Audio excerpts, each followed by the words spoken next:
Read by Elizabeth Klett. Houston, Texas. Northanger Abbey by Jane Austen.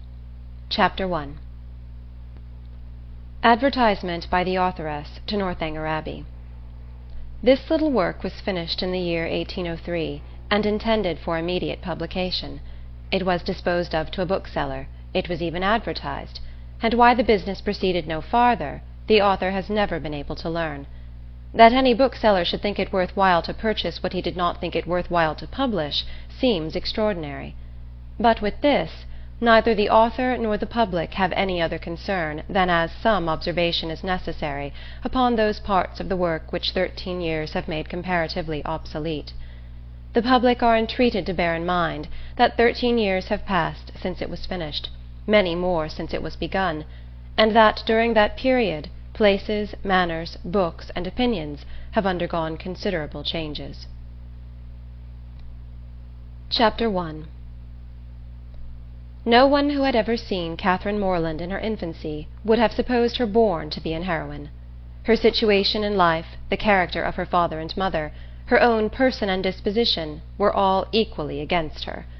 Her father was a clergyman, without being neglected or poor, and a very respectable man, though his name was Richard, and he had never been handsome. He had a considerable independence besides 2 good livings, and he was not in the least addicted to locking up his daughters. Her mother was a woman of useful plain sense, with a good temper, and, what is more remarkable, with a good constitution.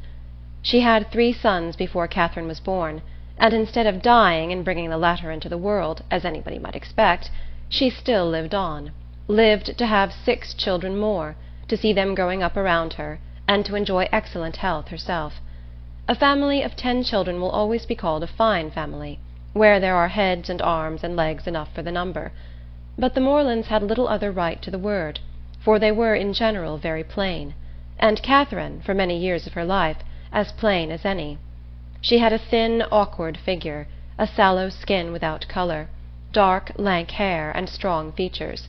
So much for her person, and not less unpropitious for heroism seemed her mind. She was fond of all boys' plays, and greatly preferred cricket not merely to dolls, but to the more heroic enjoyments of infancy, nursing a dormouse, feeding a canary bird, or watering a rose bush. Indeed, she had no taste for a garden, and if she gathered flowers at all, it was chiefly for the pleasure of mischief. At least so it was conjectured from her always preferring those which she was forbidden to take. Such were her propensities. Her abilities were quite as extraordinary. She never could learn or understand anything before she was taught, and sometimes not even then, for she was often inattentive, and occasionally stupid. Her mother was 3 months in teaching her only to repeat the beggar's petition, and after all her next sister Sally could say it better than she did. Not that Catherine was always stupid. By no means.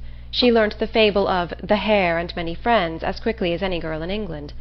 Her mother wished her to learn music, and Catherine was sure she should like it, for she was very fond of tinkling the keys of the old forlorn spinner. So at 8 years old she began. She learnt a year, and could not bear it. And Mrs. Morland, who did not insist on her daughter's being accomplished in spite of incapacity or distaste, allowed her to leave off. The day which dismissed the music-master was one of the happiest of Catherine's life. Her taste for drawing was not superior, though whenever she could obtain the outside of a letter from her mother, or seize upon any other odd piece of paper, she did what she could in that way, by drawing houses and trees, hens and chickens, all very much like one another. Writing and accounts she was taught by her father, French by her mother. Her proficiency in either was not remarkable, and she shirked her lessons in both whenever she could. What a strange, unaccountable character! For with all these symptoms of profligacy at 10 years old, she had neither a bad heart nor a bad temper, was seldom stubborn, scarcely ever quarrelsome, and very kind to the little ones, with few interruptions of tyranny. She was moreover noisy and wild, hated confinement and cleanliness, and loved nothing so well in the world as rolling down the green slope at the back of the house. Such was Catherine Morland at 10. At 15, appearances were mending. She began to curl her hair and long for balls. Her complexion improved, her features were softened by plumpness and color, her eyes gained more animation, and her figure more consequence. Her love of dirt gave way to an inclination for finery, and she grew clean as she grew smart. She had now the pleasure of sometimes hearing her father and mother remark on her personal improvement. "Catherine grows quite a good-looking girl. She is almost pretty to-day," were words which caught her ears now and then, and how welcome were the sounds. To look almost pretty is an acquisition of higher delight to a girl who has been looking plain the first 15 years of her life than a beauty from her cradle can ever receive. Mrs. Morland was a very good woman, and wished to see her children everything they ought to be, but her time was so much occupied in lying in and teaching the little ones that her elder daughters were inevitably left to shift for themselves, and it was not very wonderful that Catherine, who had by nature nothing heroic about her, should prefer cricket, baseball, riding on horseback, and running about the country at the age of 14, to books, or at least books of information; for, provided that nothing like useful knowledge could be gained from them, provided they were all story and no reflection, she had never any objection to books at all. But from 15 to 17 she was in training for a heroine. She read all such works as heroines must read, to supply their memories with those quotations which are so serviceable and so soothing in the vicissitudes of their eventful lives. From Pope she learnt to censure those who "bear about the mockery of woe." From Gray that "many a flower is born to blush unseen, and waste its fragrance on the desert air."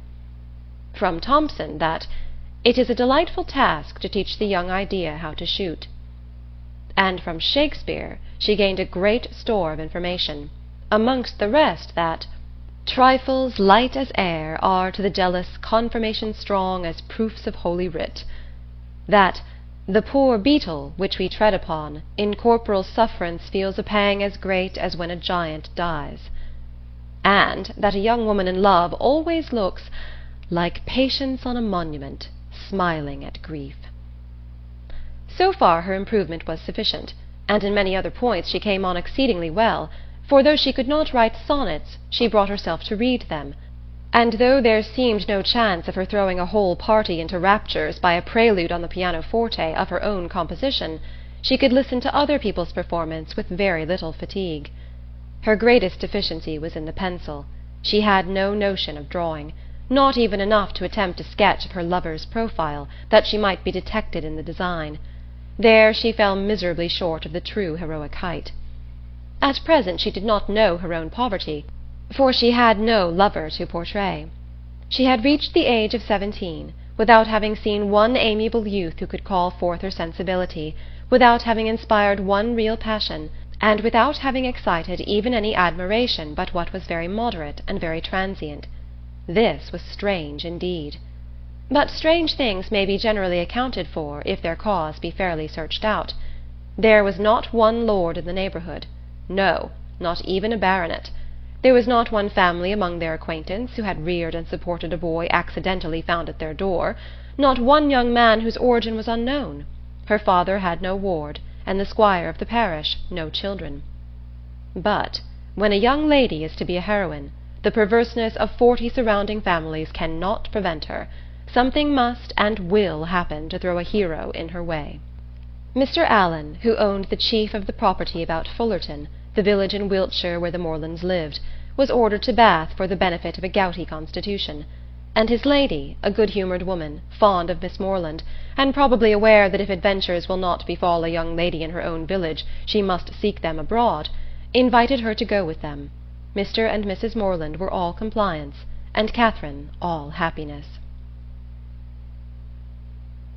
End of Chapter 1. Chapter 2. In addition to what has already been said of Catherine Morland's personal and mental endowments, when about to be launched into all the difficulties and dangers of a 6 weeks' residence in Bath, it may be stated, for the reader's more certain information, lest the following pages should otherwise fail of giving any idea of what her character is meant to be, that her heart was affectionate, her disposition cheerful and open, without conceit or affectation of any kind, her manners just removed from the awkwardness and shyness of a girl, her person pleasing, and, when in good looks, pretty, and her mind about as ignorant and uninformed as the female mind at 17 usually is. When the hour of departure drew near, the maternal anxiety of Mrs. Morland will be naturally supposed to be most severe.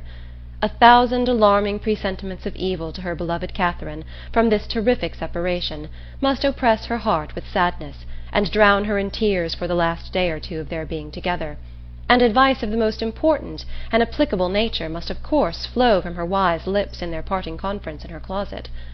Cautions against the violence of such noblemen and baronets as delight in forcing young ladies away to some remote farmhouse must at such a moment relieve the fullness of her heart.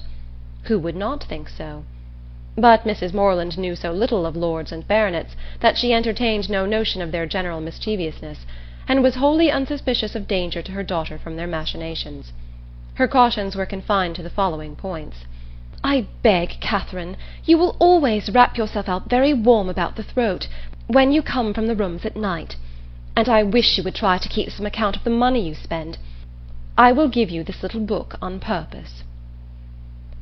Sally, or rather Sarah, for what young lady of common gentility will reach the age of 16 without altering her name as far as she can, must from situation be at this time the intimate friend and confidante of her sister.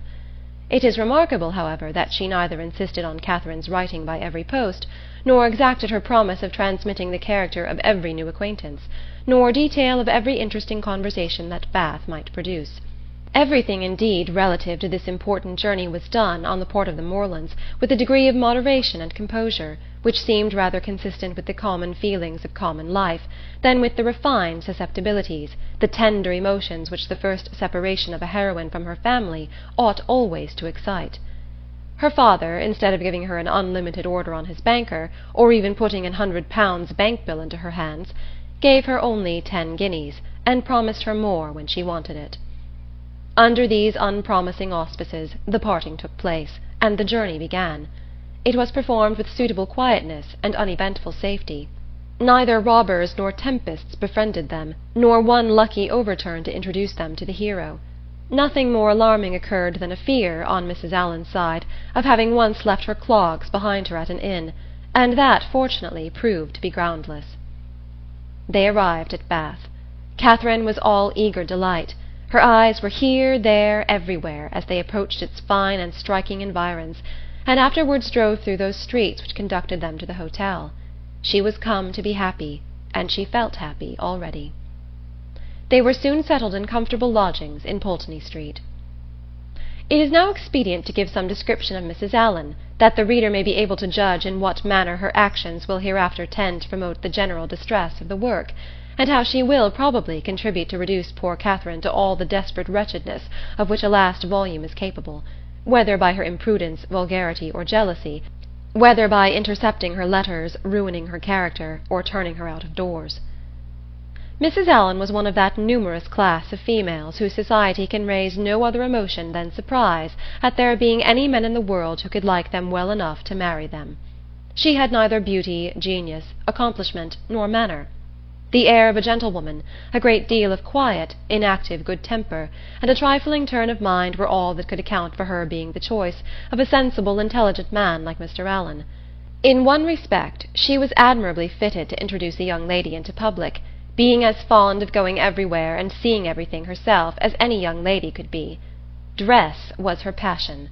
She had a most harmless delight in being fine, and our heroine's entree into life could not take place till after 3 or 4 days had been spent in learning what was mostly worn, and her chaperon was provided with a dress of the newest fashion. Catherine, too, made some purchases herself, and when all these matters were arranged, the important evening came which was to usher her into the upper rooms. Her hair was cut and dressed by the best hand, her clothes put on with care, and both Mrs. Allen and her maid declared she looked quite as she should do. With such encouragement, Catherine hoped at least to pass uncensured through the crowd.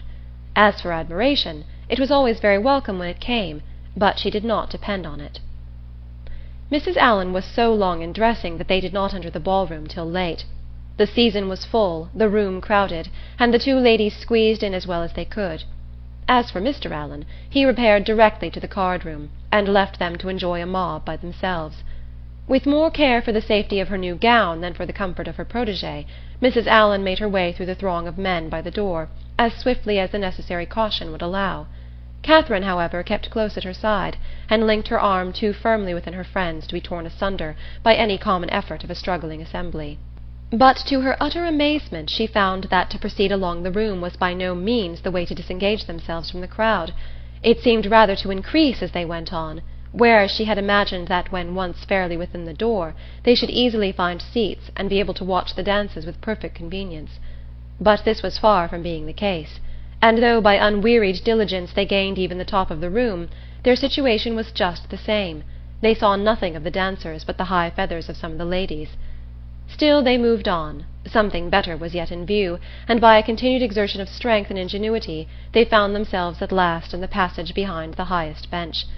Here there was something less of a crowd than below, and hence Miss Morland had a comprehensive view of the company beneath her, and of all the dangers of her late passage through them. It was a splendid sight, and she began for the first time that evening to feel herself at a ball. She longed to dance, but she had not an acquaintance in the room. Mrs. Allen did all that she could do in such a case by saying very placidly every now and then, "I wish you could get a dance, my dear. I wish you could get a partner." For some time her young friend felt obliged to her for these wishes, but they were repeated so often, and proved so totally ineffectual, that Catherine grew tired at last and would thank her no more. They were not long able, however, to enjoy the repose of the eminence they had so laboriously gained. Everybody was shortly in motion for tea, and they must squeeze out like the rest. Catherine began to feel something of disappointment. She was tired of being continually pressed against by people, the generality of whose faces possessed nothing to interest, and with all of whom she was so wholly unacquainted that she could not relieve the irksomeness of imprisonment by the exchange of a syllable with any of her fellow-captives. And when at last arrived in the tea-room, she felt yet more the awkwardness of having no party to join, no acquaintance to claim, no gentleman to assist them. They saw nothing of Mr. Allen, and after looking about them in vain for a more eligible situation, were obliged to sit down at the end of a table, at which a large party were already placed, without having anything to do there, or anything to speak to, except each other. Mrs. Allen congratulated herself, as soon as they were seated, on having preserved her gown from injury. "It would have been very shocking to have it torn," said she. "Would it not? It is such a delicate muslin. For my part, I have not seen anything I like so well in the whole room, I assure you." "How uncomfortable it is," whispered Catherine, "not to have a single acquaintance here." "Yes, my dear," replied Mrs. Allen, with perfect serenity, "it is very uncomfortable indeed." "What shall we do? The gentlemen and ladies at this table look as if they wondered why we came here. We seem forcing ourselves into their party." "Ay, so we do. That is very disagreeable. I wish we had a large acquaintance here." "I wish we had any. It would be somebody to go to." "Very true, my dear, and if we knew anybody we would join them directly. The Skinners were here last year. I wish they were here now." "Had not we better go away as it is? Here are no tea things for us, you see." "No more there are, indeed. How very provoking! But I think we had better sit still, for one gets so tumbled in such a crowd. How is my head, my dear? Somebody gave me a push that has hurt it, I am afraid." "No, indeed, it looks very nice. But, dear Mrs. Allen, are you sure there is nobody you know in all this multitude of people? I think you must know somebody." "I don't, upon my word. I wish I did. I wish I had a large acquaintance here with all my heart, and then I should get you a partner.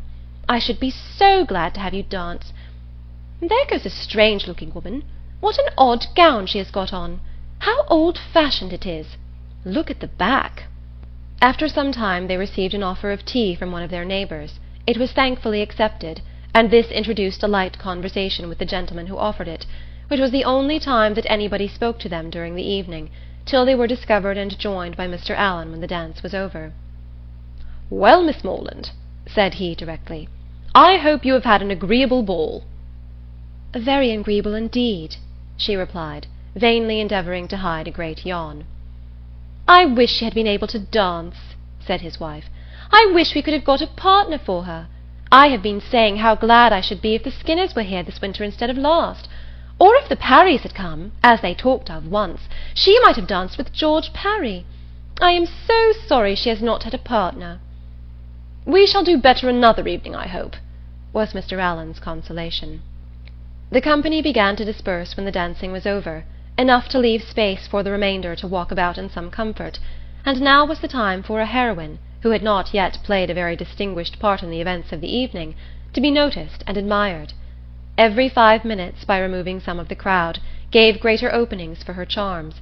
She was now seen by many young men who had not been near her before. Not one, however, started with rapturous wonder on beholding her, no whisper of eager inquiry ran round the room, nor was she once called a divinity by anybody.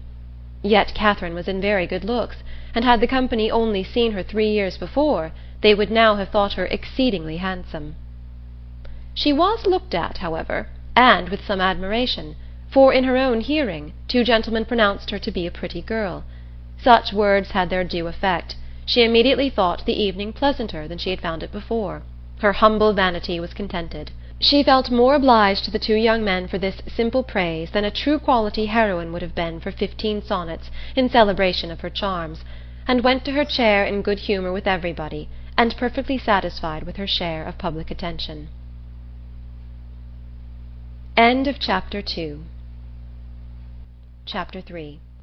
Every morning now brought its regular duties. Shops were to be visited, some new part of the town to be looked at, and the pump-room to be attended, where they paraded up and down for an hour, looking at everybody and speaking to no one. The wish of a numerous acquaintance in Bath was still uppermost with Mrs. Allen, and she repeated it after every fresh proof, which every morning brought, of her knowing nobody at all. They made their appearance in the lower rooms, and here fortune was more favourable to our heroine. The master of the ceremonies introduced to her a very gentleman-like young man as a partner. His name was Tilney. He seemed to be about 4 or 5 and 20, was rather tall, had a pleasing countenance, a very intelligent and lively eye, and, if not quite handsome, was very near it. His address was good, and Catherine felt herself in high luck.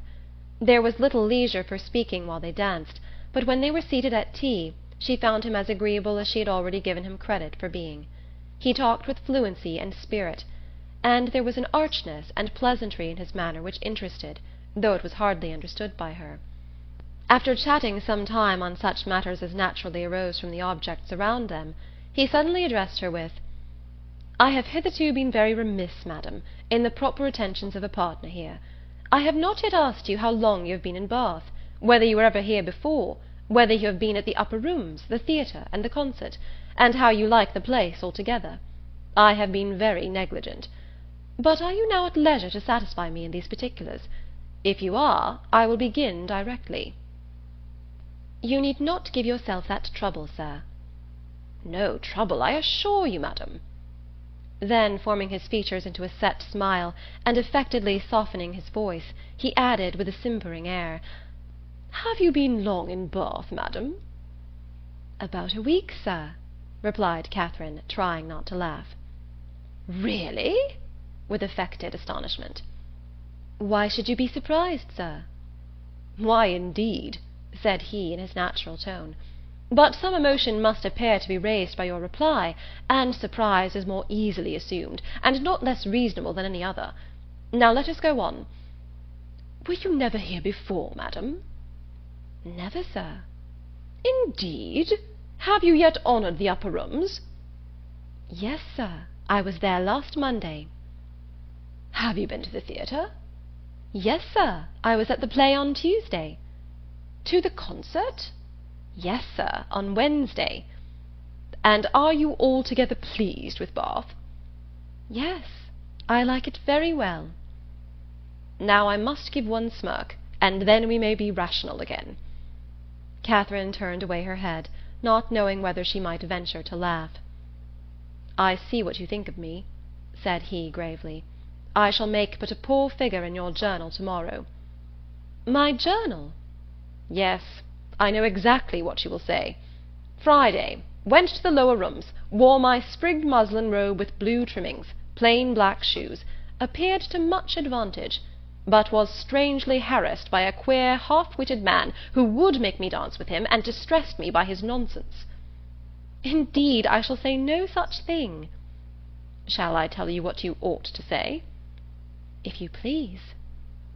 "I danced with a very agreeable young man, introduced by Mr. King, had a great deal of conversation with him, seems a most extraordinary genius, Hope I may know more of him. That, madam, is what I wish you to say." "But perhaps I keep no journal." "Perhaps you are not sitting in this room, and I am not sitting by you. These are points in which a doubt is equally possible. Not keep a journal! How are your absent cousins to understand the tenor of your life in Bath without one? How are the civilities and compliments of every day to be related as they ought to be, unless noted down every evening in a journal? How are your various dresses to be remembered, and the particular state of your complexion, and curl of your hair to be described in all their diversities, without having constant recourse to a journal? My dear madam, I am not so ignorant of young ladies' ways as you wish to believe me. It is this delightful habit of journaling which largely contributes to form the easy style of writing, for which ladies are so generally celebrated. Everybody allows that the talent of writing agreeable letters is peculiarly female. Nature may have done something, but I am sure it must be essentially assisted by the practice of keeping a journal." "I have sometimes thought," said Catherine doubtingly, "whether ladies do write so much better letters than gentlemen. That is, I should not think the superiority was always on our side."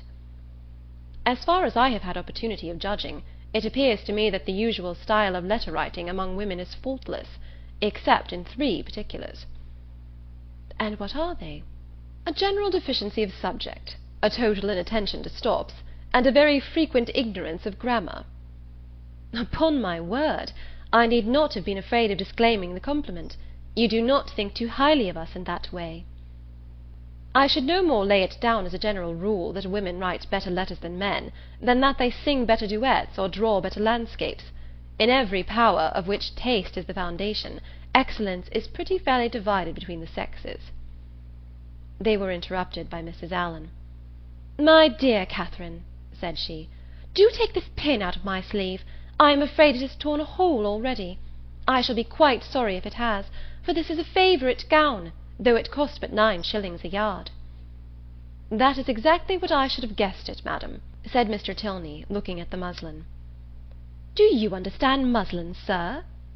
"Particularly well. I always buy my own cravats, and am allowed to be an excellent judge, and my sister has often trusted me in the choice of a gown. I bought one for her the other day, and it was pronounced to be a prodigious bargain by every lady who saw it. I gave but 5 shillings a yard for it, and a true Indian muslin." Mrs. Allen was quite struck by his genius.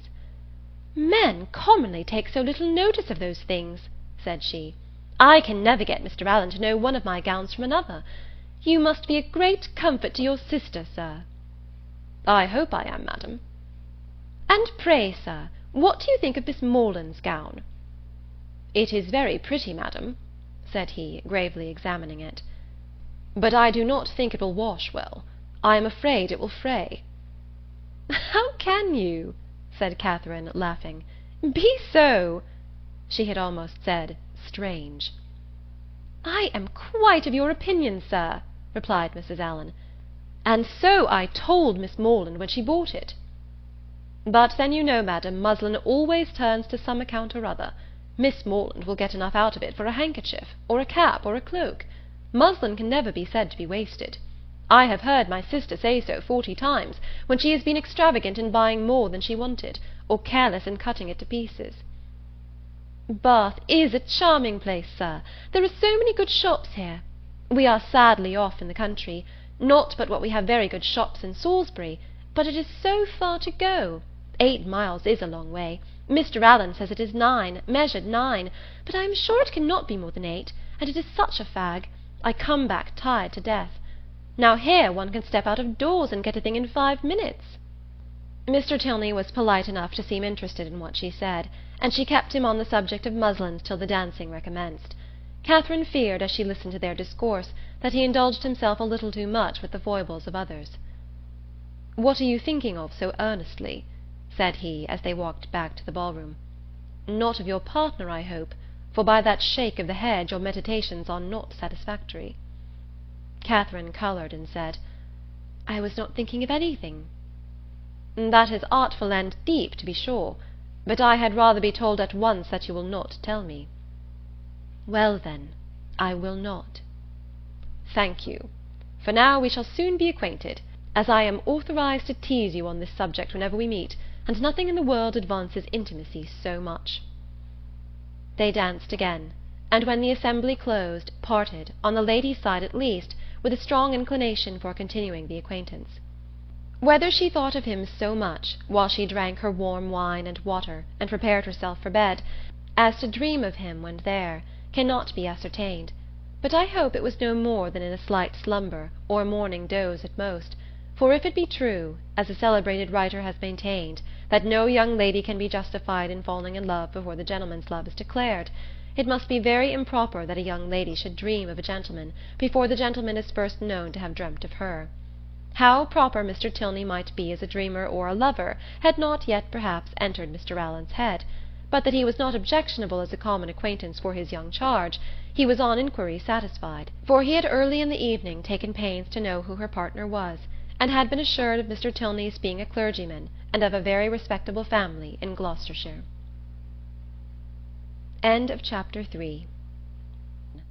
Chapter 4. With more than usual eagerness did Catherine hasten to the pump-room the next day, secure within herself of seeing Mr. Tilney there before the morning were over, and ready to meet him with a smile. But no smile was demanded. Mr. Tilney did not appear. Every creature in Bath, except himself, was to be seen in the room at different periods of the fashionable hours. Crowds of people were every moment passing in and out, up the steps and down, people whom nobody cared about, and nobody wanted to see, and he only was absent. "What a delightful place Bath is," said Mrs. Allen, as they sat down near the great clock, after parading the room till they were tired. "And how pleasant it would be if we had any acquaintance here." This sentiment had been uttered so often in vain that Mrs. Allen had no particular reason to hope it would be followed with more advantage now, but we are told to "despair of nothing we would attain, as unwearied diligence our point would gain," and the unwearied diligence with which she had every day wished for the same thing was at length to have its just reward, for hardly had she been seated 10 minutes before a lady of about her own age, who was sitting by her, and had been looking at her attentively for several minutes, addressed her with great complaisance in these words: "I think, madam, I cannot be mistaken. It is a long time since I had the pleasure of seeing you, but is not your name Allen?" This question answered, as it readily was. The stranger pronounced hers to be Thorpe, and Mrs. Allen immediately recognized the features of a former schoolfellow and intimate, whom she had seen only once since their respective marriages, and that many years ago. Their joy on this meeting was very great, as well it might, since they had been contented to know nothing of each other for the last 15 years. Compliments on good looks now passed, and after observing how time had slipped away since they were last together, how little they had thought of meeting in Bath, and what a pleasure it was to see an old friend, they proceeded to make inquiries and give intelligence as to their families, sisters, and cousins, talking both together, far more ready to give than to receive information, and each hearing very little of what the other said.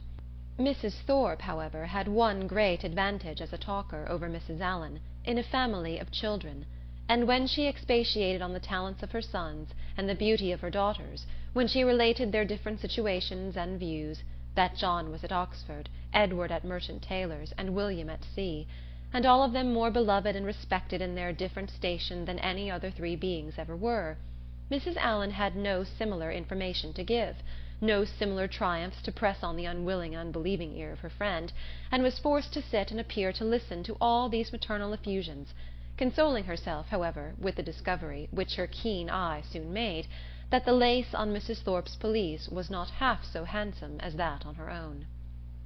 "Here come my dear girls," cried Mrs. Thorpe, pointing at 3 smart-looking females, who, arm in arm, were then moving towards her. "My dear Mrs. Allen, I long to introduce them. They will be so delighted to see you. The tallest is Isabella, my eldest. Is not she a fine young woman? The others are very much admired, too, but I believe Isabella is the handsomest." The Miss Thorpes were introduced, and Miss Moreland, who had been for a short time forgotten, was introduced likewise. The name seemed to strike them all, and after speaking to her with great civility, the eldest young lady observed aloud to the rest, "How excessively like her brother Miss Moreland is!" "The very picture of him, indeed!" cried the mother. And "I should have known her anywhere for his sister," was repeated by them all 2 or 3 times over. For a moment Catherine was surprised, but Mrs. Thorpe and her daughters had scarcely begun the history of their acquaintance with Mr. James Morland before she remembered that her eldest brother had lately formed an intimacy with a young man of his own college of the name of Thorpe, and that he had spent the last week of the Christmas vacation with his family near London. The whole being explained, many obliging things were said by the Miss Thorpes of their wish of being better acquainted with her, of being considered as already friends, through the friendship of their brothers, etc., which Catherine heard with pleasure, and answered with all the pretty expressions she could command; and, as the first proof of amity, she was soon invited to accept an arm of the eldest Miss Thorpe, and take a turn with her about the room. Catherine was delighted with this extension of her Bath acquaintance, and almost forgot Mr. Tilney while she talked to Miss Thorpe. Friendship is certainly the finest balm for the pangs of disappointed love. Their conversation turned upon those subjects, of which the free discussion has generally much to do in perfecting a sudden intimacy between two young ladies, such as dress, balls, flirtations, and quizzes. Miss Thorpe, however, being 4 years older than Miss Morland, and at least 4 years better informed, had a very decided advantage in discussing such points. She could compare the balls of Bath with those of Tunbridge, its fashions with the fashions of London, could rectify the opinions of her new friend in many articles of tasteful attire, could discover a flirtation between any gentleman and lady who only smiled on each other, and point out a quiz through the thickness of a crowd. These powers received due admiration from Catherine, to whom they were entirely new, and the respect which they naturally inspired might have been too great for familiarity, had not the easy gaiety of Miss Thorpe's manners, and her frequent expressions of delight on this acquaintance with her, softened down every feeling of awe, and left nothing but tender affection. Their increasing attachment was not to be satisfied with 6 turns in the pump-room, but required, when they all quitted it together, that Miss Thorpe should accompany Miss Morland to the very door of Mr. Allen's house, and that they should there part with a most affectionate and lengthened shake of hands, after learning, to their mutual relief, that they should see each other across the theatre at night, and say their prayers in the same chapel the next morning. Catherine then ran directly upstairs, and watched Miss Thorpe's progress down the street from the drawing-room window, admired the graceful spirit of her walk, the fashionable air of her figure and dress, and felt grateful, as well she might, for the chance which had procured her such a friend. Mrs. Thorpe was a widow, and not a very rich one. She was a good-humoured, well-meaning woman, and a very indulgent mother. Her eldest daughter had great personal beauty, and the younger ones, by pretending to be as handsome as their sister, imitating her air, and dressing in the same style, did very well. This brief account of the family is intended to supersede the necessity of a long and minute detail from Mrs. Thorpe herself of her past adventures and sufferings, which might otherwise be expected to occupy the 3 or 4 following chapters, in which the worthlessness of lords and attorneys might be set forth, and conversations, which had passed 20 years before, be minutely repeated. End of Chapter 4. Chapter 5. Catherine was not so much engaged at the theatre that evening in returning the nods and smiles of Miss Thorpe, though they certainly claimed much of her leisure, as to forget to look with an inquiring eye for Mr. Tilney in every box which her eye could reach. But she looked in vain. Mr. Tilney was no fonder of the play than the pump-room. She hoped to be more fortunate the next day, and when her wishes for fine weather were answered by seeing a beautiful morning, she hardly felt a doubt of it, for a fine Sunday in Bath empties every house of its inhabitants, and all the world appears on such an occasion to walk about and tell their acquaintance what a charming day it is. As soon as divine service was over, the Thorpes and Allens eagerly joined each other, and after staying long enough in the pump-room to discover that the crowd was insupportable, and that there was not a genteel face to be seen, which everybody discovers every Sunday throughout the season, they hastened away to the Crescent, to breathe the fresh air of better company. Here Catherine and Isabella, arm in arm, again tasted the sweets of friendship in an unreserved conversation. They talked much, and with much enjoyment, but again was Catherine disappointed in her hope of re-seeing her partner. He was nowhere to be met with. Every search for him was equally unsuccessful, in morning lounges or evening assemblies, neither at the upper nor lower rooms, at dressed or undressed balls was he perceivable, nor among the walkers, the horsemen, or the curricle drivers of the morning. His name was not in the pump-room book, and curiosity could do no more. He must be gone from Bath. Yet he had not mentioned that his stay would be so short. This sort of mysteriousness, which is always so becoming in a hero, threw a fresh grace in Catherine's imagination around his person and manners, and increased her anxiety to know more of him. From the Thorpes she could learn nothing, for they had been only 2 days in Bath before they met with Mrs. Allen. It was a subject, however, in which she often indulged with her fair friend, from whom she received every possible encouragement to continue to think of him, and his impression on her fancy was not suffered therefore to weaken. Isabella was very sure that he must be a charming young man, and was equally sure that he must have been delighted with her dear Catherine, and would therefore shortly return. She liked him the better for being a clergyman, for she must confess herself very partial to the profession, and something like a sigh escaped her as she said it. Perhaps Catherine was wrong in not demanding the cause of that gentle emotion, but she was not experienced enough in the finesse of love, or the duties of friendship, to know when delicate raillery was properly called for, or when a confidence should be forced. Mrs. Allen was now quite happy, quite satisfied with Bath. She had found some acquaintance, had been so lucky too as to find in them the family of a most worthy old friend, and, as the completion of good fortune, had found these friends by no means so expensively dressed as herself. Her daily expressions were no longer, "I wish we had some acquaintance in Bath." They were changed into, "How glad I am we have met with Mrs. Thorpe!" And she was as eager in promoting the intercourse of the two families as her young charge and Isabella themselves could be, never satisfied with the day unless she spent the chief of it by the side of Mrs. Thorpe, in what they called conversation, but in which there was scarcely ever any exchange of opinion, and not often any resemblance of subject, for Mrs. Thorpe talked chiefly of her children, and Mrs. Allen of her gowns. The progress of the friendship between Catherine and Isabella was quick as its beginnings had been warm, and they passed so rapidly through every gradation of increasing tenderness that there was shortly no fresh proof of it to be given to their friends or themselves.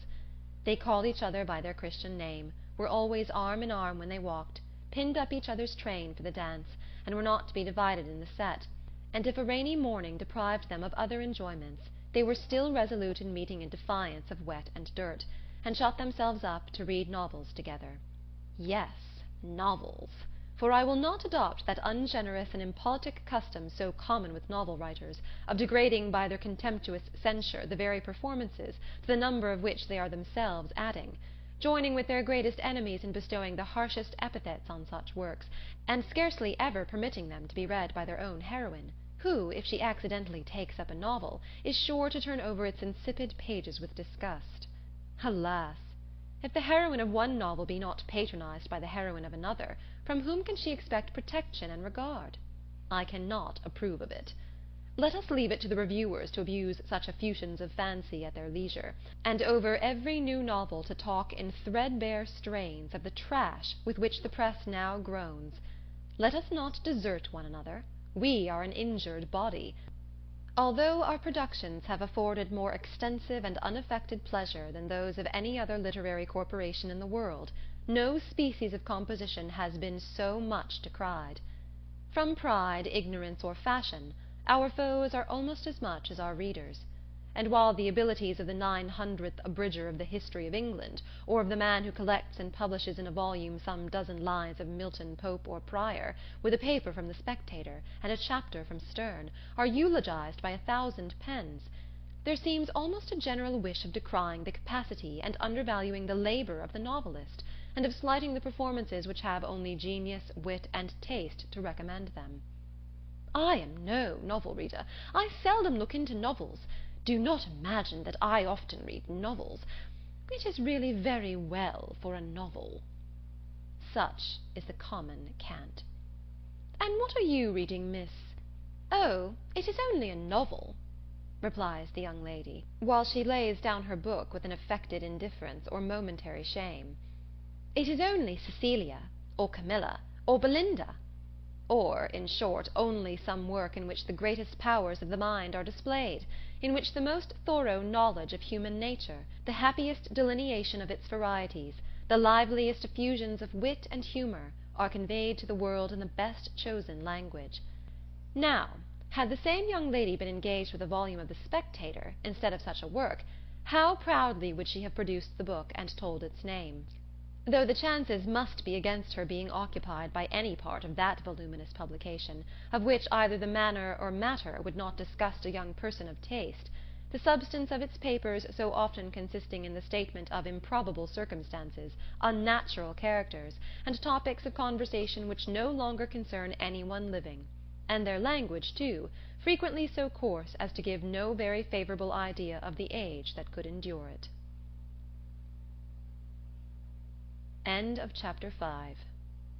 Chapter 6. The following conversation, which took place between the two friends in the pump-room one morning, after an acquaintance of 8 or 9 days, is given as a specimen of their very warm attachment, and of the delicacy, discretion, originality of thought, and literary taste which marked the reasonableness of that attachment. They met by appointment, and as Isabella had arrived nearly 5 minutes before her friend, her first address naturally was, "My dearest creature, what can have made you so late?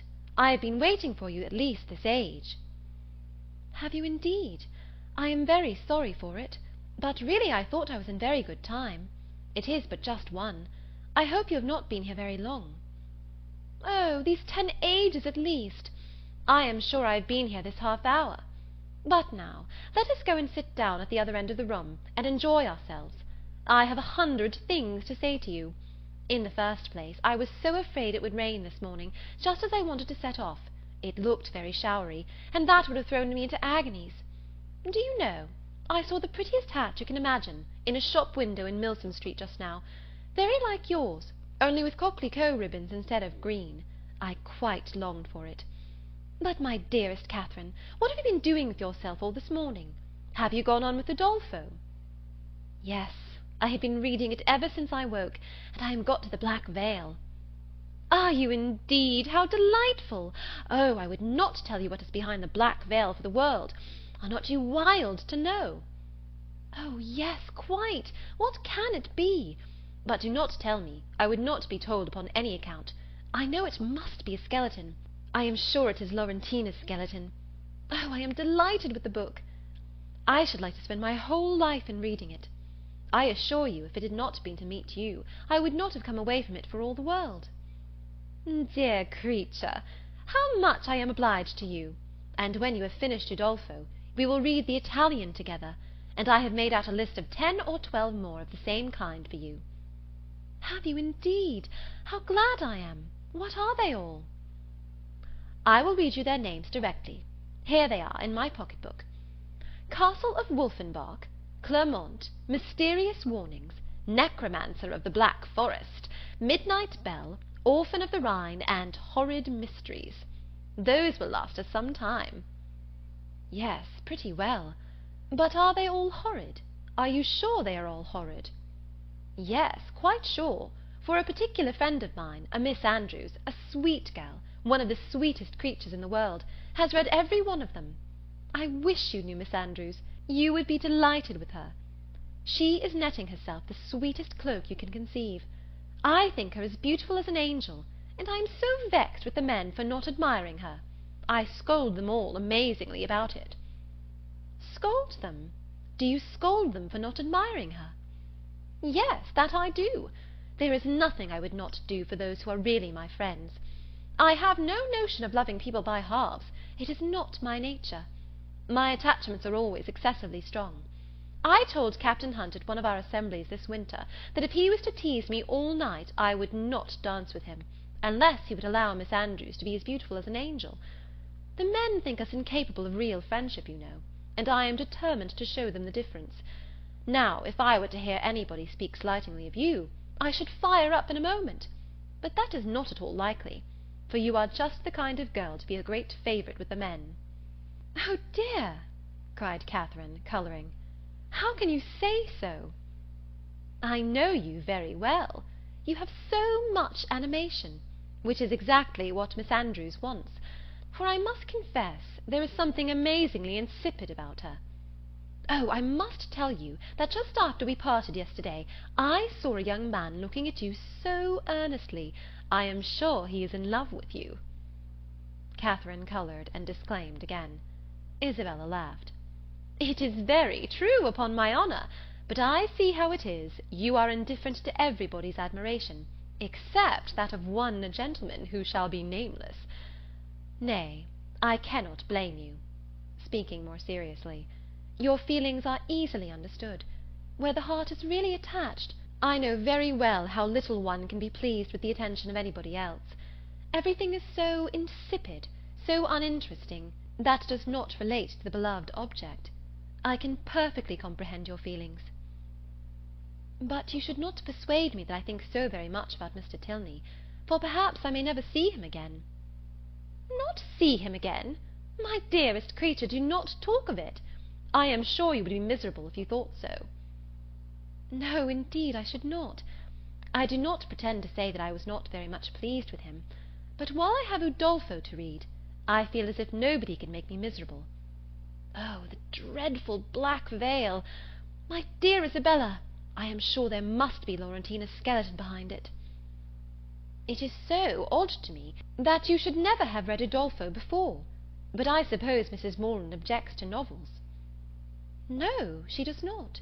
She very often reads Sir Charles Grandison herself, but new books do not fall in our way. Sir Charles Grandison! That is an amazing horrid book, is it not? I remember Miss Andrews could not get through the first volume. It is not like Udolpho at all, but yet I think it is very entertaining. Do you indeed? You surprise me. I thought it had not been readable. But, my dearest Catherine, have you settled what to wear in your head to-night? I am determined at all events to be dressed exactly like you. The men take notice of that sometimes, you know. But it does not signify if they do, said Catherine very innocently. Signify? Oh, heavens! I make it a rule never to mind what they say. They are very often amazingly impertinent if you do not treat them with spirit, and make them keep their distance. Are they? Well, I never observed that. They always behave very well to me. Oh, they give themselves such airs. They are the most conceited creatures in the world, and think themselves of so much importance. By the by, though I have often thought of it 100 times, I have always forgot to ask you, what is your favourite complexion in a man? Do you like them best dark or fair? I hardly know. I never much thought about it. Something between both, I think. Brown, not fair, and not very dark. Very well, Catherine, that is exactly he. I have not forgot your description of Mr. Tilney, a brown skin with dark eyes and rather dark hair. Well, my taste is different. I prefer light eyes, and as to complexion, do you know, I like a sallow better than any other. You must not betray me, if you should ever meet with one of your acquaintance answering that description. Betray you? What do you mean? Nay, do not distress me. I believe I have said too much. Let us drop the subject. Catherine, in some amazement, complied, and after remaining a few moments silent, was on the point of reverting to what interested her at that time rather more than anything else in the world, Laurentina's skeleton, when her friend prevented her by saying, "For heaven's sake, let us move away from this end of the room. Do you know, there are 2 odious young men who have been staring at me this half-hour. They really put me quite out of countenance. Let us go and look at the arrivals. They will hardly follow us there." Away they walked to the book, and while Isabella examined the names, it was Catherine's employment to watch the proceedings of these alarming young men. "They are not coming this way, are they? I hope they are not so impertinent as to follow us. Pray let me know if they are coming. I am determined I will not look up." In a few moments Catherine, with unaffected pleasure, assured her that she need not be longer uneasy, as the gentlemen had just left the pump-room. "And which way are they gone?" said Isabella, turning hastily round. "One was a very good-looking young man." "They went towards the churchyard." "Well, I'm amazingly glad I have got rid of them. And now, what say you to going to Edgar's Buildings with me, and looking at my new hat? You said you should like to see it." Catherine readily agreed. "Only," she added, "perhaps we may overtake the 2 young men." "Oh, never mind that. If we make haste, we shall pass them by presently, and I am dying to show you my hat." "But if we only wait a few minutes, there will be no danger of our seeing them at all." "I shall not pay them any such compliment, I assure you. I have no notion of treating men with such respect. That is the way to spoil them." Catherine had nothing to oppose against such reasoning, and therefore, to show the independence of Miss Thorpe, and her resolution of humbling the sex, they set off immediately as fast as they could walk, in pursuit of the 2 young men. Chapter 7. Half a minute conducted them through the pump-yard to the archway opposite Union Passage, but here they were stopped. Everybody acquainted with Bath may remember the difficulties of crossing Cheap Street at this point. It is indeed a street of so impertinent a nature, so unfortunately connected with the great London and Oxford roads, and the principal inn of the city, that a day never passes in which parties of ladies, however important their business, whether in quest of pastry, millinery, or even, as in the present case, of young men, are not detained on one side or other by carriages, horsemen, or carts. This evil had been felt and lamented at least 3 times a day by Isabella since her residence in Bath, and she was now fated to feel and lament it once more. For at the very moment of coming opposite to Union Passage, and within view of the 2 gentlemen who were proceeding through the crowds, and threading the gutters of that interesting alley, they were prevented crossing by the approach of a gig, driven along on bad pavement by a most knowing-looking coachman, with all the vehemence that could most fitly endanger the lives of himself, his companion, and his horse. "Oh, these odious gigs!" said Isabella, looking up. "How I detest them!" But this detestation, though so just, was of short duration, for she looked again and exclaimed, "Delightful! Mr. Morland and my brother!" "Good heaven! 'Tis James!" was uttered at the same moment by Catherine, and on catching the young men's eyes, the horse was immediately checked with a violence which almost threw him on his haunches, and the servant having now scampered up, the gentleman jumped out, and the equipage was delivered to his care. Catherine, by whom this meeting was wholly unexpected, received her brother with the liveliest pleasure, and he, being of a very amiable disposition, and sincerely attached to her, gave every proof on his side of equal satisfaction, which he could have leisure to do, while the bright eyes of Miss Thorpe were incessantly challenging his notice, and to her his devoirs were speedily paid, with a mixture of joy and embarrassment which might have informed Catherine, had she been more expert in the development of other people's feelings, and less simply engrossed by her own, that her brother thought her friend quite as pretty as she could do herself.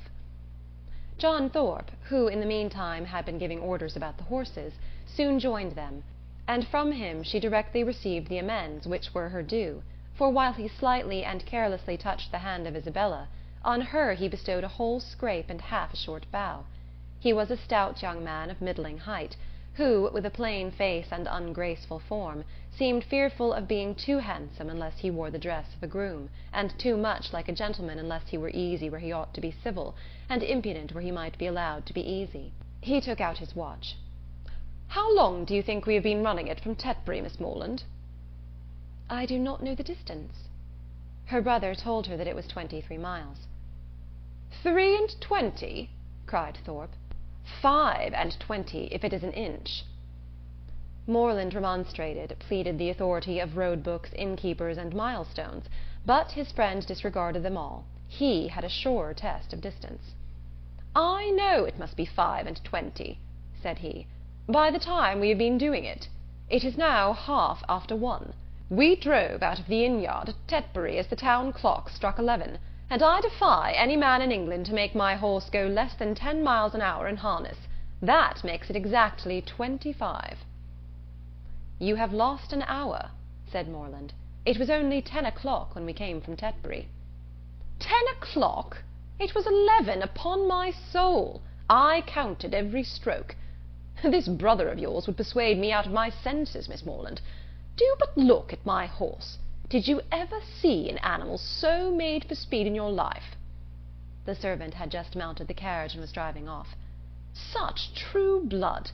3 hours and a half indeed, coming only 23 miles. Look at that creature, and suppose it possible if you can." "He does look very hot, to be sure." "Hot! He had not turned a hair till we had come to Walcot Church. But look at his forehead, look at his loins, only see how he moves.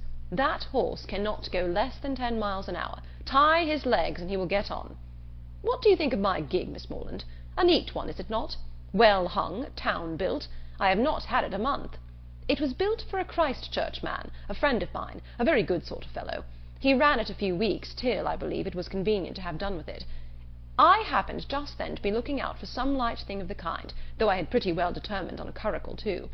but I chanced to meet him on Magdalen Bridge as he was driving into Oxford last term. 'Ah, Thorpe,' said he, 'do you happen to want such a little thing as this? It is a capital one of the kind, but I am cursed tired of it.' 'Oh,' said I am your man. What do you ask? And how much do you think he did, Miss Morland?' 'I am sure I cannot guess at all.' 'Curricle hung, you see, seat, trunk, sword-case, splashing-board, lamps, silver moulding, all you see complete. The ironwork as good as new, or better. He asked 50 guineas. I closed with him directly, threw down the money, and the carriage was mine." "And I am sure," said Catherine, "I know so little of such things that I cannot judge whether it was cheap or dear." "Neither one nor t'other. I might have got it for less, I dare say, but I hate haggling, and poor Freeman wanted cash." "That was very good-natured of you," said Catherine, quite pleased. "Oh, damn it, when one has the means of doing a good thing by a friend, I hate to be pitiful." An inquiry now took place into the intended movements of the young ladies, and on finding whither they were going, it was decided that the gentlemen should accompany them to Edgar's Buildings, and pay their respect to Mrs. Thorpe. James and Isabella led the way, and so well satisfied was the latter with her lot, so contentedly was she endeavouring to ensure a pleasant walk to him who brought the double recommendation of being her brother's friend and her friend's brother, so pure and uncoquettish were her feelings, that, though they overtook and passed the two offending young men in Milsom Street, she was so far from seeking to attract their notice that she looked back at them only 3 times. John Thorpe kept of course with Catherine, and after a few minutes' silence renewed the conversation about his gig. "You will find, however, Miss Morland, it would be reckoned a cheap thing by some people, for I might have sold it for 10 guineas more the next day. Jackson of Oriel bid me 60 at once. Morland was with me at the time." "Yes," said Morland, who overheard this, "but you forget that your horse was included." "My horse? Oh, damn it, I would not sell my horse for 100. Are you fond of an open carriage, Miss Morland?" "Yes, very. I have hardly ever an opportunity of being in one, but I am particularly fond of it." "I am glad of it. I will drive you out in mine every day." "Thank you," said Catherine in some distress, from a doubt of the propriety of accepting such an offer. "I will drive you up Lansdowne Hill to-morrow." "Thank you, but will not your horse want rest?" "Rest? He has only come 23 miles to-day. All nonsense. Nothing ruins horses so much as rest. Nothing knocks them up so soon. No, no, I shall exercise mine at the average of 4 hours every day while I am here." "Shall you indeed?" said Catherine very seriously. "That will be 40 miles a day." 40? Aye, 50 for what I care. Well, I will drive you up Lansdowne to-morrow. Mind, I am engaged."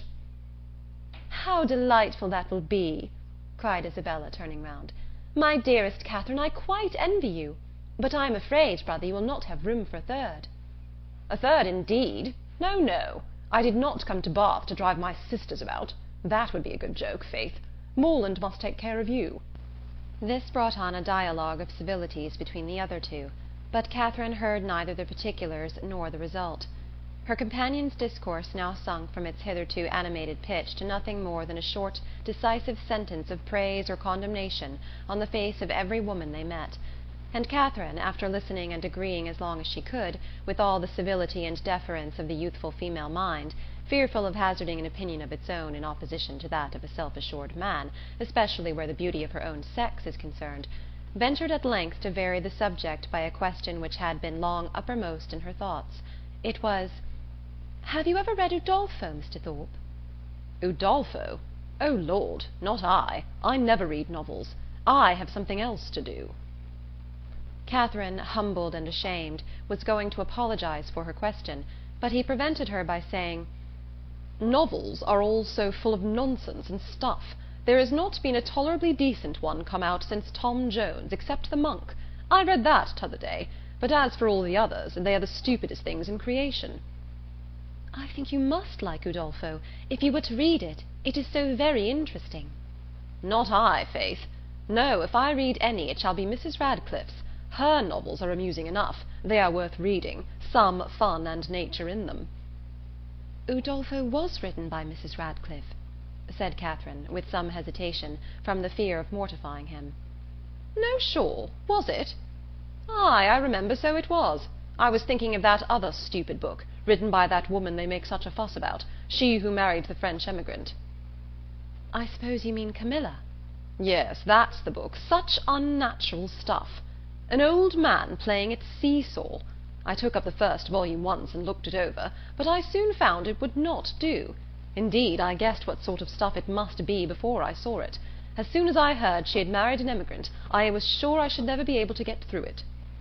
I have never read it. You had no loss, I assure you. It is the horridest nonsense you can imagine. There is nothing in the world in it but an old man's playing at see-saw and learning Latin. Upon my soul, there is not. This critique, the justness of which was unfortunately lost on poor Catherine, brought them to the door of Mrs. Thorpe's lodgings, and the feelings of the discerning and unprejudiced reader of Camilla gave way to the feelings of the dutiful and affectionate son, as they met Mrs. Thorpe, who had descried them from above in the passage. "Ah, mother, how do you do?" said he, giving her a hearty shake of the hand. "Where did you get that quiz of a hat? It makes you look like an old witch. Here is Morland and I come to stay a few days with you, so you must look out for a couple of good beds somewhere near." And this address seemed to satisfy all the fondest wishes of the mother's heart, for she received him with the most delighted and exulting affection. On his two younger sisters he then bestowed an equal portion of his fraternal tenderness, for he asked each of them how they did, and observed that they both looked very ugly. These manners did not please Catherine, but he was James's friend and Isabella's brother, and her judgment was further brought off by Isabella's assuring her, when they withdrew to see the new hat, that John thought her the most charming girl in the world, and by John's engaging her before they parted to dance with him that evening.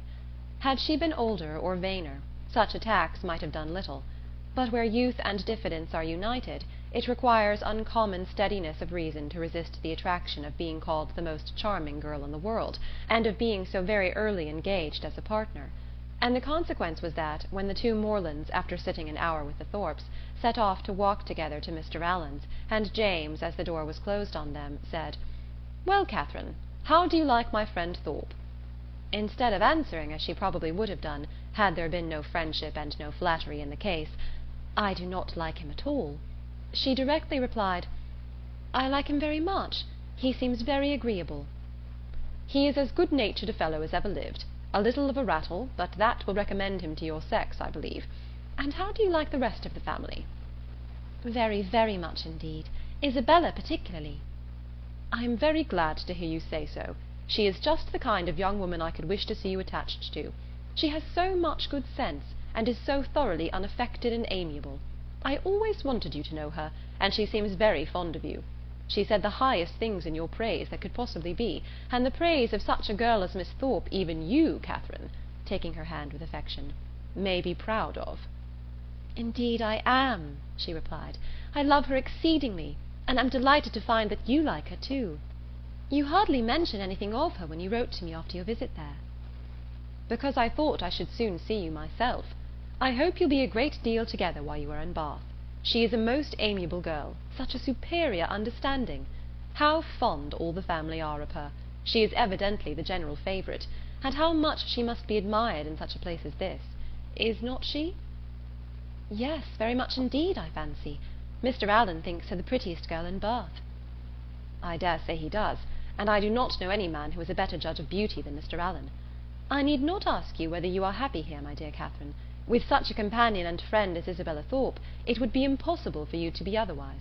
And the Allens, I am sure, are very kind to you." "Yes, very kind. I never was so happy before, and now you are come it will be more delightful than ever. How good it is of you to come so far on purpose to see me." James accepted this tribute of gratitude, and qualified his conscience for accepting it too, by saying with perfect sincerity, "Indeed, Catherine, I love you dearly." Inquiries and communications concerning brothers and sisters, the situation of some, the growth of the rest, and other family matters now passed between them, and continued, with only one small digression on James's part, in praise of Miss Thorpe, till they reached Pulteney Street, where he was welcomed with great kindness by Mr. and Mrs. Allen, invited by the former to dine with them, and summoned by the latter to guess the price and weigh the merits of a new muff and tippet. A pre-engagement in Edgar's Buildings prevented his accepting the invitation of one friend, and obliged him to hurry away as soon as he had satisfied the demands of the other. The time of the two parties uniting in the octagon room being correctly adjusted, Catherine was then left to the luxury of a raised, restless, and frightened imagination over the pages of Udolpho, lost from all worldly concerns of dressing and dinner, incapable of soothing Mrs. Allen's fears on the delay of an expected dressmaker, and having only 1 minute and 60 to bestow even on the reflection of her own felicity in being already engaged for the evening. End of Chapter 7. Chapter 8. In spite of Udolpho and the dressmaker, however, the party from Pulteney Street reached the upper rooms in very good time. The Thorpes and James Moreland were there only 2 minutes before them, and Isabella, having gone through the usual ceremonial of meeting her friend with the most smiling and affectionate haste, of admiring the set of her gown, and envying the curl of her hair, they followed their chaperons arm in arm into the ballroom, whispering to each other whenever a thought occurred, and supplying the place of many ideas by a squeeze of the hand or a smile of affection. The dancing began within a few minutes after they were seated, and James, who had been engaged quite as long as his sister, was very importunate with Isabella to stand up, but John was gone into the card-room to speak to a friend, and nothing, she declared, should induce her to join the set before her dear Catherine could join it too. "I assure you," said she, "I would not stand up without your dear sister for all the world, for if I did we should certainly be separated the whole evening." Catherine accepted this kindness with gratitude, and they continued as they were for 3 minutes longer, when Isabella, who had been talking to James on the other side of her, turned again to his sister and whispered, "My dear creature, I am afraid I must leave you. Your brother is so amazingly impatient to begin. I know you will not mind my going away, and I dare say John will be back in a moment, and then you may easily find me out." Catherine, though a little disappointed, had too much good nature to make any opposition, and the others rising up, Isabella had only time to press her friend's hand and say, "Good-bye, my dear love," before they hurried off. The younger Miss Thorpes being also dancing, Catherine was left to the mercy of Mrs. Thorpe and Mrs. Allen, between whom she now remained. She could not help being vexed at the non-appearance of Mr. Thorpe, for she not only longed to be dancing, but was likewise aware that, as the real dignity of her situation could not be known, she was sharing with the scores of other young ladies still sitting down all the discredit of wanting a partner. To be disgraced in the eye of the world, to wear the appearance of infamy while her heart is all purity, her actions all innocence, and the misconduct of another the true source of her debasement, is one of those circumstances which peculiarly belong to the heroine's life, and her fortitude under it what particularly dignifies her character. Catherine had fortitude too. She suffered, but no murmur passed her lips. From this state of humiliation she was roused, at the end of 10 minutes, to a pleasanter feeling, by seeing, not Mr. Thorpe, but Mr. Tilney, within 3 yards of the place where they sat. He seemed to be moving that way, but he did not see her, and therefore the smile and the blush which his sudden reappearance raised in Catherine passed away without sullying her heroic importance. He looked as handsome and as lively as ever, and was talking with interest to a fashionable and pleasing-looking young woman, who leant on his arm, and whom Catherine immediately guessed to be his sister, thus unthinkingly throwing away a fair opportunity of considering him lost to her forever by being married already. But guided only by what was simple and probable, it had never entered her head that Mr. Tilney could be married. He had not behaved, he had not talked like the married men to whom she had been used. He had never mentioned a wife, and he had acknowledged a sister. From these circumstances sprang the instant conclusion of his sister's now being by his side, and therefore, instead of turning of a death-like paleness and falling in a fit on Mrs. Allen's bosom, Catherine sat erect, in the perfect use of her senses, and with cheeks only a little redder than usual. Mr. Tilney and his companion, who continued, though slowly, to approach, were immediately preceded by a lady, an acquaintance of Mrs. Thorpe, and this lady stopping to speak to her, they, as belonging to her, stopped likewise, and Catherine, catching Mr. Tilney's eye, instantly received from him the smiling tribute of recognition. She returned it with pleasure, and then advancing still nearer, he spoke both to her and Mrs. Allen, by whom he was very civilly acknowledged. "I am very happy to see you again, sir, indeed. I was afraid you had left Bath." He thanked her for her fears, and said that he had quitted it for a week, on the very morning after his having had the pleasure of seeing her. "Well, sir, and I dare say you are not sorry to be back again, for it is just the place for young people, and indeed for everybody else too. I tell Mr. Allen, when he talks of being sick of it, that I am sure he should not complain, for it is so very agreeable a place, that it is much better to be here than at home at this dull time of year. I tell him he is quite in luck to be sent here for his health." "And I hope, madam, that Mr. Allen will be obliged to like the place, from finding it of service to him." "Thank you, sir, I have no doubt that he will. A neighbour of ours, Dr. Skinner, was here for his health last winter, and came away quite stout." "That circumstance must give great encouragement." "Yes, sir, and Dr. Skinner and his family were here 3 months, so I tell Mr. Allen he must not be in a hurry to get away." Here they were interrupted by a request from Mrs. Thorpe to Mrs. Allen, that she would move a little to accommodate Mrs. Hughes and Miss Tilney with seats, as they had agreed to join their party. This was accordingly done, Mr. Tilney still continuing standing before them, and after a few minutes' consideration, he asked Catherine to dance with him. This compliment, delightful as it was, produced severe mortification to the lady, and in giving her denial, she expressed her sorrow on the occasion so very much as if she really felt it, that had Thorpe, who joined her just afterwards, been half a minute earlier, he might have thought her sufferings rather too acute. The very easy manner in which he then told her that he had kept her waiting did not by any means reconcile her more to her lot, nor did the particulars which he entered into while they were standing up, of the horses and dogs of the friend whom he had just left, and of a proposed exchange of terriers between them, interest her so much as to prevent her looking very often towards that part of the room where she had left Mr. Tilney. Of her dear Isabella, to whom she particularly longed to point out that gentleman, she could see nothing. They were in different sets. She was separated from all her party, and away from all her acquaintance. One mortification succeeded another, and from the whole she deduced this useful lesson, that to go previously engaged to a ball does not necessarily increase either the dignity or enjoyment of a young lady. From such a moralizing strain as this, she was suddenly roused by a touch on the shoulder, and turning round, perceived Mrs. Hughes directly behind her, attended by Miss Tilney and a gentleman. "I beg your pardon, Miss Morland," said she, "for this liberty, but I cannot anyhow get to Miss Thorpe, and Mrs. Thorpe said she was sure you would not have the least objection to letting in this young lady by you." Mrs. Hughes could not have applied to any creature in the room more happy to oblige her than Catherine.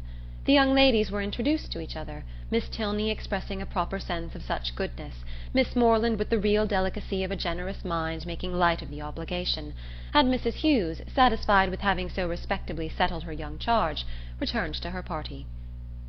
Miss Tilney had a good figure, a pretty face, and a very agreeable countenance, and her air, though it had not at all the decided pretension, the resolute stylishness of Miss Thorpe's, had more real elegance.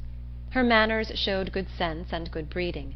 They were neither shy nor affectedly open, and she seemed capable of being young, attractive, and at a ball without wanting to fix the attention of every man near her, and without exaggerated feelings of ecstatic delight, or inconceivable vexation on every little trifling occurrence. Catherine, interested at once by her appearance and her relationship to Mr. Tilney, was desirous of being acquainted with her, and readily talked therefore whenever she could think of anything to say, and had courage and leisure for saying it. But the hindrance thrown in the way of a very speedy intimacy, by the frequent want of one or more of these requisites, prevented their doing more than going through the first rudiments of an acquaintance, by informing themselves how well the other liked Bath, how much she admired its buildings and surrounding country, whether she drew or played or sang, and whether she was fond of riding on horseback. The 2 dances were scarcely concluded before Catherine found her arm gently seized by her faithful Isabella, who in great spirits exclaimed, "At last I have got you! My dearest creature, I have been looking for you this hour. What could induce you to come into this set when you knew I was in the other? I have been quite wretched without you."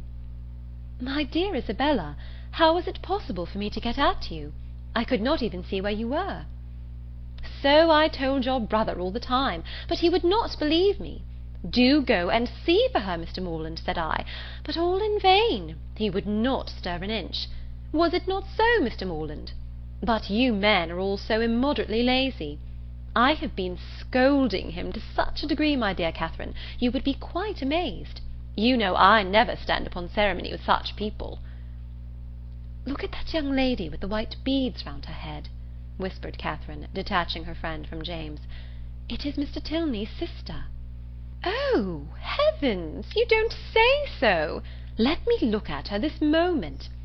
What a delightful girl! I never saw anything half so beautiful. But where is her all-conquering brother? Is he in the room? Point him out to me this instant if he is. I die to see him. Mr. Morland, you are not to listen. We are not talking about you." "But what is all this whispering about? What is going on?" "There now, I knew how it would be. You men have such restless curiosity. Talk of the curiosity of women, indeed! 'Tis nothing. But be satisfied, for you are not to know anything at all of the matter." "And is that likely to satisfy me, do you think?" "Well, I declare! I never knew anything like you. What can it signify to you what we are talking of? Perhaps we are talking about you. Therefore I would advise you not to listen, or you may happen to hear something not very agreeable." In this commonplace chatter, which lasted some time, the original subject seemed entirely forgotten, and though Catherine was very well pleased to have it dropped for a while, she could not avoid a little suspicion at the total suspension of all Isabella's impatient desire to see Mr. Tilney. When the orchestra struck up a fresh dance, James would have led his fair partner away, but she resisted. "I tell you, Mr. Morland," she cried, "I would not do such a thing for all the world. How can you be so teasing? Only conceive, my dear Catherine, what your brother wants me to do. He wants me to dance with him again, though I tell him that it is a most improper thing, and entirely against the rules. It would make us the talk of the place if we were not to change partners." "Upon my honour," said James, "in these public assemblies it is as often done as not." "Nonsense! How can you say so? But when you men have a point to carry, you never stick at anything. My sweet Catherine, do support me. Persuade your brother how impossible it is. Tell him that it would quite shock you to see me do such a thing. Now would it not?" "No, not at all. But if you think it wrong, you had much better change." "There!" cried Isabella. "You hear what your sister says, and yet you will not mind her. Well, remember that it is not my fault if we set all the old ladies in Bath in a bustle. Come along, my dearest Catherine, for heaven's sake, and stand by me." And off they went to regain their former place. John Thorpe in the meanwhile had walked away, and Catherine, ever willing to give Mr. Tilney an opportunity of repeating the agreeable request which had already flattered her once, made her way to Mrs. Allen and Mrs. Thorpe as fast as she could, in the hope of finding him still with them. A hope which, when it proved to be fruitless, she felt to have been highly unreasonable. "Well, my dear," said Mrs. Thorpe, impatient for praise of her son, "I hope you have had an agreeable partner." "Very agreeable, madam." "I am glad of it. John has charming spirits, has not he?" "Did you meet Mr. Tilney, my dear?" said Mrs. Allen. "No. Where is he?" "He was with us just now, and he said he was so tired of lounging about that he was resolved to go and dance. So I thought perhaps he would ask you if he met with you." "Where can he be?" said Catherine, looking round, but she had not looked round long before she saw him leading a young lady to the dance. "Ah, he has got a partner. I wish he had asked you," said Mrs. Allen, and after a short silence she added, "He is a very agreeable young man." "Indeed he is, Mrs. Allen," said Mrs. Thorpe, smiling complacently. "I must say it, though I am his mother, that there is not a more agreeable young man in the world." This inapplicable answer might have been too much for the comprehension of many, but it did not puzzle Mrs. Allen, for after only a moment's consideration she said, in a whisper to Catherine, "I dare say she thought I was speaking of her son." Catherine was disappointed and vexed. She seemed to have missed by so little the very object she had had in view, and this persuasion did not incline her to a very gracious reply, when John Thorpe came up to her soon afterwards and said, "Well, Miss Morland, I suppose you and I are to stand up and jig it together again." "Oh, no. I am much obliged to you. Our 2 dances are over, and besides, I am tired, and do not mean to dance any more." "Do not you? Then let us walk about and quiz people. Come along with me, and I will show you the 4 greatest quizzes in the room, my 2 younger sisters and their partners. I have been laughing at them this half-hour." Again Catherine excused herself, and at last he walked off to quiz his sisters by himself. The rest of the evening she found very dull. Mr. Tilney was drawn away from their party at tea to attend that of his partner. Miss Tilney, though belonging to it, did not sit near her, and James and Isabella were so much engaged in conversation together that the latter had no leisure to bestow more on her friend than one smile, one squeeze, and one "Dearest Catherine."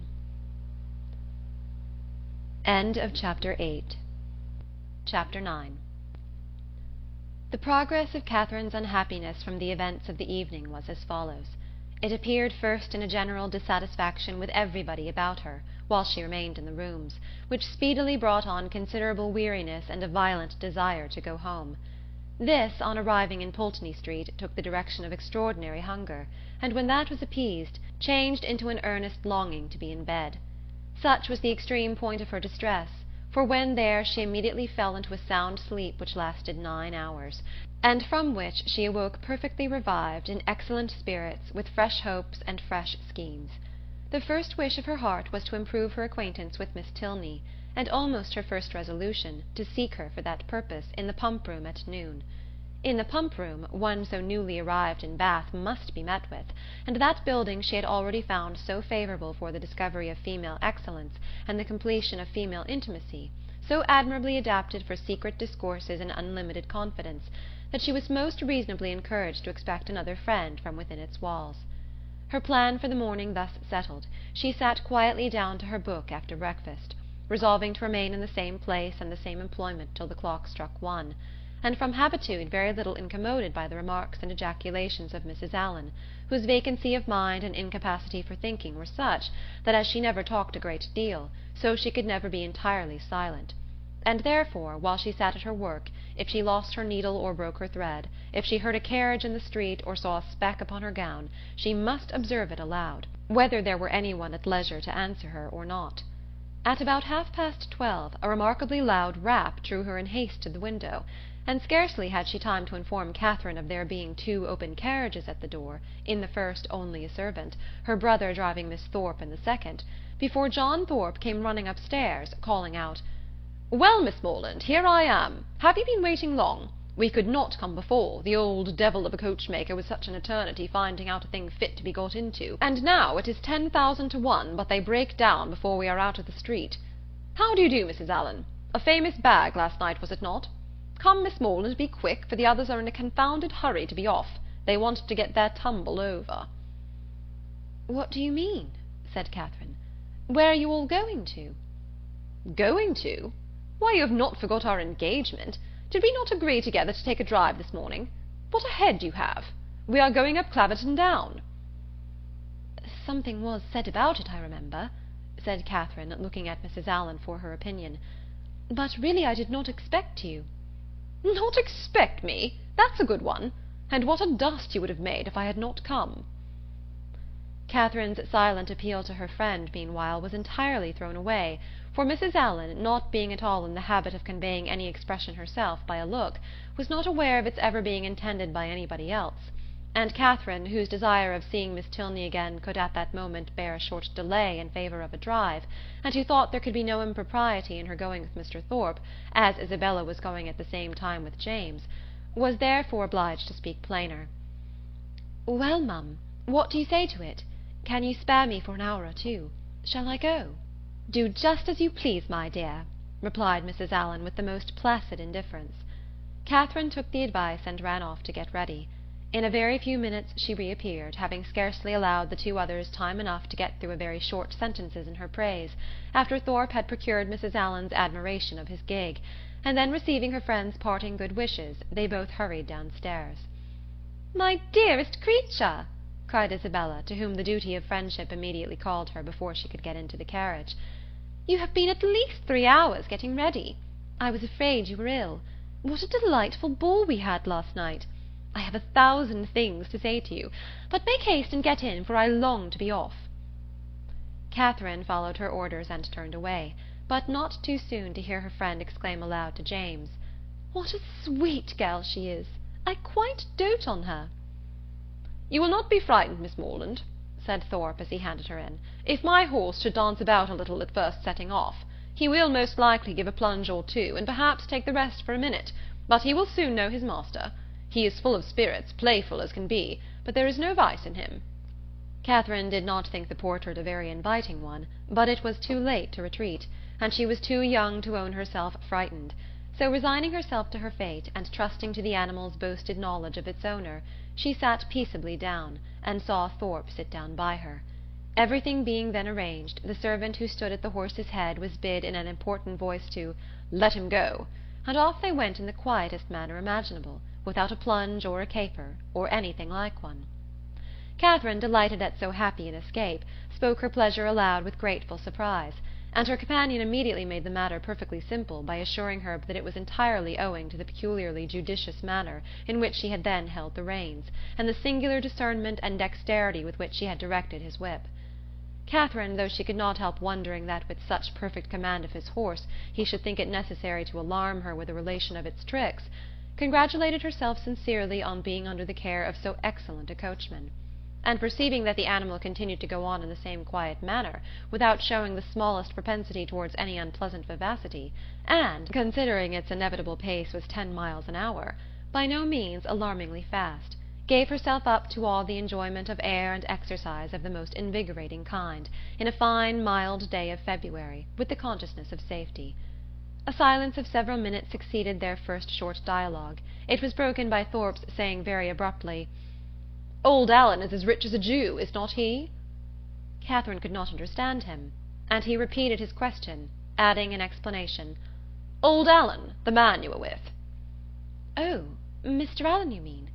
Yes, I believe he is very rich." "And no children at all?" "No, not any."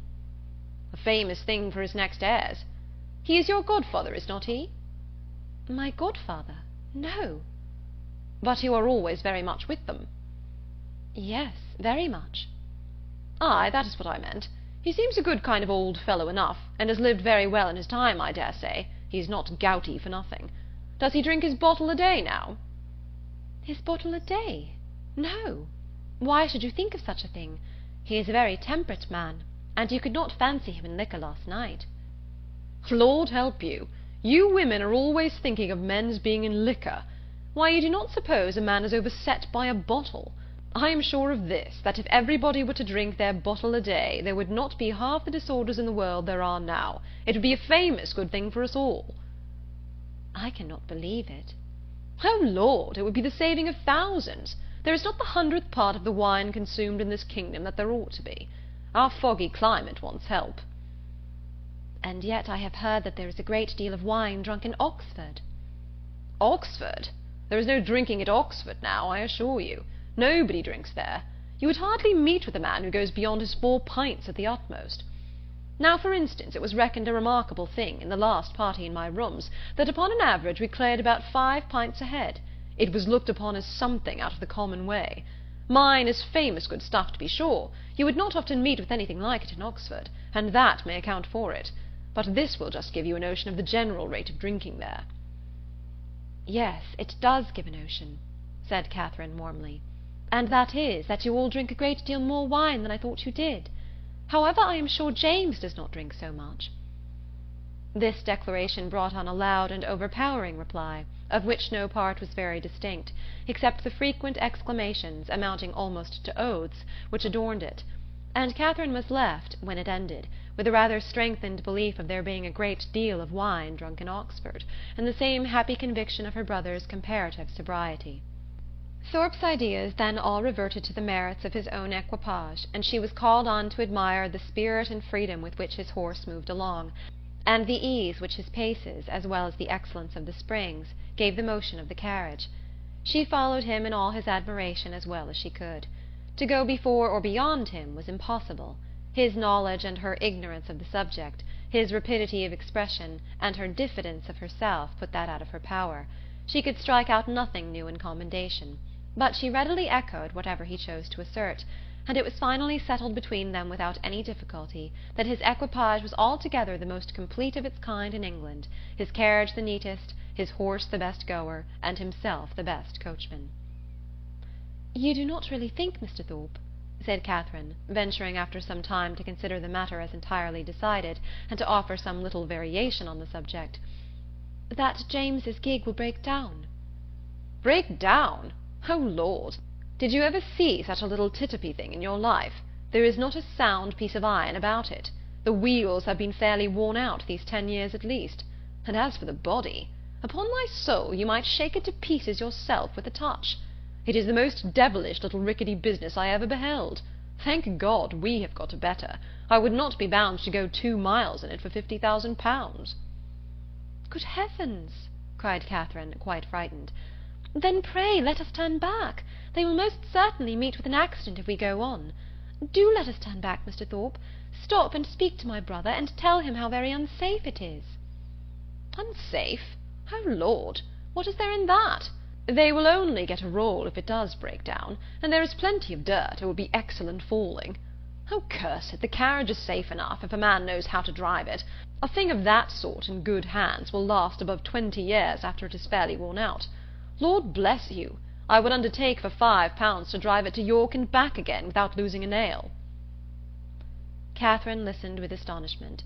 She knew not how to reconcile two such very different accounts of the same thing, for she had not been brought up to understand the propensities of a rattle, nor to know how many idle assertions and impudent falsehoods the excessive vanity will lead. Her own family were plain, matter-of-fact people, who seldom aimed at wit of any kind. Her father, at the utmost, being contented with a pun, and her mother with a proverb. They were not in the habit, therefore, of telling lies to increase their importance, or of asserting at one moment what they would contradict the next. She reflected on the affair for some time in much perplexity, and was more than once on the point of requesting from Mr. Thorpe a clearer insight into his real opinion on the subject, but she checked herself, because it appeared to her that he did not excel in giving those clearer insights, in making those things plain which he had before made ambiguous, and joining to this the consideration that he would not really suffer his sister and his friend to be exposed to danger from which he might easily preserve them, she concluded at last that he must know the carriage to be in fact perfectly safe, and therefore would alarm herself no longer. By him the whole matter seemed entirely forgotten, and all the rest of his conversation, or rather talk, began and ended with himself and his own concerns. He told her of horses which he had bought for a trifle and sold for incredible sums, of racing matches in which his judgment had infallibly foretold the winner, of shooting parties in which he had killed more birds, though without having one good shot, than all his companions together, and described to her some famous day's sport with the foxhounds, in which his foresight and skill in directing the dogs had repaired the mistakes of the most experienced huntsmen, and in which the boldness of his riding, though it had never endangered his own life for a moment, had been constantly leading others into difficulties, which he calmly concluded had broken the necks of many. Little as Catherine was in the habit of judging for herself, and unfixed as were her general notions of what men ought to be, she could not entirely repress a doubt, while she bore with the effusions of his endless conceit, of his being altogether completely agreeable. It was a bold surmise, for he was Isabella's brother, and she had been assured by James that his manners would recommend him to all her sex. But in spite of this, the extreme weariness of his company, which crept over her before they had been out an hour, and which continued unceasingly to increase till they stopped in Pulteney Street again, induced her, in some small degree, to resist such high authority, and to distrust his powers of giving universal pleasure. When they arrived at Mrs. Allen's door, the astonishment of Isabella was hardly to be expressed on finding that it was too late in the day for them to attend her friend into the house. "Past 3 o'clock?" It was inconceivable, incredible, impossible, and she would neither believe her own watch, nor her brother's, nor the servants'. She would believe no assurance of it founded on reason or reality, till Morland produced his watch and ascertained the fact. To have doubted a moment longer, then, would have been equally inconceivable, incredible, and impossible, and she could only protest, over and over again, that no 2 hours and a half had ever gone off so swiftly before, as Catherine was called on to confirm. Catherine could not tell a falsehood even to please Isabella, but the latter was spared the misery of her friend's dissenting voice by not waiting for her answer. Her own feelings entirely engrossed her. Her wretchedness was most acute on finding herself obliged to go directly home. It was ages since she had had a moment's conversation with her dearest Catherine, and though she had such thousands of things to say to her, it appeared as if they were never to be together again. So, with sniffles of most exquisite misery, and the laughing eye of utter despondency, she bade her friend adieu, and went on. Catherine found Mrs. Allen just returned from all the busy idleness of the morning, and was immediately greeted with, "Well, my dear, here you are," a truth which she had no greater inclination than power to dispute. "And I hope you've had a pleasant airing." "Yes, ma'am, I thank you. We could not have had a nicer day." "So Mrs. Thorpe said. She was vastly pleased at your all going." "You have seen Mrs. Thorpe, then?"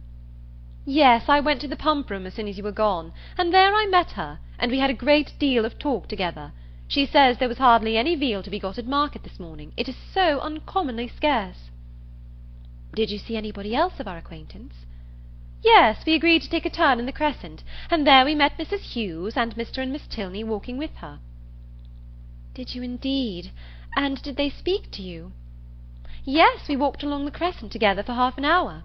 They seem very agreeable people. Miss Tilney was in a very pretty spotted muslin, and I fancy by what I can learn that she always dresses very handsomely. Mrs. Hughes talked to me a great deal about the family." "And what did she tell you of them?" "Oh, a vast deal indeed. She hardly talked of anything else." "Did she tell you what part of Gloucestershire they come from?" "Yes, she did, but I cannot recollect now. But they are very good kind of people, and very rich. Mrs. Tilney was a Miss Drummond, and she and Mrs. Hughes were schoolfellows, and Miss Drummond had a very large fortune, and when she married, her father gave her £20,000, and 500 to buy wedding clothes. Mrs. Hughes saw all the clothes after they came from the warehouse." "And are Mr. and Mrs. Tilney in Bath?" "Yes, I fancy they are, but I am not quite certain. Upon recollection, however, I have a notion they are both dead. At least the mother is. Yes, I am sure Mrs. Tilney is dead, because Mrs. Hughes told me there was a very beautiful set of pearls that Mr. Drummond gave his daughter on her wedding day, and that Miss Tilney has got now, for they were put by for her when her mother died." "And is Mr. Tilney, my partner, the only son?" "I cannot be quite positive about that, my dear. I have some idea he is. But, however, he is a very fine young man, Mrs. Hughes says, and likely to do very well." Catherine inquired no further. She had heard enough to feel that Mrs. Allen had no real intelligence to give, and that she was most particularly unfortunate herself in having missed such a meeting with both brother and sister. Could she have foreseen such a circumstance, nothing should have persuaded her to go out with the others, and as it was she could only lament her ill luck, and think over what she had lost, till it was quite clear to her that the drive had by no means been very pleasant, and that John Thorpe himself was quite disagreeable. Chapter 10. The Allens, Thorpes, and Morlands all met in the evening at the theatre, and as Catherine and Isabella sat together, there was then an opportunity for the latter to utter some few of the many thousand things which had been collecting within her, for communication in the immeasurable length of time which had divided them. "Oh, heavens! My beloved Catherine, have I got you at last?" was her address on Catherine's entering the box and sitting by her. "Now, Mr. Morland," for he was close to her on the other side, "I shall not speak another word to you all the rest of the evening, so I charge you not to expect it. My sweetest Catherine, how have you been this long age? But I need not ask you, for you look delightfully. You really have done your hair in a more heavenly style than ever. You mischievous creature, do you want to attract everybody? I assure you my brother is quite in love with you already, and as for Mr. Tilney, but that is a settled thing. Even your modesty cannot doubt his attachment now. His coming back to Bath makes it too plain. Oh, what would I not give to see him? I really am quite wild with impatience. My mother says he is the most delightful young man in the world. She saw him this morning, you know. You must introduce him to me. Is he in the house now? Look about, for heaven's sake. I assure you I can hardly exist till I see him." "No," said Catherine, "he is not here. I cannot see him anywhere." "Oh, horrid! Am I never to be acquainted with him? How do you like my gown? I think it does not look amiss. The sleeves were entirely my own thought. Do you know, I get so immoderately sick of Bath. Your brother and I were agreeing this morning that, though it is vastly well to be here for a few weeks, we should not live here for millions. We soon found out that our tastes were exactly alike in preferring the country to every other place.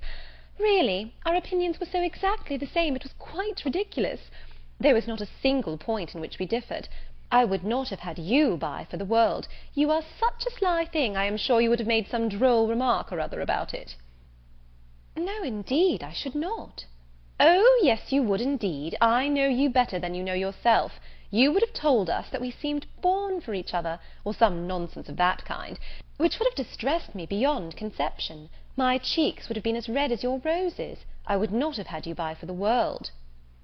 Indeed, you do me injustice. I would not have made so improper a remark upon any account. And besides, I am sure it would never have entered my head. Isabella smiled incredulously, and talked the rest of the evening to James. Catherine's resolution of endeavouring to meet Miss Tilney again continued in full force the next morning, and till the usual moment of going to the pump-room she felt some alarm from the dread of a second prevention. But nothing of that kind occurred, no visitors appeared to delay them, and they all three set off in good time for the pump-room, where the ordinary course of events and conversation took place. Mr. Allen, after drinking his glass of water, joined some gentlemen to talk over the politics of the day, and compare the accounts of their newspapers; and the ladies walked about together, noticing every new face and almost every new bonnet in the room. The female part of the Thorpe family, attended by James Morland, appeared among the crowd in less than a quarter of an hour, and Catherine immediately took her usual place by the side of her friend. James, who was now in constant attendance, maintained a similar position, and separating themselves from the rest of their party, they walked in that manner for some time, till Catherine began to doubt the happiness of a situation which, confining her entirely to her friend and brother, gave her very little share in the notice of either. They were always engaged in some sentimental discussion or lively dispute, but their sentiment was conveyed in such whispering voices, and their vivacity attended with so much laughter, that though Catherine's supporting opinion was not unfrequently called for by one or the other, she was never able to give any, from not having heard a word of the subject. At length, however, she was empowered to disengage herself from her friend by the avowed necessity of speaking to Miss Tilney, whom she most joyfully saw just entering the room with Mrs. Hughes, and whom she instantly joined, with a firmer determination to be acquainted than she might have had courage to command, had she not been urged by the disappointment of the day before. Miss Tilney met her with great civility, returned her advances with equal good-will, and they continued talking together as long as both parties remained in the room. And though in all probability not an observation was made, nor an expression used by either which had not been made and used some thousands of times before, under that roof, in every Bath season, yet the merit of their being spoken with simplicity and truth, and without personal conceit, might be something uncommon. "How well your brother dances!" was an artless exclamation of Catherine's towards the close of their conversation, which at once surprised and amused her companion. "Henry?" she replied with a smile. "Yes, he does dance very well." "He must have thought it very odd to hear me say I was engaged the other evening, when he saw me sitting down. But I really had been engaged the whole day to Mr. Thorpe." Miss Tilney could only bow. "You cannot think," added Catherine after a moment's silence, "how surprised I was to see him again. I felt so sure of his being quite gone away." "When Henry had the pleasure of seeing you before, he was in Bath but for a couple of days. He came only to engage lodgings for us." "That never occurred to me, and of course not seeing him anywhere, I thought he must be gone. Was not the young lady he danced with on Monday a Miss Smith?" "Yes, an acquaintance of Mrs. Hughes." "I dare say she was very glad to dance. Do you think her pretty?" "Not very." "He never comes to the pump-room, I suppose?" "Yes, sometimes, but he is rid out this morning with my father." Mrs. Hughes now joined them, and asked Miss Tilney if she was ready to go. "I hope I shall have the pleasure of seeing you again soon," said Catherine. "Shall you be at the Cotillion ball to-morrow?" "Perhaps yes, I think we certainly shall." "I am glad of it, for we shall all be there." This civility was duly returned, and they parted, on Miss Tilney's side with some knowledge of her new acquaintance's feelings, and on Catherine's without the smallest consciousness of having explained them. She went home very happy. The morning had answered all her hopes, and the evening of the following day was now the object of expectation, the future good. What gown and what head-dress she should wear on the occasion became her chief concern. She cannot be justified in it. Dress is at all times a frivolous distinction, and excessive solicitude about it often destroys its own aim. Catherine knew all this very well. Her great-aunt had read her a lecture on the subject only the Christmas before, and yet she lay awake 10 minutes on Wednesday night debating between her spotted and her tamboured muslin, and nothing but the shortness of the time prevented her buying a new one for the evening. This would have been an error in judgment, great though not uncommon, from which one of the other sex rather than her own, a brother rather than a great-aunt, might have warned her, for man only can be aware of the insensibility of man towards a new gown. It would be mortifying to the feelings of many ladies could they be made to understand how little the heart of man is affected by what is costly or new in their attire, how little it is biassed by the texture of their muslin, and how unsusceptible of peculiar tenderness towards the spotted, the sprigged, the mull, or the jaconet. Woman is fine for her own satisfaction alone. No man will admire her the more, no woman will like her the better for it. Neatness and fashion are enough for the former, and a something of shabbiness or impropriety will be most endearing to the latter. But not one of these grave reflections troubled the tranquillity of Catherine. She entered the rooms on Thursday evening with feelings very different from what had attended her thither the Monday before. She had then been exulting in her engagement to Thorpe, and was now chiefly anxious to avoid his sight, lest he should engage her again. For though she could not, dared not expect that Mr. Tilney should ask her a third time to dance, her wishes, hopes, and plans all centred in nothing less. Every young lady may feel for my heroine in this critical moment, for every young lady has at some time or other known the same agitation. All have been, or at least all have believed themselves to be, in danger from the pursuit of someone whom they wished to avoid, and all have been anxious for the attentions of someone whom they wished to please. As soon as they were joined by the Thorpes, Catherine's agony began. She fidgeted about if John Thorpe came towards her, hid herself as much as possible from his view, and when he spoke to her, pretended not to hear him. The cotillons were over, the country dancing beginning, and she saw nothing of the Tilneys. "Do not be frightened, my dear Catherine," whispered Isabella, "but I am really going to dance with your brother again. I declare positively it is quite shocking. I tell him he ought to be ashamed of himself, but you and John must keep us in countenance. Make haste, my dear creature, and come to us. John has just walked off, but he will be back in a moment."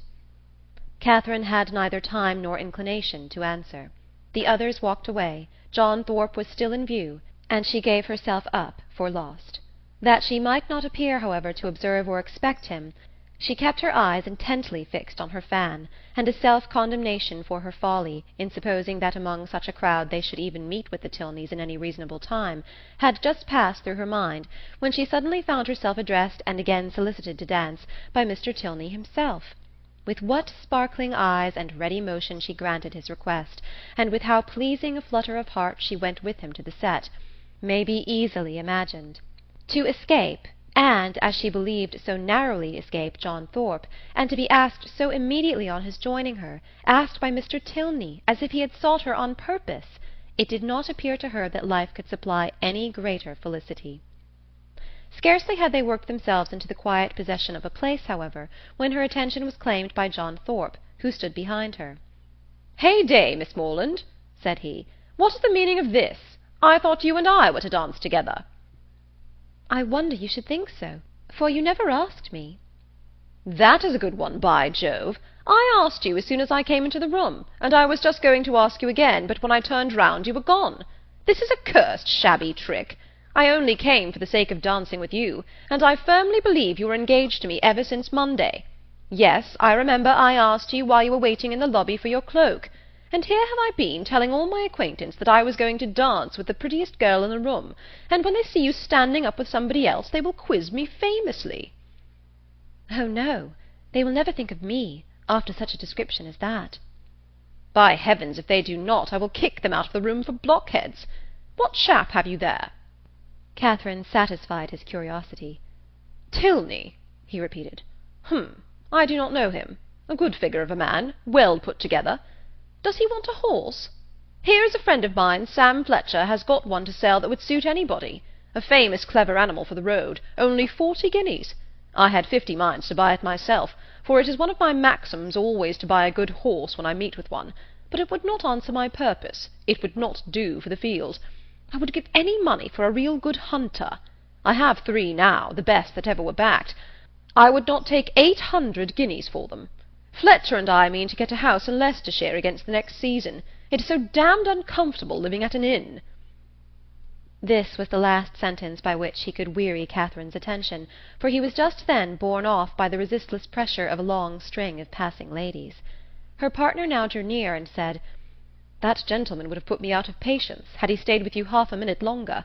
He has no business to withdraw the attention of my partner from me. We have entered into a contract of mutual agreeableness for the space of an evening, and all our agreeableness belongs solely to each other for that time. Nobody can fasten themselves on the notice of one without injuring the rights of the other. I consider a country dance as an emblem of marriage. Fidelity and complaisance are the principal duties of both, and those men who do not choose to dance or marry themselves have no business with the partners or wives of their neighbours." "But they are such very different things." "That you think they cannot be compared together?" "To be sure not. People that marry can never part, but must go and keep house together. People that dance only stand opposite each other in a long room for half an hour." "And such is your definition of matrimony and dancing. Taken in that light, certainly, their resemblance is not striking, but I think I could place them in such a view. You will allow that in both man has the advantage of choice, woman only the power of refusal, that in both it is an engagement between man and woman, formed for the advantage of each, and that when once entered into, they belong exclusively to each other till the moment of its dissolution, that it is their duty, each to endeavour to give the other no cause for wishing that he or she had bestowed themselves elsewhere, and their best interest to keep their own imaginations from wandering towards the perfections of their neighbours, or fancying that they should have been better off with any one else. You will allow all this?" "Yes, to be sure, as you state it, all this sounds very well, but still they are so very different. I cannot look upon them at all in the same light, nor think the same duties belong to them." "In one respect there certainly is a difference. In marriage the man is supposed to provide for the support of the woman to make the home agreeable to the man. He is to purvey, and she is to smile. But in dancing their duties are exactly changed. The agreeableness, the compliance are expected from him, while she furnishes the fan and the lavender water. That, I suppose, was the difference of duties which struck you, as rendering the conditions incapable of comparison." "No, indeed, I never thought of that."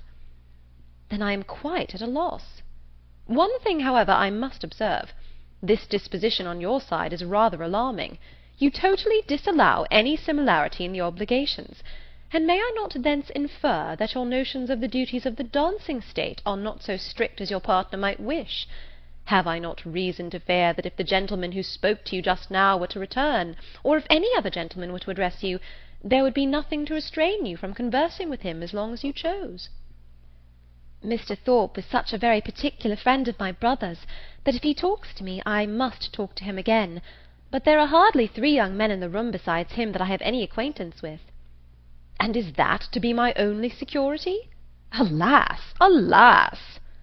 "Nay, I am sure you cannot have a better, for if I do not know anybody, it is impossible for me to talk to them, and besides, I do not want to talk to anybody." "Now you have given me security worth having, and I shall proceed with courage. Do you find Bath as agreeable as when I had the honour of making the inquiry before?" "Yes, quite. More so, indeed." "More so? Take care, or you will forget to be tired of it at the proper time. You ought to be tired at the end of 6 weeks." "I do not think I should be tired, if I were to stay here 6 months." "Bath, compared with London, has little variety, and so everybody finds out every year. For 6 weeks, I allow, Bath is pleasant enough, but beyond that it is the most tiresome place in the world. You would be told so by people of all descriptions, who come regularly every winter, lengthen their 6 weeks into 10 or 12, and go away at last because they can afford to stay no longer." "Well, other people must judge for themselves, and those who go to London may think nothing of Bath. But I, who live in a small retired village in the country, can never find greater sameness in such a place as this than in my own home. for here there are a variety of amusements, a variety of things to be seen and done all day long, which I can know nothing of there." "You are not fond of the country?" "Oh yes, I am. I have always lived there, and have always been very happy. But certainly there is much more sameness in a country life than in a Bath life. One day in the country is exactly like another." "But then you spend your time so much more rationally in the country." "Do I?" "Do you not?" "I do not believe there is much difference." "Here you are in pursuit only of amusement all day long." "And so I am at home, only I do not find so much of it. I walk about here, and so I do there, but here I see a variety of people in every street, and there I can only go and call on Mrs. Allen." Mr. Tilney was very much amused. "Only go and call on Mrs. Allen!" he repeated. "What a picture of intellectual poverty! However, when you sink into this abyss again, you will have more to say. You will be able to talk of Bath, and of all that you did here."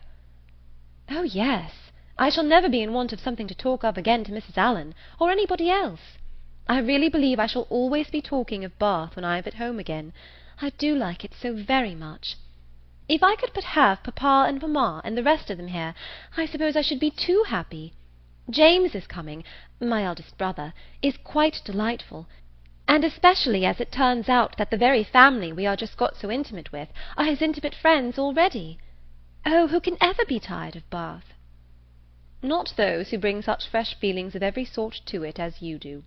But papas and mammas and brothers and intimate friends are a good deal gone by to most of the frequenters of Bath, and the honest relish of balls and plays and everyday sights is past with them." Here their conversation closed, the demands of the dance becoming now too importunate for divided attention. Soon after their reaching the bottom of the set, Catherine perceived herself to be earnestly regarded by a gentleman who stood among the lookers-on, immediately behind her partner. He was a very handsome man, of a commanding aspect, past the bloom, but not past the vigour of life, and with his eye still directed towards her, she saw him presently address Mr. Tilney in a familiar whisper. Confused by his notice, and blushing from the fear of its being excited by something wrong in her appearance, she turned away her head. But while she did so, the gentleman retreated, and her partner coming nearer, said, "I see that you guess what I have just been asked. That gentleman knows your name, and you have a right to know his. It is General Tilney, my father." Catherine's answer was only, "Oh!" But it was an "oh" expressing everything needful, attention to his words, and perfect reliance on their truth. With real interest and strong admiration did her eye now follow the General as he moved through the crowd, and "How handsome a family they are!" was her secret remark. In chatting with Miss Tilney before the evening concluded, a new source of felicity arose to her. She had never taken a country walk since her arrival in Bath. Miss Tilney, to whom all the commonly frequented environs were familiar, spoke of them in terms which made her all eagerness to know them too, and on her openly fearing that she might find nobody to go with her, it was proposed by the brother and sister that they should join in a walk some morning or other. "I shall like it," she cried, "beyond anything in the world, and do not let us put it off. Let us go to-morrow." This was readily agreed to, with only a proviso of Miss Tilney's that it did not rain, which Catherine was sure it would not. At 12 o'clock they were to call for her in Pulteney Street, and "Remember, 12 o'clock!" was her parting speech to her new friend. Of her other, her older, her more established friend, Isabella, of whose fidelity and worth she had enjoyed a fortnight's experience, she scarcely saw anything during the evening. Yet, though longing to make her acquainted with her happiness, she cheerfully submitted to the wish of Mr. Allen, which took them away rather early, and her spirits danced within her, as she danced in her chair all the way home.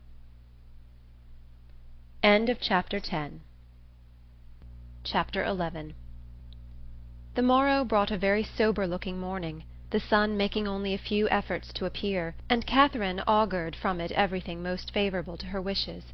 A bright morning so early in the year, she allowed, would generally turn to rain, but a cloudy one foretold improvement as the day advanced.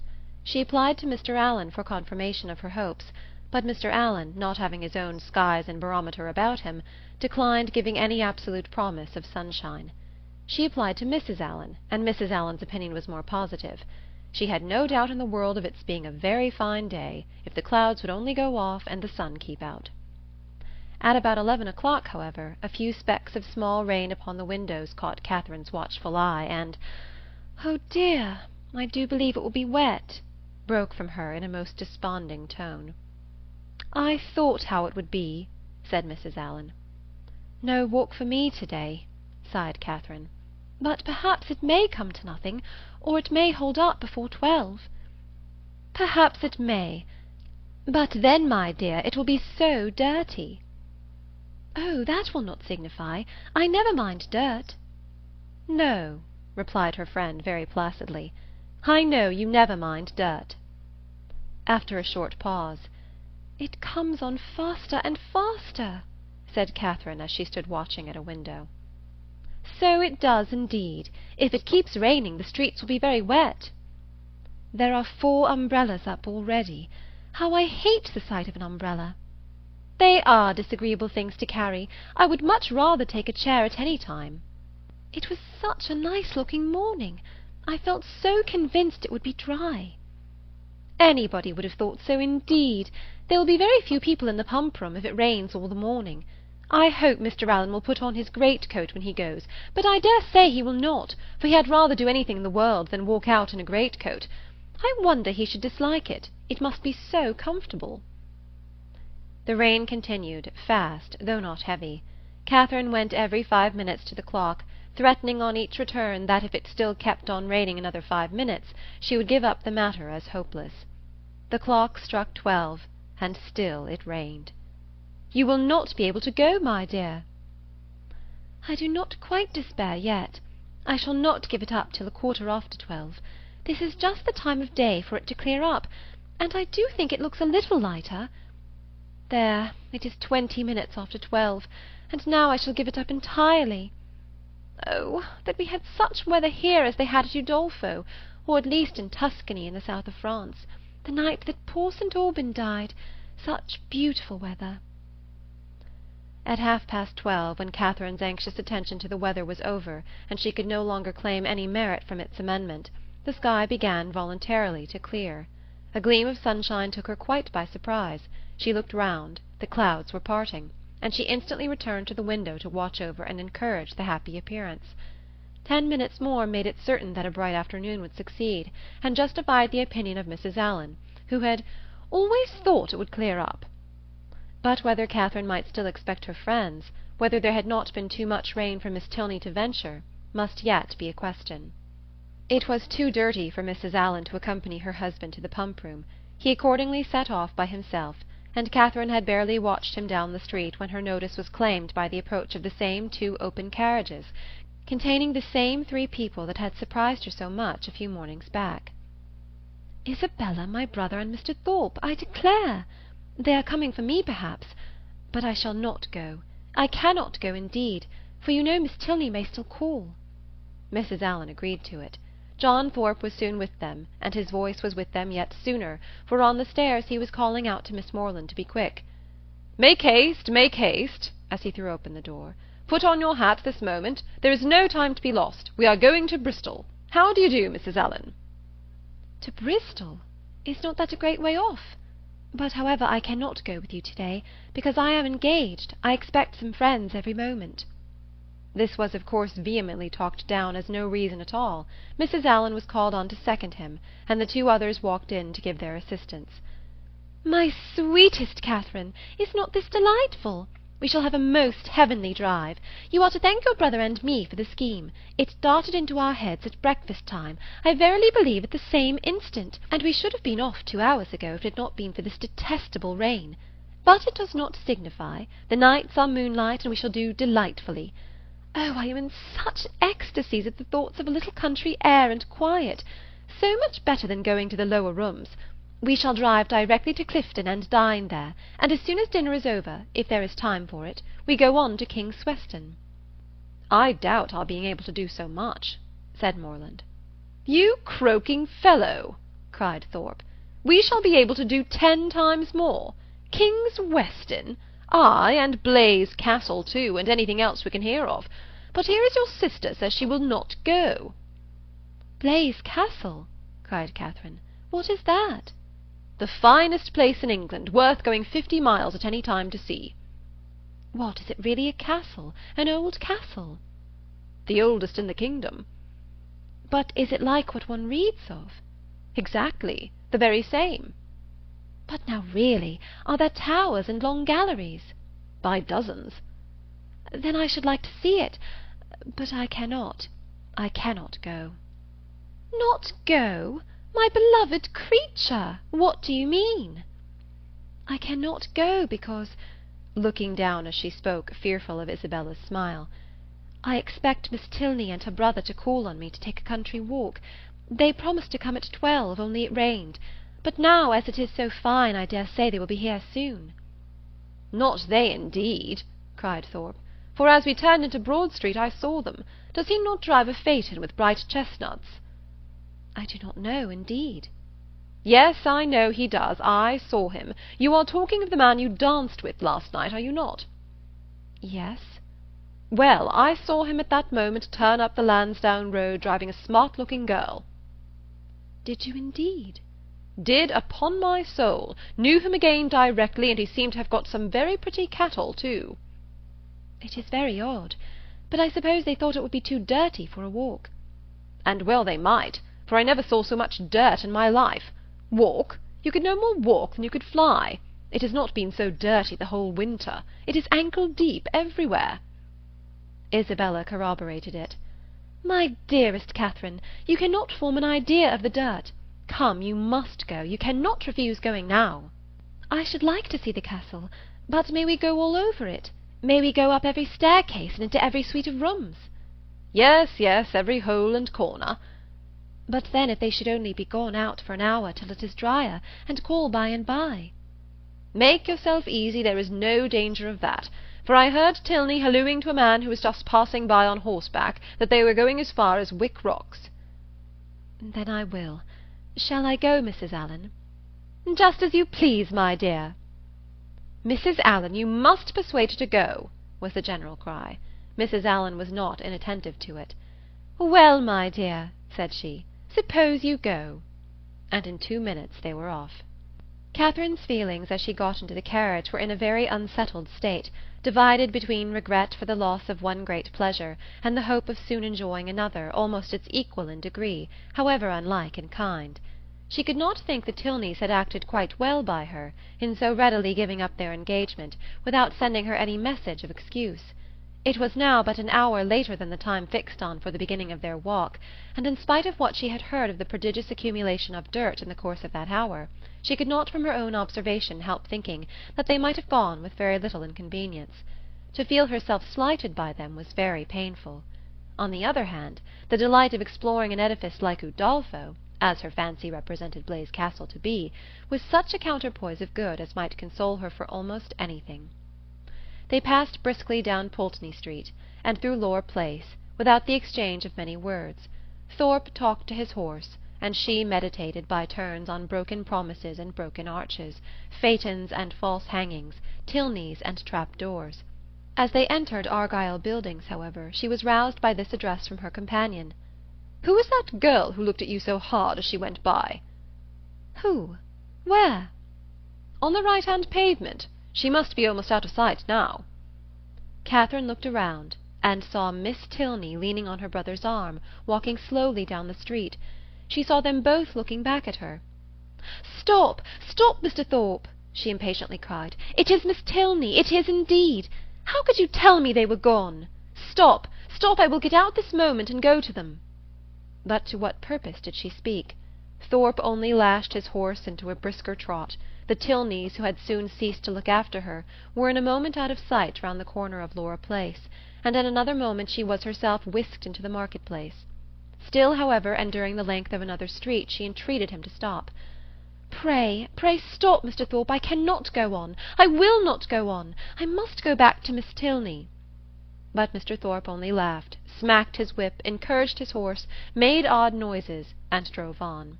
And Catherine, angry and vexed as she was, having no power of getting away, was obliged to give up the point and submit. Her reproaches, however, were not spared. "How could you deceive me so, Mr. Thorpe? How could you say that you saw them driving up the Lansdowne Road? I would not have had it happen so for the world.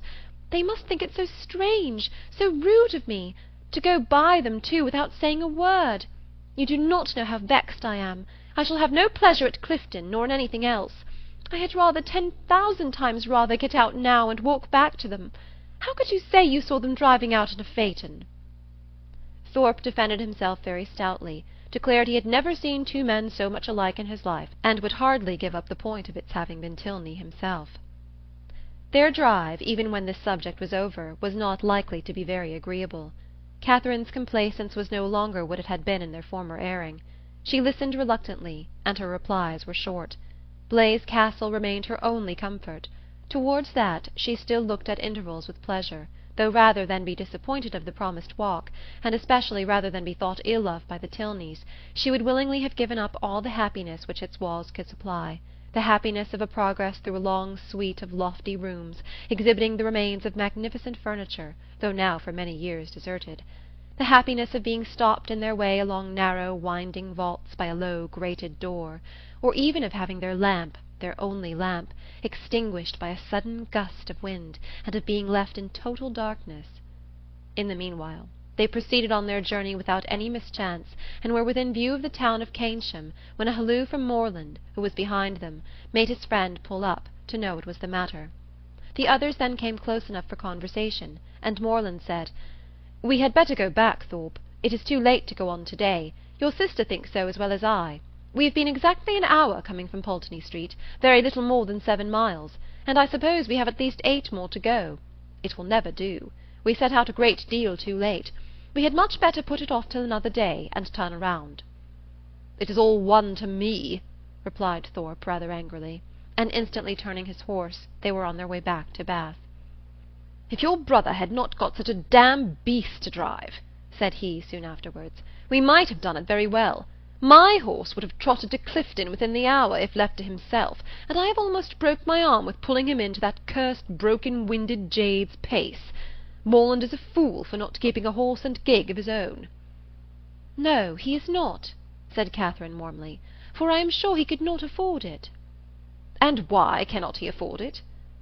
"Because he has not money enough." "And whose fault is that?" "Nobody's, that I know of."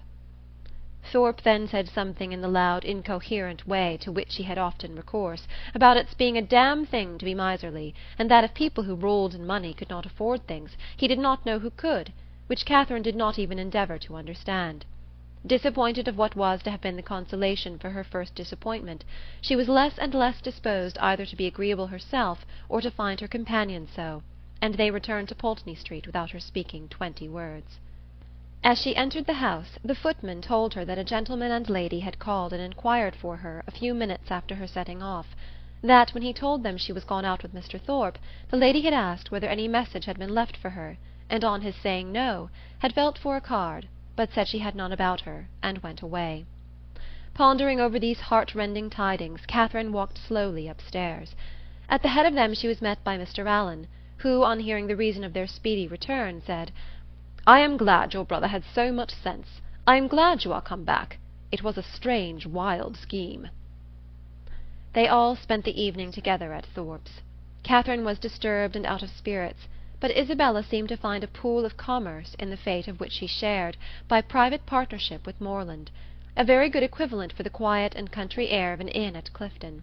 Her satisfaction, too, in not being at the lower rooms was spoken more than once. "How I pity the poor creatures that are going there! How glad I am that I am not amongst them! I wonder whether it will be a full ball or not. They have not begun dancing yet. I would not be there for all the world. It is so delightful to have an evening now and then to oneself. I dare say it will not be a very good ball. I know the Mitchells will not be there. I am sure I pity everybody that is. But I dare say, Mr. Morland, you long to be at it, do not you? I am sure you do. Well, pray do not let anybody here be such a restraint on you. I dare say we could do very well without you, but you men think yourselves of such consequence." Catherine could almost have accused Isabella of being wanting in tenderness towards herself and her sorrows, so very little did they appear to dwell on her mind, and so very inadequate was the comfort she offered. "Do not be so dull, my dearest creature," she whispered. "You will quite break my heart. It was amazingly shocking, to be sure, but the Tilneys were entirely to blame. Why were not they more punctual? It was dirty indeed, but what did that signify? I am sure John and I should not have minded it. I never mind going through anything where a friend is concerned. That is my disposition, and John is just the same. He has amazing strong feelings. Good heavens! What a delightful hand you have got! Kings, I vow!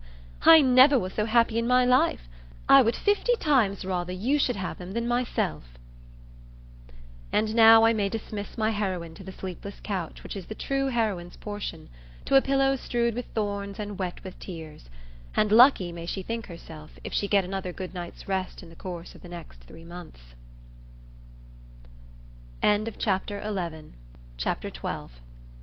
"Mrs. Allen," said Catherine the next morning, "will there be any harm in my calling on Miss Tilney to-day? I shall not be easy till I have explained everything." "Go by all means, my dear, only put on a white gown. Miss Tilney always wears white." Catherine cheerfully complied, and being properly equipped, was more impatient than ever to be at the pump-room, that she might inform herself of General Tilney's lodgings, for though she believed they were in Milsom Street, she was not certain of the house, and Mrs. Allen's wavering convictions only made it more doubtful. To Milsom Street she was directed, and having made herself perfect in the number, hastened away with eager steps and a beating heart to pay her visit, explain her conduct, and be forgiven, tripping lightly through the churchyard, and resolutely turning away her eyes, that she might not be obliged to see her beloved Isabella and her dear family, who, she had reason to believe, were in a shop hard by. She reached the house without any impediment, looked at the number, knocked at the door, and inquired for Miss Tilney. The man believed Miss Tilney to be at home, but was not quite certain. Would she be pleased to send up her name? She gave her card. In a few minutes the servant returned, and with a look which did not quite confirm his words, said that he had been mistaken, for that Miss Tilney was walked out. Catherine, with a blush of mortification, left the house. She felt almost persuaded that Miss Tilney was at home, and too much offended to admit her, and as she retired down the street, could not withhold one glance at the drawing-room windows, in expectation of seeing her there, but no one appeared at them. At the bottom of the street, however, she looked back again, and then, not at a window, but issuing from the door, she saw Miss Tilney herself. She was followed by a gentleman whom Catherine believed to be her father, and they turned up towards Edgar's Buildings. Catherine, in deep mortification, proceeded on her way. She could almost be angry herself at such angry incivility, but she checked the resentful sensation. She remembered her own ignorance. She knew not how such an offence as hers might be classed by the laws of worldly politeness, to what a degree of unforgivingness it might with propriety lead, nor to what rigours of rudeness in return it might justly make her amenable. Dejected and humbled, she had even some thoughts of not going with the others to the theatre that night, but it must be confessed that they were not of long continuance, for she soon recollected, in the first place, that she was without any excuse for staying at home, and in the second, that it was a play she wanted very much to see. To the theatre accordingly they all went. No Tilneys appeared to plague or please her. She feared that amongst the many perfections of the family a fondness for plays was not to be ranked, but perhaps it was because they were habituated to the finer performances of the London stage, which she knew, on Isabella's authority, rendered everything else of the kind quite horrid. She was not deceived in her own expectation of pleasure. The comedy so well suspended her care that no one, observing her during the first 4 acts, would have supposed she had any wretchedness about her. On the beginning of the 5th, however, the sudden view of Mr. Henry Tilney and his father, joining a party in the opposite box, recalled her to anxiety and distress. The stage could no longer excite genuine merriment, no longer keep her whole attention. Every other look upon an average was directed towards the opposite box, and for the space of 2 entire scenes did she thus watch Henry Tilney, without being once able to catch his eye.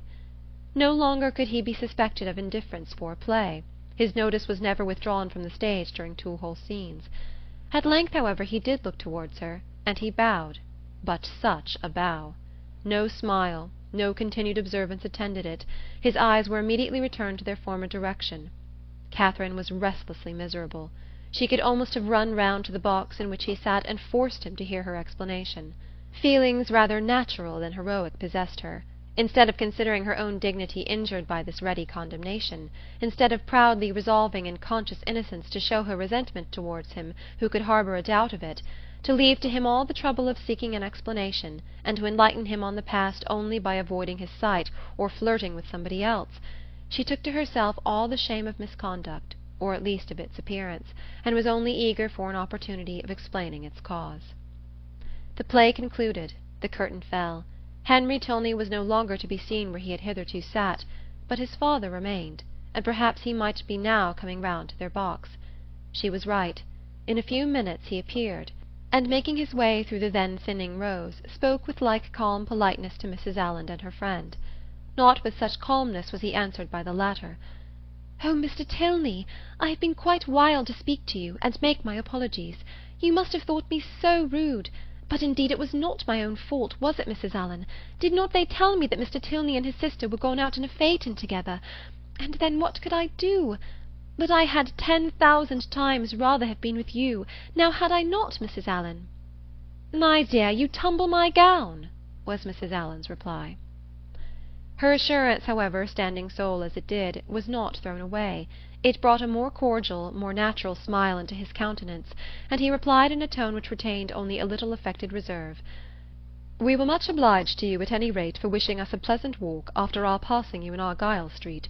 You were so kind as to look back on purpose." "But indeed I did not wish you a pleasant walk. I never thought of such a thing. But I begged Mr. Thorpe so earnestly to stop. I called out to him as soon as ever I saw you. Now Mrs. Allen did not— Oh, you were not there. But indeed I did, and if Mr. Thorpe would only have stopped, I would have jumped out and run after you." Is there a Henry in the world who could be insensible to such a declaration? Henry Tilney, at least, was not. With a yet sweeter smile, he said everything that need be said of his sister's concern, regret, and dependence on Catherine's honour. "Oh, do not say Miss Tilney was not angry," cried Catherine, "because I know she was, for she would not see me this morning when I called. I saw her walk out of the house the next minute after my leaving it. I was hurt, but I was not affronted. Perhaps you did not know I had been there." "I was not within at the time, but I heard of it from Eleanor, and she has been wishing ever since to see you, to explain the reason of such incivility. But perhaps I can do it as well.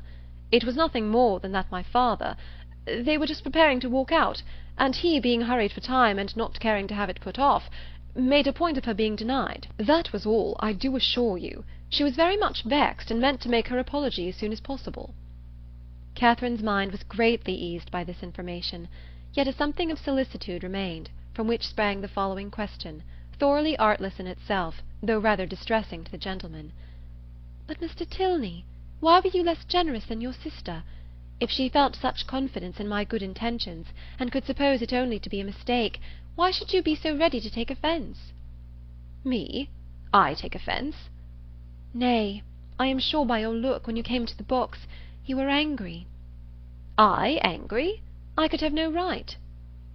"Well, nobody would have thought you had no right who saw your face." He replied by asking her to make room for him, and talking of the play. He remained with them some time, and was only too agreeable for Catherine to be contented when he went away. Before they parted, however, it was agreed that the projected walk should be taken as soon as possible, and setting aside the misery of his quitting their box, she was upon the whole left one of the happiest creatures in the world. While talking to each other, she had observed with some surprise that John Thorpe, who was never in the same part of the house for 10 minutes together, was engaged in conversation with General Tilney, and she felt something more than surprise when she thought she could perceive herself the object of their attention and discourse. What could they have to say of her? She feared General Tilney did not like her appearance. She found it was implied in his preventing her admittance to his daughter, rather than postpone his own walk a few minutes. "How came Mr. Thorpe to know your father?" was her anxious inquiry, as she pointed them out to her companion. He knew nothing about it, but his father, like every military man, had a very large acquaintance. When the entertainment was over, Thorpe came to assist them in getting out. Catherine was the immediate object of his gallantry, and while they waited in the lobby for a chair, he prevented the inquiry which had travelled from her heart almost to the tip of her tongue, by asking in a consequential manner whether she had seen him talking with General Tilney. "He is a fine old fellow, upon my soul. Stout, active, looks as young as his son. I have a great regard for him, I assure you. A gentleman-like, good sort of fellow as ever lived." "But how came you to know him?" "Know him? There are few people much about town that I do not know. I have met him forever at the Bedford, and I knew his face again to-day the moment he came into the billiard-room. One of the best players we have, by the by, and we had a little touch together, though I was almost afraid of him at first. The odds were 5-4 against me, and if I had not made one of the cleanest strokes that perhaps was ever made in this world, I took his ball exactly. But I could not make you understand it without a table. However, I did beat him. A very fine fellow, as rich as a Jew. I should like to dine with him. I dare say he gives famous dinners. But what do you think we have been talking of? You. Yes, by heavens, and the General thinks you the finest girl in Bath. Oh, nonsense! How can you say so? And what do you think I said? Lowering his voice. Well done, General, said I. I am quite of your mind. Here Catherine, who was much less gratified by his admiration than by General Tilney's, was not sorry to be called away by Mr. Allen. Thorpe, however, would see her to her chair, and till she entered it, continued the same kind of delicate flattery, in spite of her entreating him to have done. That General Tilney, instead of disliking, should admire her, was very delightful, and she joyfully thought that there was not one of the family whom she need now fear to meet. The evening had done more, much more for her than could have been expected.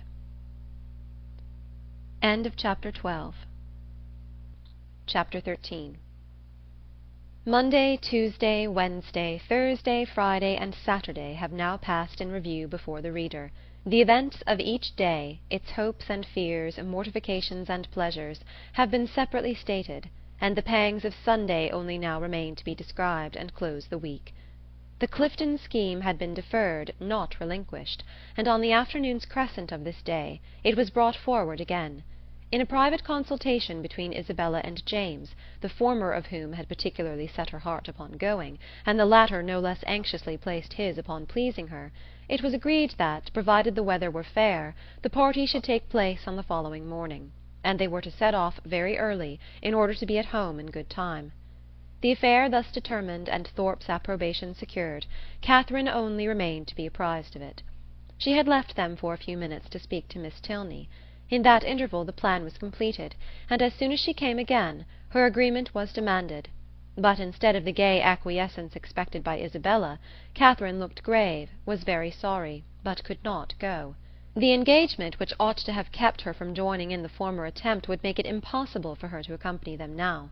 She had that moment settled with Miss Tilney to take their proposed walk to-morrow. It was quite determined, and she would not upon any account retract. But that she must and should retract was instantly the eager cry of both the Thorpes. They must go to Clifton to-morrow. They would not go without her. It would be nothing to put off a mere walk for one day longer, and they would not hear of a refusal. Catherine was distressed, but not subdued. "Do not urge me, Isabella. I am engaged to Miss Tilney. I cannot go." This availed nothing. The same arguments assailed her again. She must go, she should go, and they would not hear of a refusal. "It would be so easy to tell Miss Tilney that you had just been reminded of a prior engagement, and must only beg to put off the walk till Tuesday." "No, it would not be easy. I could not do it. There has been no prior engagement." But Isabella became only more and more urgent, calling on her in the most affectionate manner, addressing her by the most endearing names. She was sure her dearest, sweetest Catherine would not seriously refuse such a trifling request to a friend who loved her so dearly. She knew her beloved Catherine to have so feeling a heart, so sweet a temper, to be so easily persuaded by those she loved. But all in vain. Catherine felt herself to be in the right, and though pained by such tender, such flattering supplication, could not allow it to influence her. Isabella then tried another method. She reproached her with having more affection for Miss Tilney, though she had known her so little a while, than for her best and oldest friends, with being grown cold and indifferent, in short, towards herself. "I cannot help being jealous, Catherine, when I see myself slighted for strangers, I, who love you so excessively. When once my affections are placed, it is not in the power of anything to change them. But I believe my feelings are stronger than anybody's. I am sure they are too strong for my own peace, and to see myself supplanted in your friendship by strangers does cut me to the quick, I own. These Tilneys seem to swallow up everything else." Catherine thought this reproach equally strange and unkind. Was it the part of a friend thus to expose her feelings to the notice of others? Isabella appeared to her ungenerous and selfish, regardless of everything but her own gratification. These painful ideas crossed her mind, though she said nothing. Isabella in the meanwhile had applied her handkerchief to her eyes, and Morland, miserable at such a sight, could not help saying, "Nay, Catherine, I think you cannot stand out any longer now. The sacrifice is not much, and to oblige such a friend. I shall think you quite unkind if you still refuse." This was the first time of her brother's openly siding against her, and anxious to avoid his displeasure, she proposed a compromise. If they would only put off their scheme till Tuesday, which they might easily do, as it depended only on themselves, she could go with them, and everybody might then be satisfied. But "No, no, no," was the immediate answer. That could not be, for Thorpe did not know that he might not go to town on Tuesday. Catherine was sorry, but could do no more, and a short silence ensued, which was broken by Isabella, who, in a voice of cold resentment, said, "Very well, then there is an end of the party. If Catherine does not go, I cannot. I cannot be the only woman. I would not, upon any account in the world, do so improper a thing." "Catherine, you must go," said James. "But why cannot Mr. Thorpe drive one of his other sisters? I dare say either of them would like to go." "Thank ye," cried Thorpe, "but I did not come to Bath to drive my sisters about and look like a fool. No, if you do not go, damn me if I do. I only go for the sake of driving you." "That is a compliment which gives me no pleasure." But her words were lost on Thorpe, who had turned abruptly away. The three others still continued together, walking in a most uncomfortable manner to poor Catherine. Sometimes not a word was said, sometimes she was again attacked with supplications or reproaches, and her arm was still linked within Isabella's, though their hearts were at war. At one moment she was softened, at another irritated, always distressed, but always steady.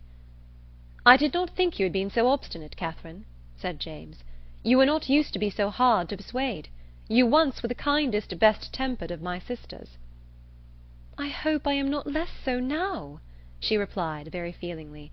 "But indeed I cannot go. If I am wrong, I am doing what I believe to be right."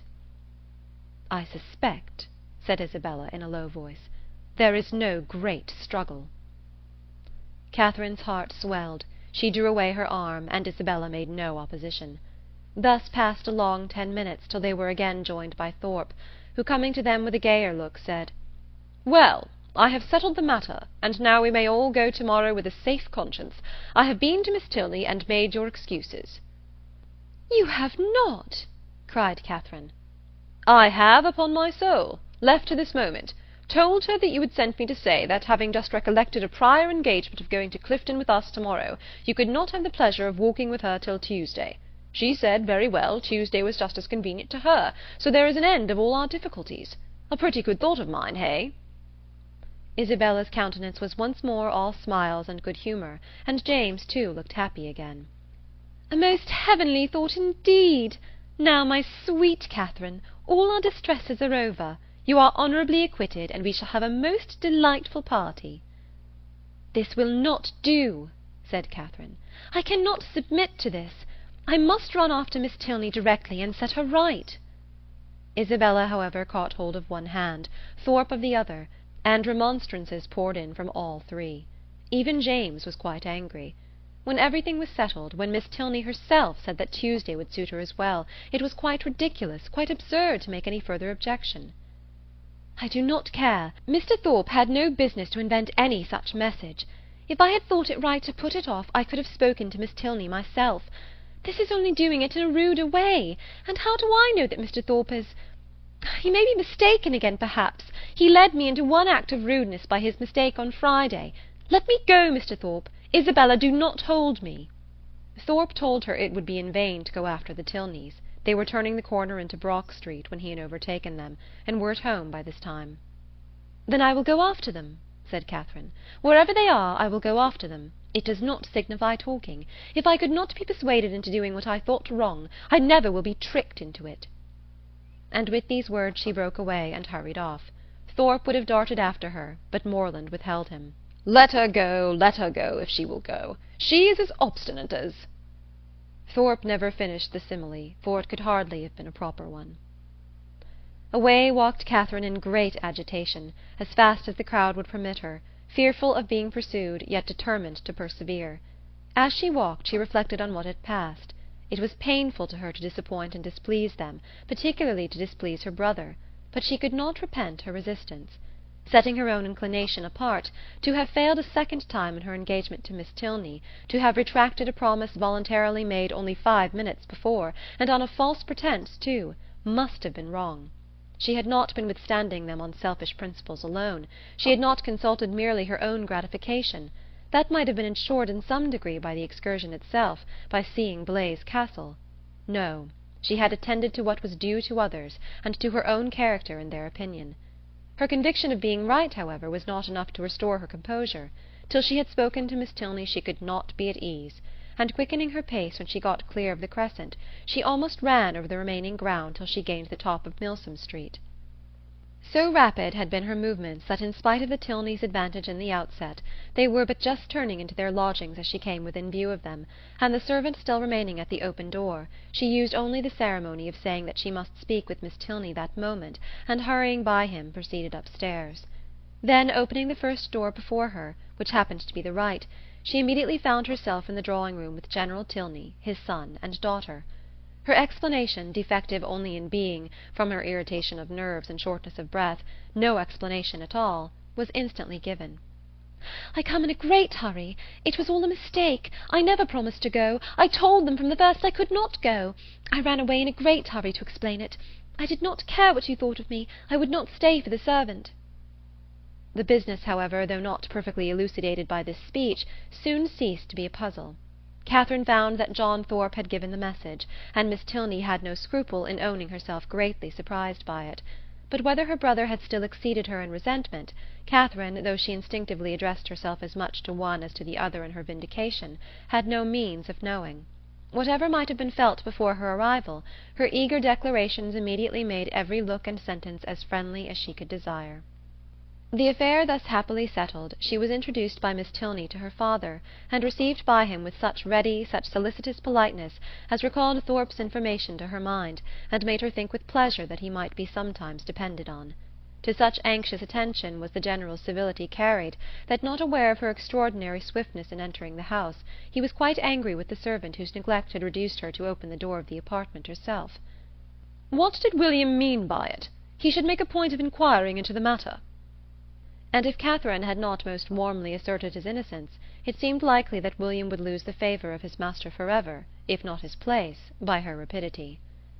After sitting with them a quarter of an hour, she rose to take leave, and was then most agreeably surprised by General Tilney's asking her if she would do his daughter the honour of dining and spending the rest of the day with her. Miss Tilney added her own wishes. Catherine was greatly obliged, but it was quite out of her power. Mr. and Mrs. Allen would expect her back every moment. The General declared he could say no more. The claims of Mr. and Mrs. Allen were not to be superseded, but on some other day, he trusted, when longer notice could be given, they would not refuse to spare her to her friend. Oh no, Catherine was sure they would not have the least objection, and she should have a great pleasure in coming. The General attended her himself to the street door, saying everything gallant as they went downstairs, admiring the elasticity of her walk, which corresponded exactly with the spirit of her dancing, and making her one of the most graceful bows she had ever beheld, when they parted. Catherine, delighted by all that had passed, proceeded gaily to Pulteney Street, walking, as she concluded, with great elasticity, though she had never thought of it before. She reached home without seeing anything more of the offended party, and now that she had been triumphant throughout, had carried her point, and was secure of her walk, she began, as the flutter of her spirit subsided, to doubt whether she had been perfectly right. A sacrifice was always noble, and if she had given way to their entreaties she should have been spared the distressing idea of a friend displeased, a brother angry, and a scheme of great happiness to both destroyed, perhaps through her means. To ease her mind, and ascertain by the opinion of an unprejudiced person what her own conduct had really been, she took occasion to mention before Mr. Allen the half-settled scheme of her brother and the Thorpes for the following day. Mr. Allen caught at it directly. "Well," said he, "and do you think of going too?" "No. I had just engaged myself to walk with Miss Tilney before they told me of it, and therefore, you know, I could not go with them, could I?" "No, certainly not, and I am glad you do not think of it. These schemes are not at all the thing. young men and women driving about the country in open carriages. Now and then it is very well, but going to inns and public places together. It is not right, and I wonder Mrs. Thorpe should allow it. I am glad you do not think of going. I am sure Mrs. Morland would not be pleased. Mrs. Allen, are you not of my way of thinking? Do you not think these kind of projects objectionable?" "Yes, very much so indeed. Open carriages are nasty things. A clean gown is not 5 minutes' wear in them. You are splashed getting in and getting out, and the wind takes your hair and your bonnet in every direction. I hate an open carriage myself." "I know you do, but that is not the question. Do not you think it has an odd appearance if young ladies are frequently driven about in them by young men, to whom they are not even related?" "Yes, my dear, a very odd appearance indeed. I cannot bear to see it." "Dear madam," cried Catherine, "then why did you not tell me so before? I am sure if I had known it to be improper, I would not have gone with Mr. Thorpe at all. But I always hoped you would tell me if you thought I was doing wrong." "And so I should, my dear, you may depend on it, for as I told Mrs. Morland at parting, I would always do the best for you in my power. But one must not be over particular. Young people will be young people, as your good mother says herself. You know I wanted you, when we first came, not to buy that sprigged muslin, but you would. Young people do not like always to be thwarted." "But this was something of real consequence, and I do not think you would have found me hard to persuade." "As far as it has gone hitherto, there is no harm done," said Mr. Allen, "and I would only advise you, my dear, not to go out with Mr. Thorpe any more." "That is just what I was going to say," added his wife. Catherine, relieved for herself, felt uneasy for Isabella, and after a moment's thought, asked Mr. Allen whether it would not be both proper and kind in her to write to Miss Thorpe, and explain the indecorum of which she must be as insensible as herself, for she considered that Isabella might otherwise perhaps be going to Clifton the next day, in spite of what had passed. Mr. Allen, however, discouraged her from doing any such thing. "You had better leave her alone, my dear. She is old enough to know what she is about, and if not, has a mother to advise her.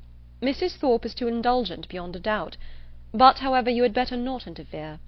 She and your brother choose to go, and you will be only getting ill will."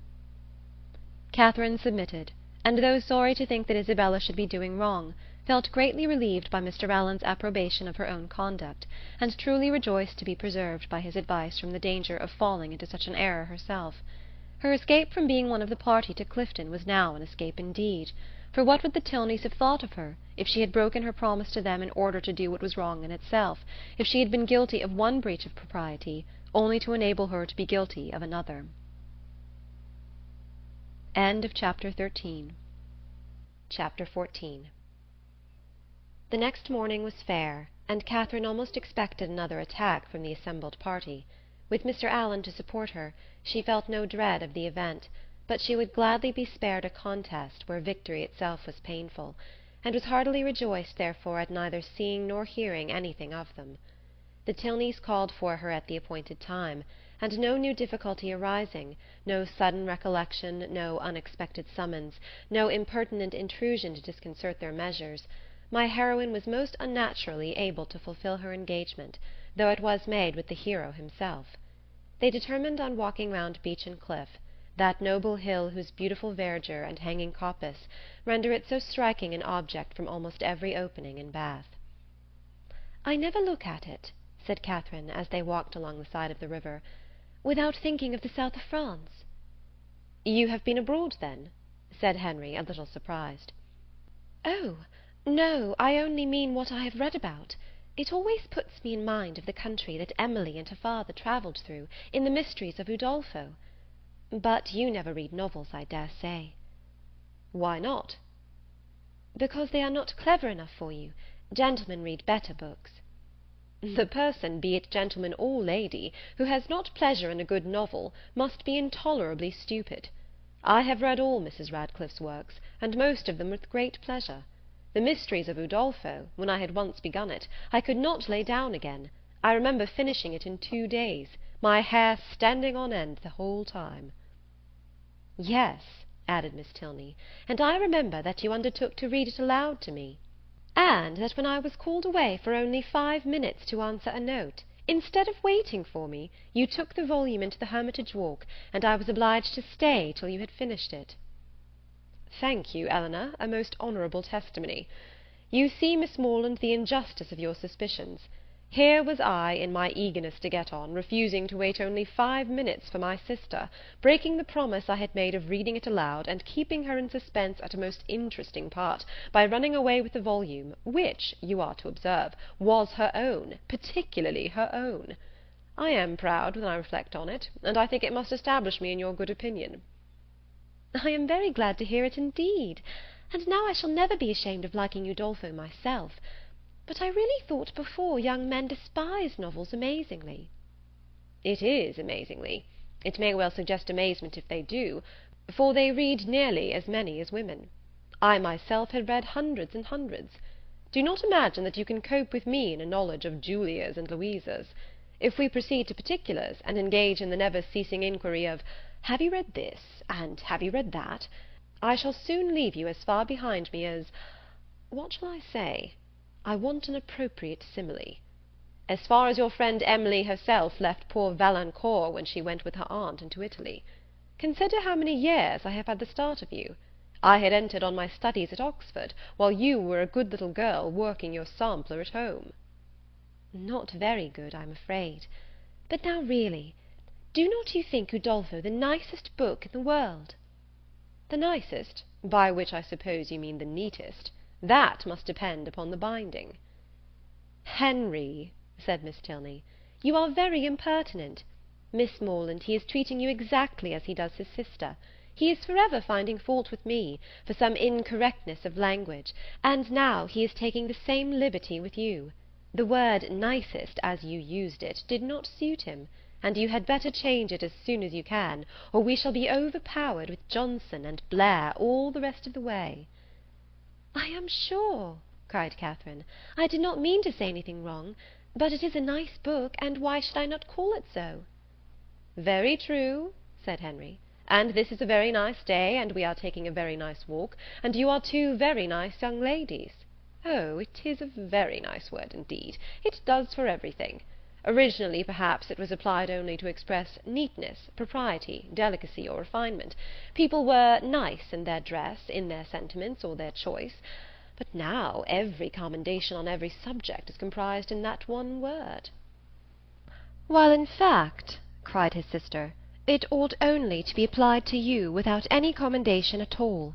You are more nice than wise. Come, Miss Morland, let us leave him to meditate over our faults in the utmost propriety of diction, while we praise Udolpho in whatever terms we like best. It is a most interesting work. You are fond of that kind of reading?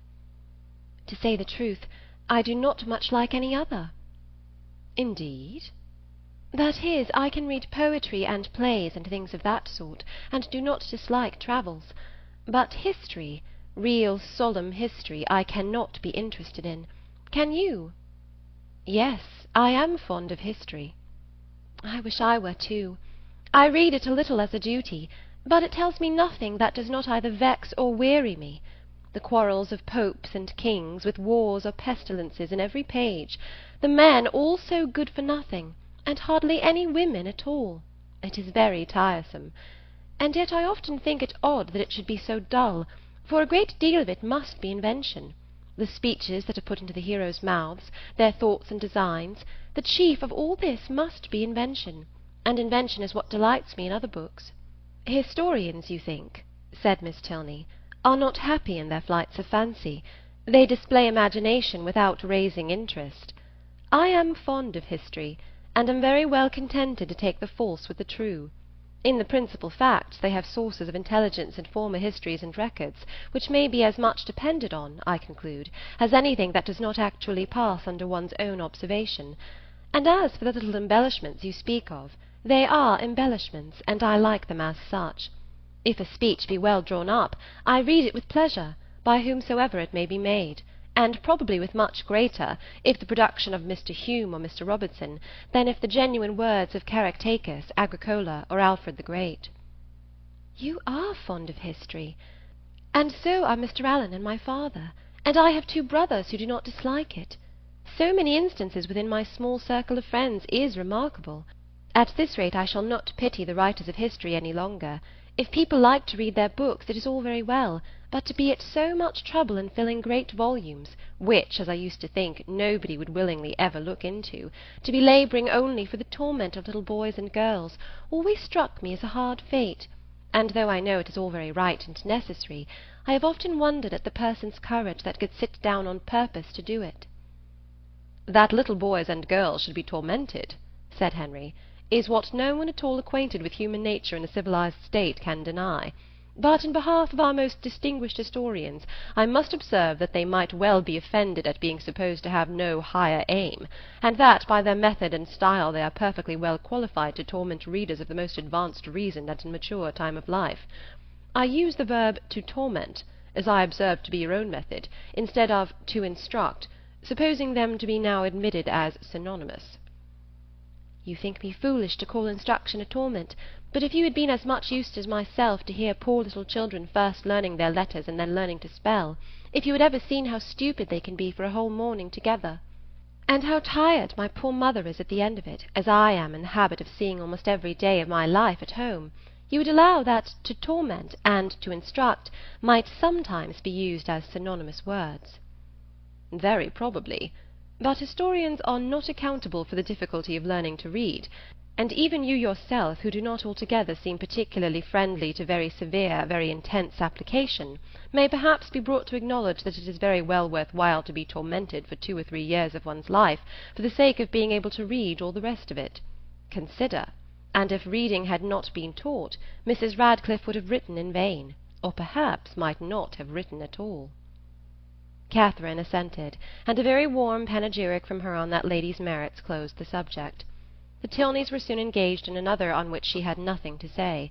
They were viewing the country with the eyes of persons accustomed to drawing, and decided on its capability of being formed into pictures with all the eagerness of real taste. Here Catherine was quite lost. She knew nothing of drawing, nothing of taste, and she listened to them with an attention which brought her little profit, for they talked in phrases which conveyed scarcely any idea to her. The little which she could understand, however, appeared to contradict the very few notions she had entertained on the matter before. It seemed as if a good view were no longer to be taken from the top of an high hill, and that a clear blue sky was no longer a proof of a fine day. She was heartily ashamed of her ignorance. A misplaced shame.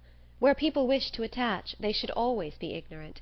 To come with a well-informed mind is to come with an inability of administering to the vanity of others, which a sensible person would always wish to avoid.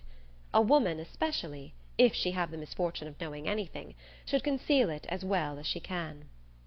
The advantages of natural folly in a beautiful girl have been already set forth by the capital pen of a sister author, and to her treatment of the subject I will only add, in justice to men, that though to the larger and more trifling part of the sex imbecility in females is a great enhancement of their personal charms, there is a portion of them too reasonable and too well informed themselves to desire anything more in woman than ignorance.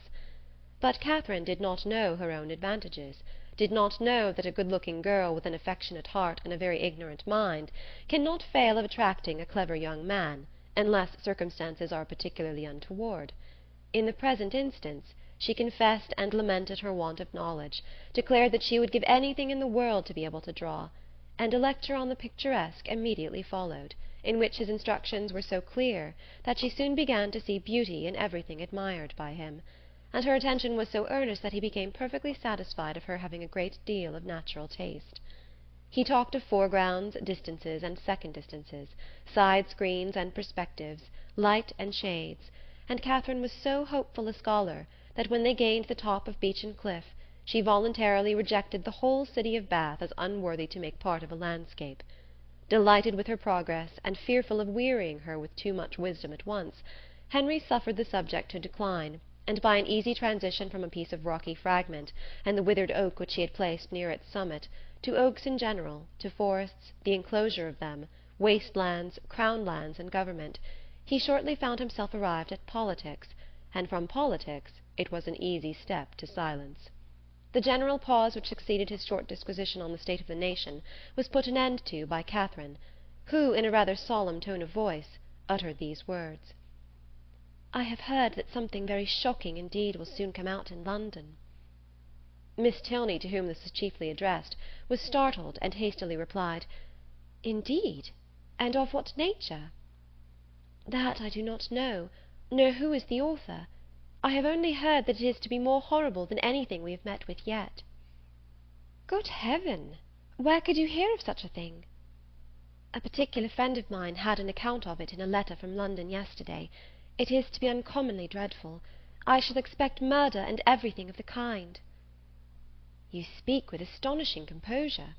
But I hope your friend's accounts have been exaggerated, and if such a design is known beforehand, proper measures will undoubtedly be taken by government to prevent its coming to effect.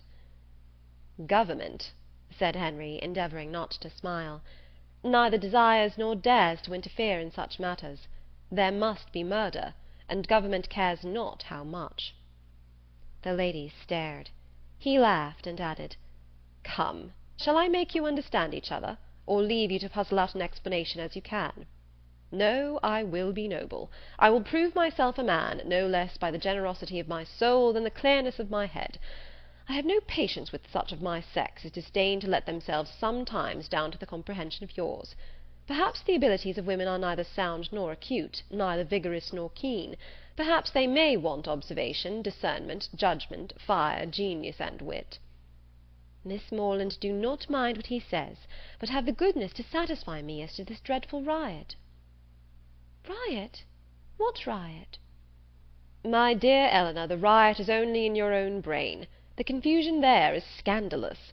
Miss Morland has been talking of nothing more dreadful than a new publication which is shortly to come out, in 3 duodecimo volumes, 276 pages in each, with a frontispiece to the first, of 2 tombstones and a lantern. Do you understand? And you, Miss Morland, my stupid sister has mistaken all your clearest expressions. You talked of expected horrors in London, and instead of instantly conceiving, as any rational creature would have done, that such words could relate only to a circulating library, she immediately pictured to herself a mob of 3,000 men assembling in St. George's Fields, the Bank attacked, the Tower threatened, the streets of London flowing with blood, a detachment of the 12th Light Dragoons, the hopes of the nation, called up from Northampton to quell the insurgents, and the gallant Captain Frederick Tilney, in the moment of charging at the head of his troop, knocked off his horse by a brickbat from an upper window. Forgive her stupidity. The fears of the sister have added to the weakness of the woman, but she is by no means a simpleton in general. Catherine looked grave. And now, Henry, said Miss Tilney, that you have made us understand each other, you may as well make Miss Morland understand yourself, unless you mean to have her think you intolerably rude to your sister, and a great brute in your opinion of women in general. Miss Morland is not used to your odd ways. I shall be most happy to make her better acquainted with them. No doubt, but that is no explanation of the present. What am I to do? You know what you ought to do. Clear your character handsomely before her. Tell her that you think very highly of the understanding of women. Miss Morland, I think very highly of the understanding of all the women in the world, especially of those, whoever they may be, with whom I happen to be in company. That is not enough. Be more serious. Miss Morland, no one can think more highly of the understanding of women than I do. In my opinion, nature has given them so much that they never find it necessary to use more than half. We shall get nothing more serious from him now, Miss Morland. He is not in a sober mood. But I do assure you that he must be entirely misunderstood, if he can ever appear to say an unjust thing of any woman at all, or an unkind one of me. It was no effort to Catherine to believe that Henry Tilney could never be wrong. His manner might sometimes surprise, but his meaning must be always just, and what she did not understand she was almost as ready to admire as what she did. The whole walk was delightful, and though it ended too soon, its conclusion was delightful too. Her friends attended her into the house, and Miss Tilney, before they parted, addressing herself with respectful form as much to Mrs. Allen as to Catherine, petitioned for the pleasure of her company to dinner on the day after the next. No difficulty was made on Mrs. Allen's side, and the only difficulty on Catherine's was in concealing the excess of her pleasure. The morning had passed away so charmingly as to banish all her friendship and natural affection, for no thought of Isabella or James had crossed her during their walk. When the Tilneys were gone, she became amiable again, but she was amiable for some time to little effect. Mrs. Allen had no intelligence to give that could relieve her anxiety. She had heard nothing from any of them. Towards the end of the morning, however, Catherine, having occasion for some indispensable yard of ribbon which must be bought without a moment's delay, walked out into the town, and in Bond Street overtook the second Miss Thorpe as she was loitering towards Edgar's Buildings between two of the sweetest girls in the world, who had been her dear friends all the morning. From her she soon learned that the party to Clifton had taken place. "They set off at 8 this morning," said Miss Anne, "and I am sure I do not envy them their drive. I think you and I are very well off to be out of the scrape. It must be the dullest thing in the world, for there is not a soul at Clifton this time of year. Belle went with your brother, and John drove Maria." Catherine spoke the pleasure she really felt on hearing this part of the arrangement. "Oh, yes," rejoined the other, "Maria is gone. She was quite wild to go. She thought it would be something very fine. I cannot say I admire her taste, and for my part I was determined from the first not to go, if they pressed me ever so much." Catherine, a little doubtful of this, could not help answering, "I wish you could have gone too. It is a pity you could not all go." "Thank you, but it is quite a matter of indifference to me. Indeed, I would not have gone on any account. I was saying so to Emily and Sophia when you overtook us."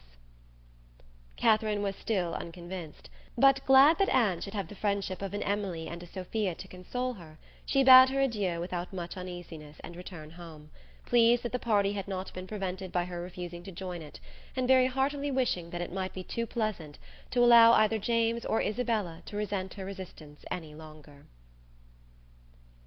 Chapter 15. Early the next day a note from Isabella, speaking peace and tenderness in every line, and entreating the immediate presence of her friend on a matter of the utmost importance, hastened Catherine, in the happiest state of confidence and curiosity, to Edgar's Buildings. The two youngest Miss Thorpes were by themselves in the front parlour, and on Anne's quitting it to call her sister, Catherine took the opportunity of asking the other for some particulars of their yesterday's party. Maria desired no greater pleasure than to speak of it, and Catherine immediately learnt that it had been altogether the most delightful scheme in the world, and that nobody could imagine how charming it had been, and that it had been more delightful than anybody could conceive. Such was the information of the first 5 minutes. The second unfolded thus much in detail: that they had driven directly to the York Hotel, ate some soup, and bespoke an early dinner, walked down to the pump-room, tasted the water, and laid out some shillings in purses and spars.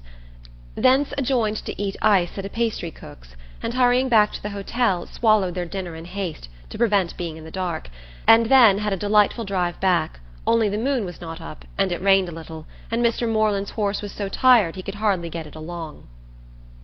Catherine listened with heartfelt satisfaction. It appeared that Blaise Castle had never been thought of, and as for all the rest, there was nothing to regret for half an instant. Maria's intelligence concluded with a tender effusion of pity for her sister Anne, whom she represented as insupportably cross from being excluded the party. "She will never forgive me, I'm sure, but you know, how could I help it? John would have me go, for he vowed he would not drive her, because she had such thick ankles. I dare say she will not be in good humour again this month, but I am determined I will not be cross. It is not a little matter that puts me out of temper." Isabella now entered the room with so eager a step, and a look of such happy importance, as engaged all her friend's notice.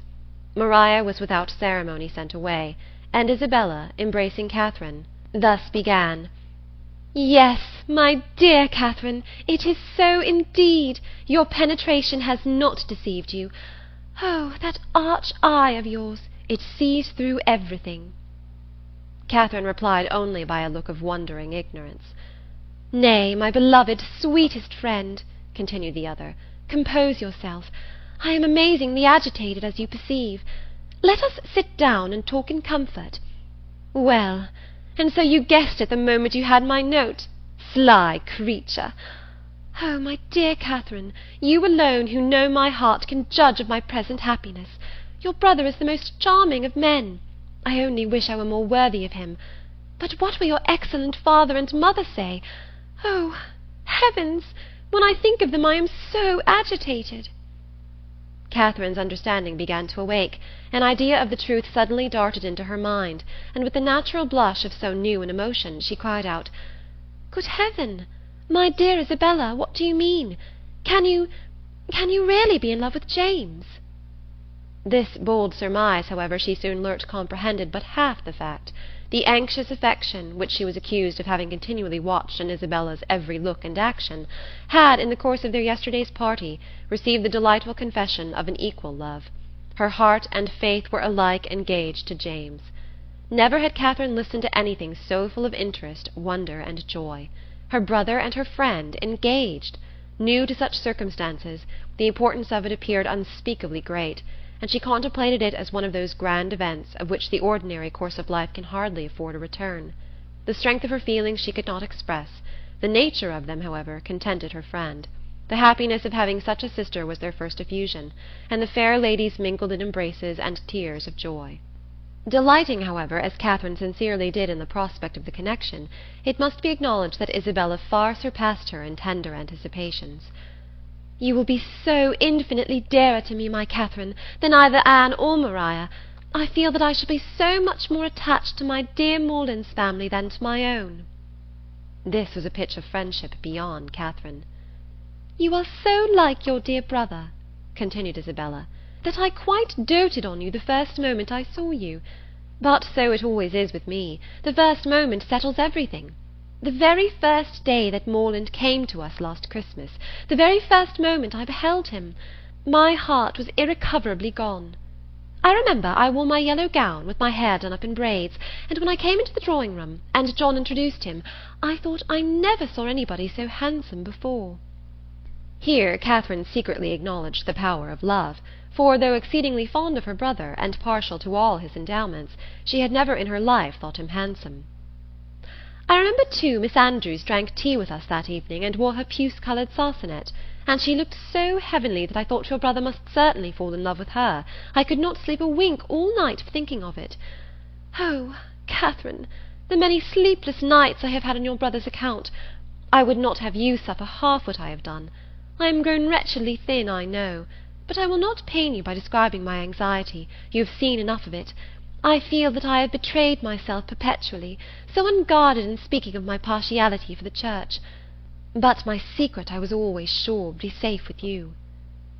Catherine felt that nothing could have been safer, but ashamed of an ignorance little expected, she dared no longer contest the point, nor refuse to have been as full of arch penetration and affectionate sympathy as Isabella chose to consider her. Her brother, she found, was preparing to set off with all speed to Fullerton, to make known his situation and ask consent, and here was a source of some real agitation to the mind of Isabella. Catherine endeavoured to persuade her, as she was herself persuaded, that her father and mother would never oppose their son's wishes.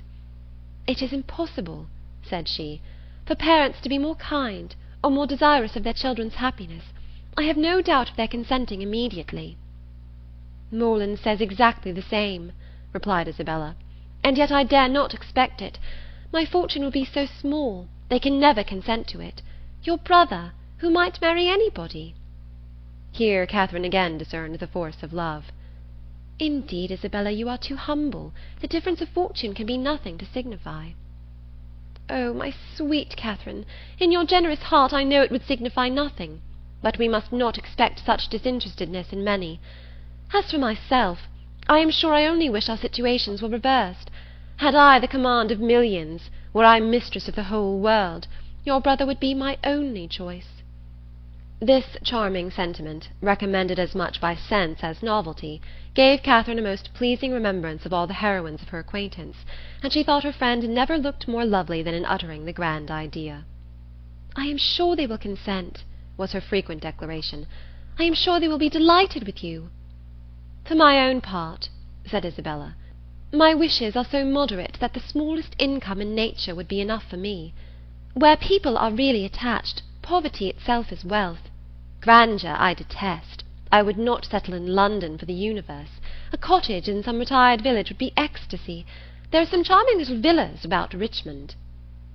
"Richmond?" cried Catherine. "You must settle near Fullerton. You must be near us." "I am sure I shall be miserable if we do not. If I can but be near you, I shall be satisfied. But this is idle talking. I will not allow myself to think of such things till we have your father's answer. Morland says that by sending it to-night to Salisbury, we may have it to-morrow. To-morrow! I know I shall never have courage to open the letter. I know it will be the death of me." A reverie succeeded this conviction, and when Isabella spoke again, it was to resolve on the quality of her wedding gown. Their conference was put an end to by the anxious young lover himself, who came to breathe his parting sigh before he set off for Wiltshire. Catherine wished to congratulate him, but knew not what to say, and her eloquence was only in her eyes. From them, however, the 8 parts of speech shone out most expressively, and James could combine them with ease. Impatient for the realization of all that he had hoped at home, his adieus were not long, and they would have been yet shorter had he not been frequently detained by the urgent entreaties of his fair one that he would go. Twice was he called almost from the door by her eagerness to have him gone. "Indeed, Morland, I must drive you away. Consider how far you have to ride. I cannot bear to see you linger so. For heaven's sake, waste no more time. There, go, go, I insist on it." The two friends, with hearts now more united than ever, were inseparable for the day, and in schemes of sisterly happiness the hours flew along. Mrs. Thorpe and her son, who were acquainted with everything, and who seemed only to want Mr. Moreland's consent, to consider Isabella's engagement as the most fortunate circumstance imaginable for their family, were allowed to join their counsels, and add their quota of significant looks and mysterious expressions to fill up the measure of curiosity to be raised in the unprivileged younger sisters. To Catherine's simple feelings, this odd sort of reserve seemed neither kindly meant nor consistently supported, and its unkindness she would hardly have forborne pointing out, had its inconsistency been less their friend. But Anne and Maria soon set her heart at ease by the sagacity of their "I know what," and the evening was spent in a sort of war of wit, a display of family ingenuity, on one side in the mystery of an affected secret, on the other of undefined discovery, all equally acute. Catherine was with her friend again the next day, endeavouring to support her spirits and while away the many tedious hours before the delivery of the letters, a needful exertion, for as the time of reasonable expectation drew near, Isabella became more and more desponding, and before the letter arrived had worked herself into a state of real distress. But when it did come, where could distress be found? "I have had no difficulty in gaining the consent of my kind parents, and have promised that everything in their power shall be done to forward my happiness," were the first 3 lines, and in one moment all was joyful security. The brightest glow was instantly spread over Isabella's features, all care and anxiety seemed removed, her spirits became almost too high for control, and she called herself without scruple the happiest of mortals. Mrs. Thorpe, with tears of joy, embraced her daughter, her son, her visitor, and could have embraced half the inhabitants of Bath with satisfaction. Her heart was overflowing with tenderness. It was "Dear John," and "Dear Catherine," at every word. "Dear Anne" and "Dear Maria" must immediately be made sharers in their felicity, and 2 "dears" at once before the name of Isabella were not more than that beloved child had now well earned. John himself was no skulker in joy. He not only bestowed on Mr. Moreland the high commendation of being one of the finest fellows in the world, but swore off many sentences in his praise.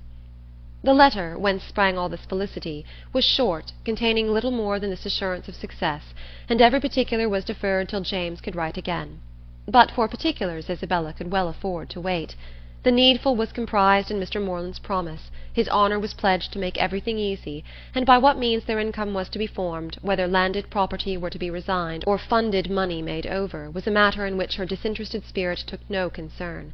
She knew enough to feel secure of an honourable and speedy establishment, and her imagination took a rapid flight over its attendant felicities.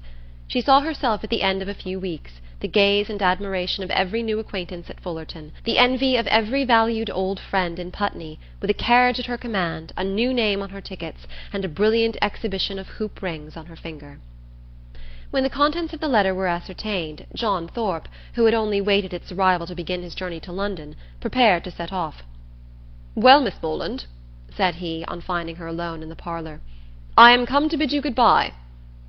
Catherine wished him a good journey. Without appearing to hear her, he walked to the window, fidgeted about, hummed a tune, and seemed wholly self-occupied. "Shall not you be late at Devizes?" said Catherine.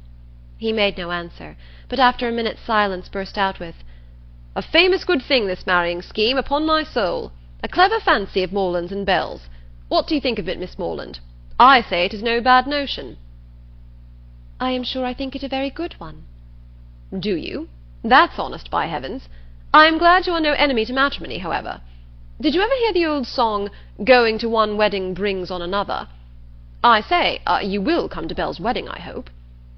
"Yes, I have promised your sister to be with her, if possible." "And then you know," twisting himself about and forcing a foolish laugh, "I say, then you know, we may try the truth of the same old song." "May we? But I never sing. Well, I wish you a good journey. I dine with Miss Tilney to-day, and must now be going home." "Nay, but there is no such confounded hurry. Who knows when we may be together again? Not but that I shall be down again by the end of a fortnight, and a devilish long fortnight it will appear to me."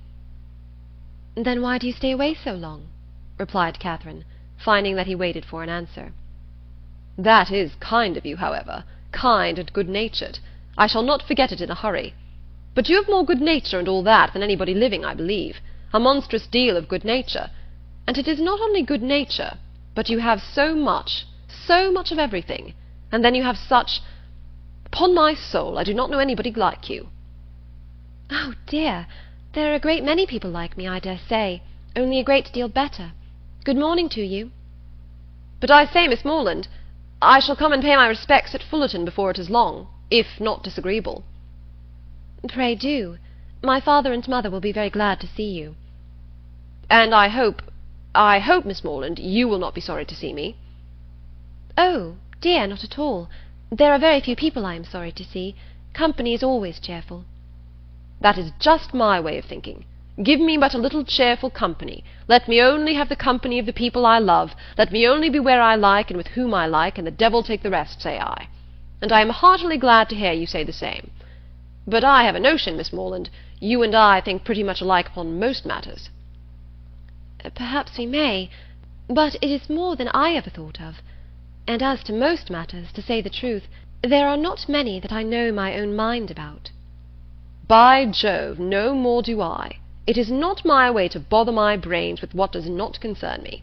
My notion of things is simple enough. Let me only have the girl I like, say I, with a comfortable house over my head, and what care I for all the rest? Fortune is nothing. I am sure of a good income of my own, and if she had not a penny, why, so much the better." "Very true. I think like you there. If there is a good fortune on one side, there can be no occasion for any on the other, no matter which has it, so that there is enough. I hate the idea of one great fortune looking out for another, and to marry for money I think the wickedest thing in existence. Good day. We shall be very glad to see you at Fullerton, whenever it is convenient." And away she went. It was not in the power of all his gallantry to detain her longer. With such news to communicate, and such a visit to prepare for, her departure was not to be delayed by anything in his nature to urge, and she hurried away, leaving him to the undivided consciousness of his own happy address, and her explicit encouragement. The agitation which she had herself experienced on first learning her brother's engagement made her expect to raise no inconsiderable emotion in Mr. and Mrs. Allen by the communication of the wonderful event. How great was her disappointment! The important affair, which many words of preparation ushered in, had been foreseen by them both ever since her brother's arrival, and all that they felt on the occasion was comprehended in a wish for the young people's happiness, with a remark, on the gentleman's side, in favour of Isabella's beauty, and on the lady's of her great good luck. It was to Catherine the most surprising insensibility. The disclosure, however, of the great secret of James's going to Fullerton the day before did raise some emotion in Mrs. Allen. She could not listen to that with perfect calmness, but repeatedly regretted the necessity of its concealment, wished she could have known his intention, wished she could have seen him before he went, as she should certainly have troubled him with her best regards to his father and mother, and her kind compliments to all the Skinners. Chapter 16. Catherine's expectations of pleasure from her visit in Milsom Street were so very high that disappointment was inevitable, and accordingly, though she was most politely received by General Tilney, and kindly welcomed by his daughter, though Henry was at home and no one else of the party, she found on her return, without spending many hours in the examination of her feelings, that she had gone to her appointment preparing for happiness which it had not afforded. Instead of finding herself improved in acquaintance with Miss Tilney, from the intercourse of the day, she seemed hardly so intimate with her as before. Instead of seeing Henry Tilney to greater advantage than ever, in the ease of a family party, he had never said so little, nor been so little agreeable, and in spite of their father's great civilities to her, in spite of his thanks, invitations, and compliments, it had been a release to get away from him. It puzzled her to account for all this. It could not be General Tilney's fault. That he was perfectly agreeable and good-natured, and altogether a very charming man, did not admit of a doubt, for he was tall and handsome, and Henry's father. He could not be accountable for his children's want of spirits, or for her want of enjoyment in his company. The former she hoped at last might have been accidental, and the latter she could only attribute to her own stupidity. Isabella, on hearing the particulars of the visit, gave a different explanation. "It was all pride, pride, insufferable haughtiness and pride. She had long suspected the family to be very high, and this made it certain. Such insolence of behaviour as Miss Tilney she had never heard of in her life. Not to do the honours of her house with common good breeding, to behave to her guest with such superciliousness, hardly even to speak to her." "But it was not so bad as that, Isabella. There was no superciliousness. She was very civil." "Oh, don't defend her. And then the brother, he who had appeared so attached to you. Good heavens! Well, some people's feelings are incomprehensible. And so he hardly looked once at you the whole day." "I do not say so, but he did not seem in good spirits." "How contemptible! Of all things in the world, inconstancy is my aversion. Let me entreat you never to think of him again, my dear Catherine. Indeed, he is unworthy of you." "Unworthy? I do not suppose he ever thinks of me." "That is exactly what I say. He never thinks of you. Such fickleness! Oh, how different to your brother, and to mine! I really believe John has the most constant heart." "But as for General Tilney, I assure you it would be impossible for anybody to behave to me with greater civility and attention. It seemed to be his only care to entertain and make me happy." "Oh, I know no harm of him. I do not suspect him of pride. I believe he is a very gentlemanlike man. John thinks very well of him, and John's judgment. Well, I shall see how they behave to me this evening. We shall meet them at the rooms." "And must I go?" "Do not you intend it? I thought it was all settled." "Nay, since you make such a point of it, I can refuse you nothing. But do not insist upon my being very agreeable, for my heart, you know, will be some 40 miles off. And as for dancing, do not mention it, I beg. That is quite out of the question. Charles Hodges will plague me to death, I dare say, but I shall cut him very short. 10 to 1, but he guesses the reason, and that is exactly what I want to avoid, so I shall insist on his keeping his conjecture to himself." Isabella's opinion of the Tilneys did not influence her friend. She was sure there had been no insolence in the manners either of brother or sister, and she did not credit there being any pride in their hearts. The evening rewarded her confidence. She was met by one with the same kindness, and by the other with the same attention as heretofore. Miss Tilney took pains to be near her, and Henry asked her to dance. Having heard the day before in Milsom Street that their elder brother, Captain Tilney, was expected almost every hour, she was at no loss for the name of a very fashionable-looking, handsome young man, whom she had never seen before, and who now evidently belonged to their party. She looked at him with great admiration, and even supposed it possible that some people might think him handsomer than his brother, though in her eyes his air was more assuming, and his countenance less prepossessing. His taste and manners were beyond a doubt decidedly inferior, for within her hearing he not only protested against every thought of dancing himself, but even laughed openly at Henry for finding it possible. From the latter circumstance it may be presumed that, whatever might be our heroine's opinion of him, his admiration of her was not of a very dangerous kind, not likely to produce animosities between the brothers, nor persecutions to the lady.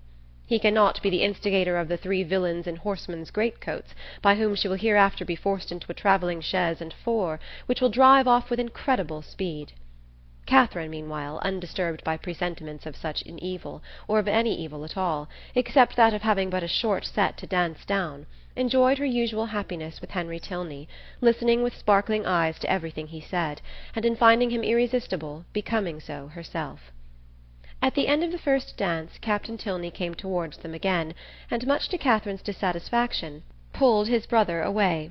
They retired whispering together, and though her delicate sensibility did not take immediate alarm, and lay it down as fact, that Captain Tilney must have heard some malevolent misrepresentation of her, which he now hastened to communicate to his brother, in the hope of separating them for ever, she could not have her partner conveyed from her sight without very uneasy sensations.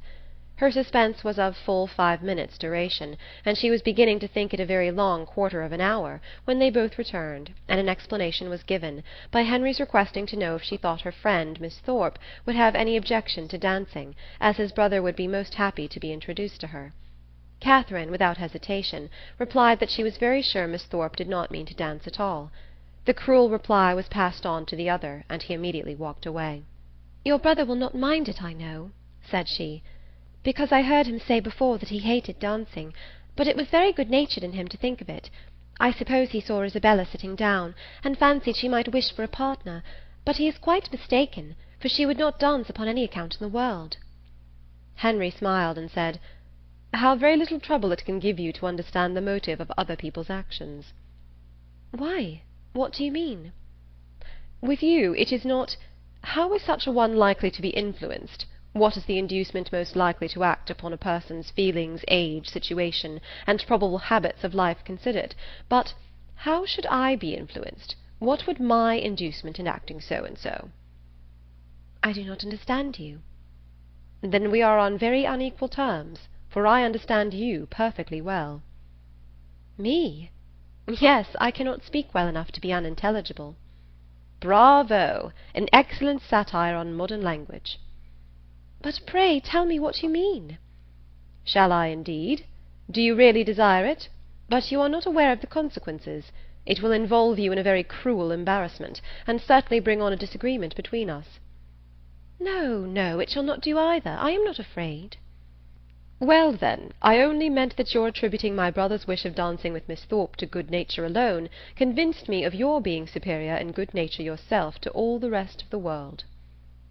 Catherine blushed and disclaimed, and the gentleman's predictions were verified.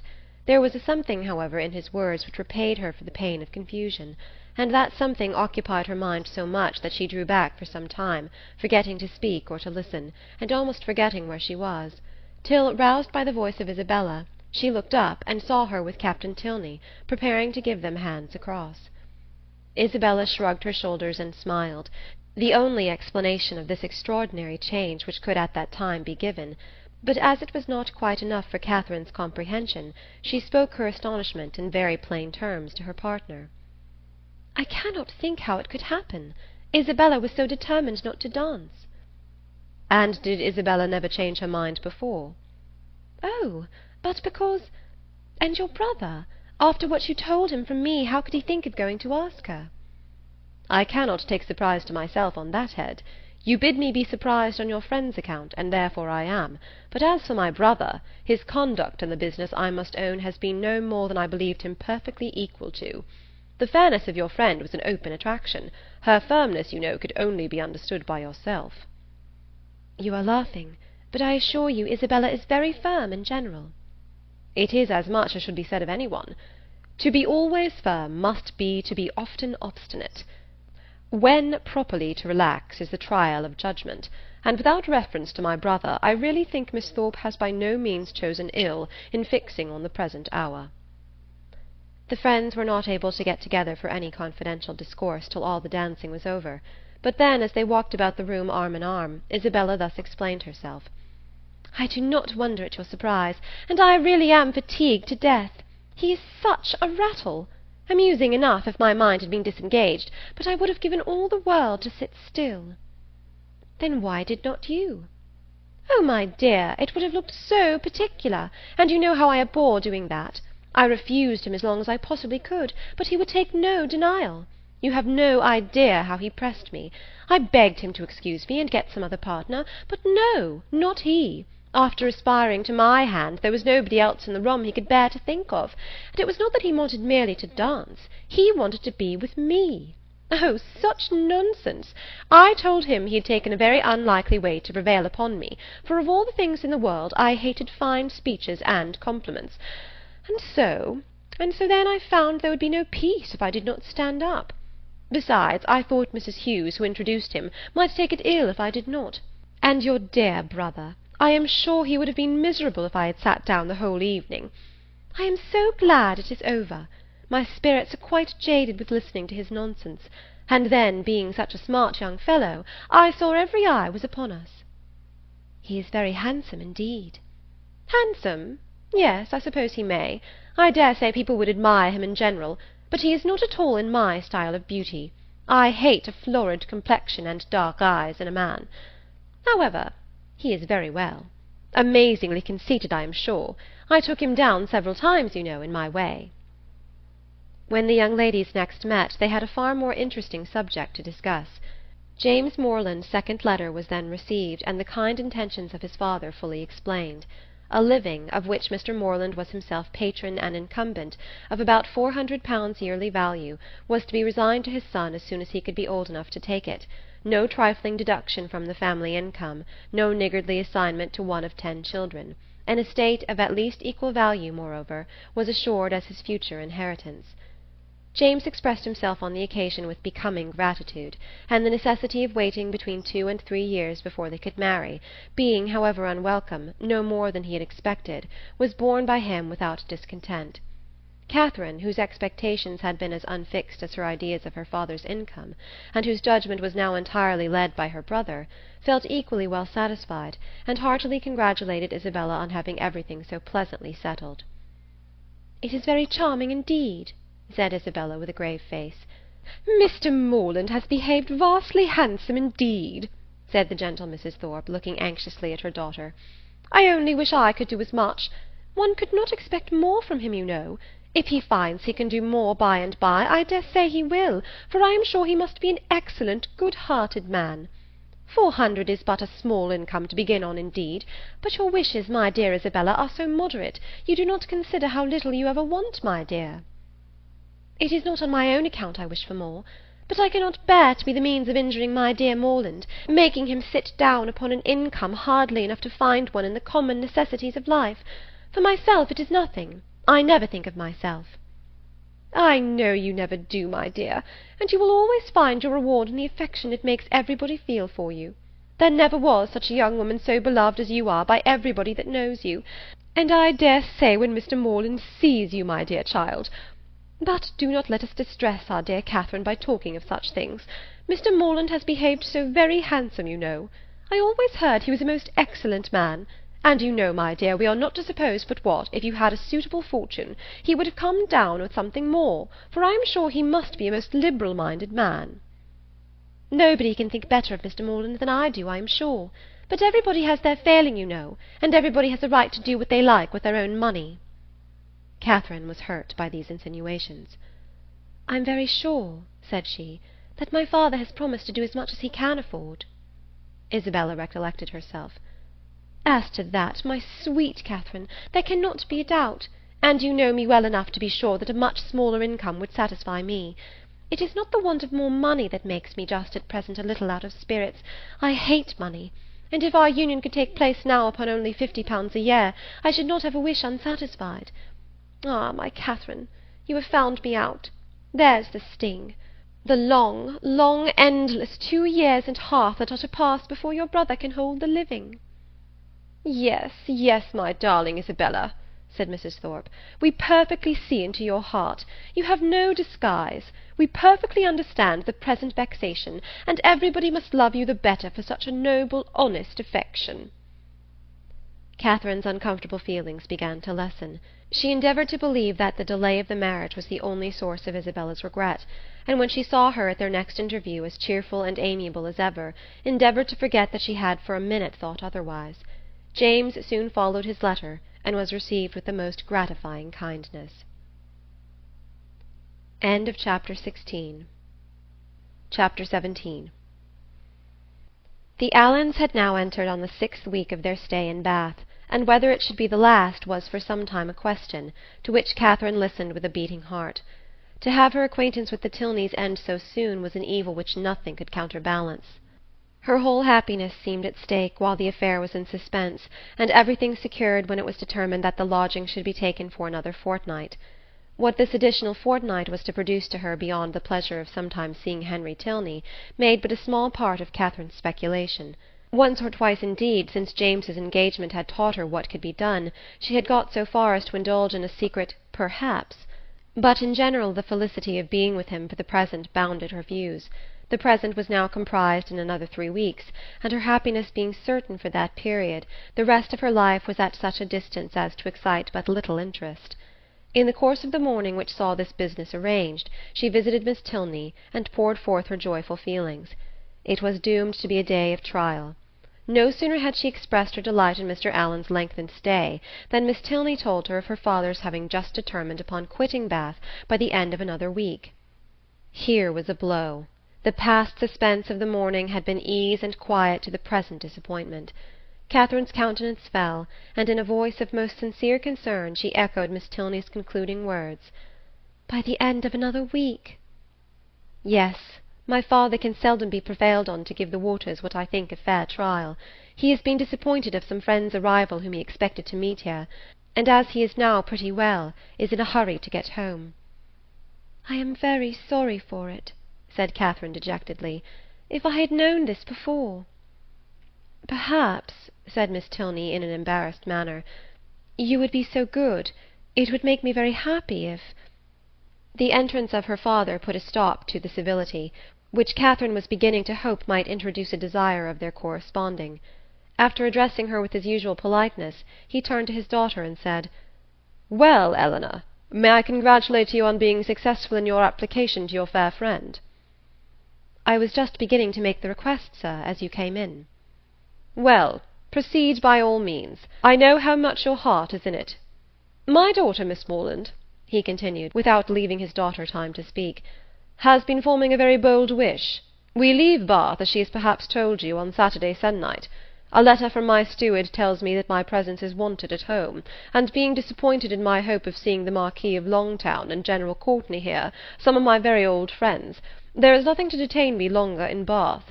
And could we carry our selfish point with you, we should leave it without a single regret. Can you, in short, be prevailed on to quit this scene of public triumph, and oblige your friend Eleanor with your company in Gloucestershire? I am almost ashamed to make the request, though its presumption would certainly appear greater to every creature in Bath than yourself. Modesty such as yours, but not for the world would I pain it by open praise. If you can be induced to honour us with a visit, you will make us happy beyond expression. 'Tis true we can offer you nothing like the gaieties of this lively place. We can tempt you neither by amusement nor splendour, for our mode of living, as you see, is plain and unpretending. Yet no endeavour shall be wanting on our side to make Northanger Abbey not wholly disagreeable." Northanger Abbey! These were thrilling words, and wound up Catherine's feelings to the highest point of ecstasy. Her grateful and gratified heart could hardly restrain its expressions within the language of tolerable calmness. To receive so flattering an invitation, to have her company so warmly solicited. Everything honourable and soothing, every present enjoyment, and every future hope was contained in it, and her acceptance, with only the saving clause of papa and mamma's approbation, was eagerly given.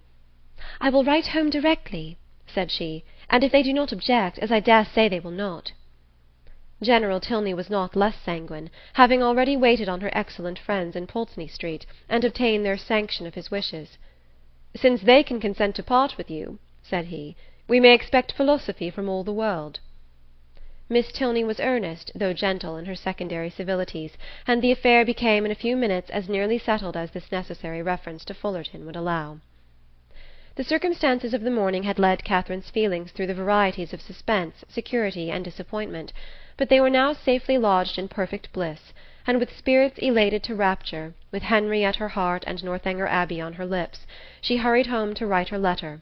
Mr. and Mrs. Morland, relying on the discretion of the friends to whom they had already entrusted their daughter, felt no doubt of the propriety of an acquaintance which had been formed under their eye, and sent therefore by return of post their ready consent to her visit in Gloucestershire. This indulgence, though not more than Catherine had hoped for, completed her conviction of being favoured beyond every other human creature, in friends and fortune, circumstance and chance. Everything seemed to co-operate for her advantage. By the kindest of her first friends, the Allens, she had been introduced into scenes where pleasures of every kind had met her. Her feelings, her preferences had each known the happiness of a return. Wherever she felt attachment, she had been able to create it. The affection of Isabella was to be secured to her in a sister. The Tilneys, they, by whom, above all, she desired to be favourably thought of, outstripped even her wishes in the flattering measures by which their intimacy was to be continued. She was to be their chosen visitor, she was to be for weeks under the same roof with the person whose society she most prized, and in addition to all the rest, this roof was to be the roof of an abbey. Her passion for ancient edifices was next in degree to her passion for Henry Tilney, and castles and abbeys made usually the charm of those reveries which his image did not fill. To see and explore either the ramparts and keep of the one, or the cloisters of the other, had been for many weeks a darling wish, though to be more than the visitor of an hour had seemed too nearly impossible for desire. And yet this was to happen. With all the chances against her of house, hall, place, park, court, and cottage, Northanger turned up an abbey, and she was to be its inhabitant. Its long, damp passages, its narrow cells and ruined chapel, were to be within her daily reach, and she could not entirely subdue the hope of some traditional legends, some awful memorials of an injured and ill-fated nun. It was wonderful that her friend should seem so little elated by the possession of such a home, that the consciousness of it should be so meekly borne. The power of early habit only could account for it. A distinction to which they had been born gave no pride. Their superiority of abode was no more to them than their superiority of person.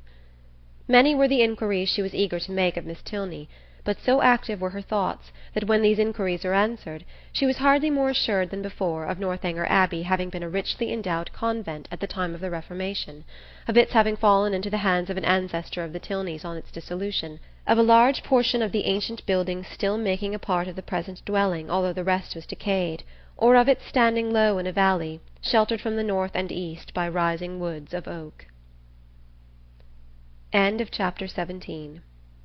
Chapter 18. With a mind thus full of happiness, Catherine was hardly aware that 2 or 3 days had passed away without her seeing Isabella for more than a few minutes together.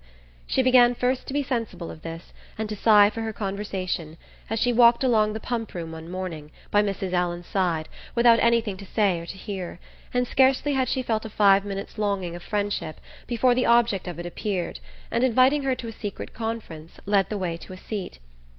"This is my favourite place," said she as they sat down on a bench between the doors, which commanded a tolerable view of everybody entering at either. "It is so out of the way." Catherine, observing that Isabella's eyes were continually bent towards one door or the other, as in eager expectation, and remembering how often she had been falsely accused of being arch, thought the present a fine opportunity for being really so, and therefore gaily said, "Do not be uneasy, Isabella. James will soon be here." "Pshaw! My dear creature," she replied, "do not think me such a simpleton as to be always wanting to confine him to my elbow. It would be hideous to be always together. We should be the jest of the place. And so you are going to Northanger? I am amazingly glad of it. It is one of the finest old places in England, I understand. I shall depend upon a most particular description of it." "You shall certainly have the best in my power to give. But who are you looking for? Are your sisters coming?" "I am not looking for anybody.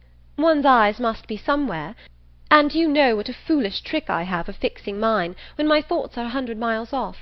I am amazingly absent. I believe I am the most absent creature in the world. Tilney says it is always the case with minds of a certain stamp." "But I thought, Isabella, you had something in particular to tell me." "Oh, yes, and so I have. But here is a proof of what I was saying. My poor head, I had quite forgot it. Well, the thing is this. I have just had a letter from John. You can guess the contents." "No, indeed, I cannot." "My sweet love, do not be so abominably affected. What can he write about but yourself? You know he is over head and ears in love with you." "With me, dear Isabella?" "Nay, my sweetest Catherine, this is being quite absurd. Modesty and all that is very well in its way, but really a little common honesty is sometimes quite as becoming. I have no idea of being so overstrained. It is fishing for compliments. His attentions were such as a child must have noticed, and it was but half an hour before he left Bath that you gave him the most positive encouragement. He says so in this letter, says that he as good as made you an offer, and that you received his advances in the kindest way, and now he wants me to urge his suit, and say all manner of pretty things to you. So it is in vain to affect ignorance." Catherine, with all the earnestness of truth, expressed her astonishment at such a charge, protesting her innocence of every thought of Mr. Thorpe's being in love with her, and the consequent impossibility of her having ever intended to encourage him. As to any attentions on his side, I do declare, upon my honour, I never was sensible of them for a moment, except just his asking me to dance the first day of his coming. And as to making me an offer, or anything like it, there must be some unaccountable mistake. I could not have misunderstood a thing of that kind, you know. And as I ever wish to be believed, I solemnly protest that no syllable of such a nature ever passed between us. The last half-hour before he went away. It must be all and completely a mistake, for I did not see him once that whole morning. But that you certainly did, for you spent the whole morning in Edgar's Buildings. It was the day your father's consent came, and I am pretty sure that you and John were alone in the parlour some time before you left the house. Are you? Well, if you say so, it was so, I dare say, but for the life of me I cannot recollect it. I do remember now being with you, and seeing him as well as the rest, but that we were ever alone for 5 minutes. However, it is not worth arguing about, for whatever might pass on his side, you must be convinced by my having no recollection of it, that I never thought, nor expected, nor wished for anything of the kind from him. I am excessively concerned that he should have any regard for me, but indeed it has been quite unintentional on my side. I never had the smallest idea of it.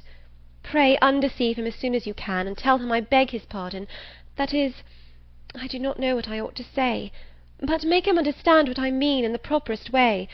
I would not speak disrespectfully of a brother of yours, Isabella, I am sure, but you know very well that if I could think of one man more than another, he is not the person. Isabella was silent. My dear friend, you must not be angry with me. I cannot suppose your brother cares so very much about me, and you know we shall still be sisters.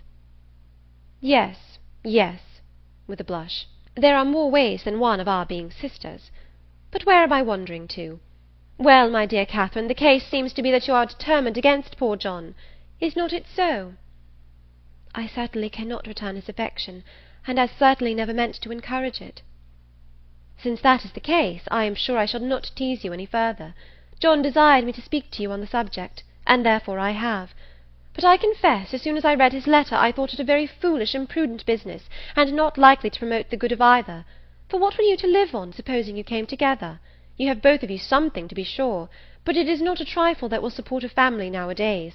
And after all that romancers may say, there is no doing without money. I only wonder John could think of it. He could not have received my last. You do acquit me, then, of anything wrong. You are convinced that I never meant to deceive your brother, never suspected him of liking me till this moment. Oh, as to that, answered Isabella laughingly, I do not pretend to determine what your thoughts and designs in times past may have been. All that is best known to yourself. A little harmless flirtation or so will occur, and one is often drawn on to give more encouragement than one wishes to stand by. But you may be assured that I am the last person in the world to judge you severely. All those things should be allowed for in youth and high spirits. What one means one day, you know, one may not mean the next. Circumstances change, opinions alter. But my opinion of your brother never did alter. It was always the same. You are describing what never happened. My dearest Catherine, continued the other without at all listening to her, I would not for all the world be the means of hurrying you into an engagement before you knew what you were about. I do not think anything would justify me in wishing you to sacrifice all your happiness merely to oblige my brother, because he is my brother, and who perhaps, after all, you know, might be just as happy without you, for people seldom know what they would be at, young men especially, they are so amazingly changeable and inconstant. What I say is, why should a brother's happiness be dearer to me than a friend's? You know that I carry my notions of friendship pretty high. But above all things, my dear Catherine, do not be in a hurry. Take my word for it, that if you are in too great a hurry, you will certainly live to repent it. Tilney says there is nothing people are so often deceived in as the state of their own affections, and I believe he is very right. Ah, here he comes. Never mind, he will not see us, I am sure. Catherine, looking up, perceived Captain Tilney, and Isabella, earnestly fixing her eye on him as she spoke, soon caught his notice. He approached immediately, and took the seat to which her movements invited him. His first address made Catherine start. Though spoken low, she could distinguish, "What? Always to be watched in person or by proxy?" "Pshaw! Nonsense!" was Isabella's answer in the same half-whisper. "Why do you put such things into my head? If I could believe it, my spirit, you know, is pretty independent." "I wish your heart were independent. That would be enough for me." "My heart, indeed! What can you have to do with hearts? You men have none of you any hearts." "If we have not hearts, we have eyes, and they give us torment enough." "Do they? I am sorry for it. I am sorry they find anything so disagreeable in me. I will look another way. I hope this pleases you," turning her back on him. "I hope your eyes are not tormented now." "Never more so, for the edge of a blooming cheek is still in view, at once too much and too little." Catherine heard all this, and, quite out of countenance, could listen no longer. Amazed that Isabella could endure it, and jealous for her brother, she rose up, and saying she should join Mrs. Allen, proposed their walking. But for this Isabella showed no inclination. She was so amazingly tired, and it was so odious to parade about the pump-room, and if she moved from her seat she should miss her sisters, she was expecting her sisters at every moment, so that her dearest Catherine must excuse her, and must sit quietly down again. But Catherine could be stubborn too, and Mrs. Allen just then coming up to propose their returning home, she joined her and walked out of the pump-room, leaving Isabella still sitting with Captain Tilney. With much uneasiness did she thus leave them. It seemed to her that Captain Tilney was falling in love with Isabella, and Isabella unconsciously encouraging him. Unconsciously it must be, for Isabella's attachment to James was as certain and well acknowledged as her engagement.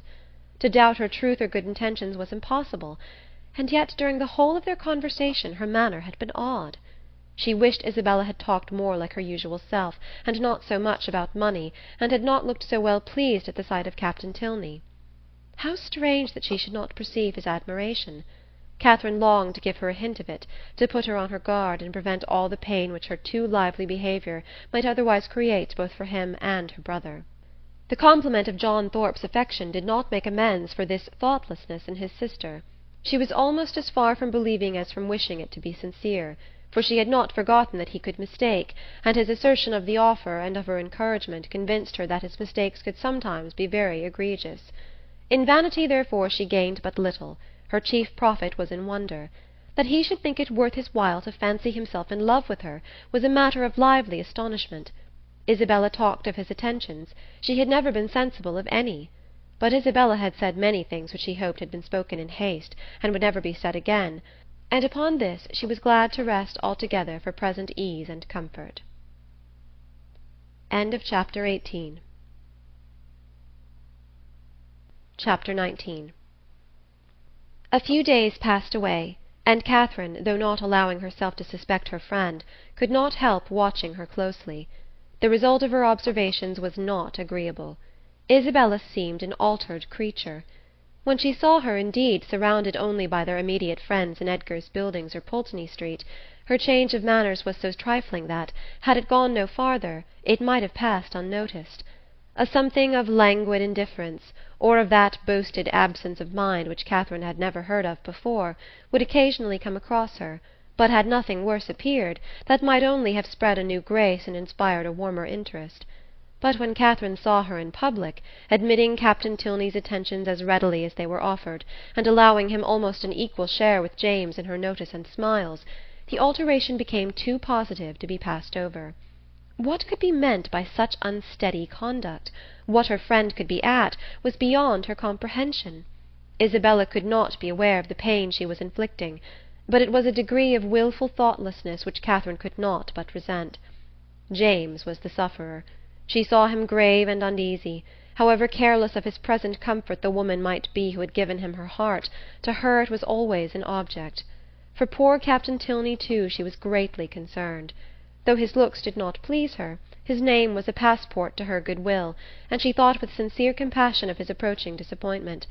For in spite of what she had believed herself to overhear in the pump-room, his behaviour was so incompatible with the knowledge of Isabella's engagement that she could not, upon reflection, imagine him aware of it.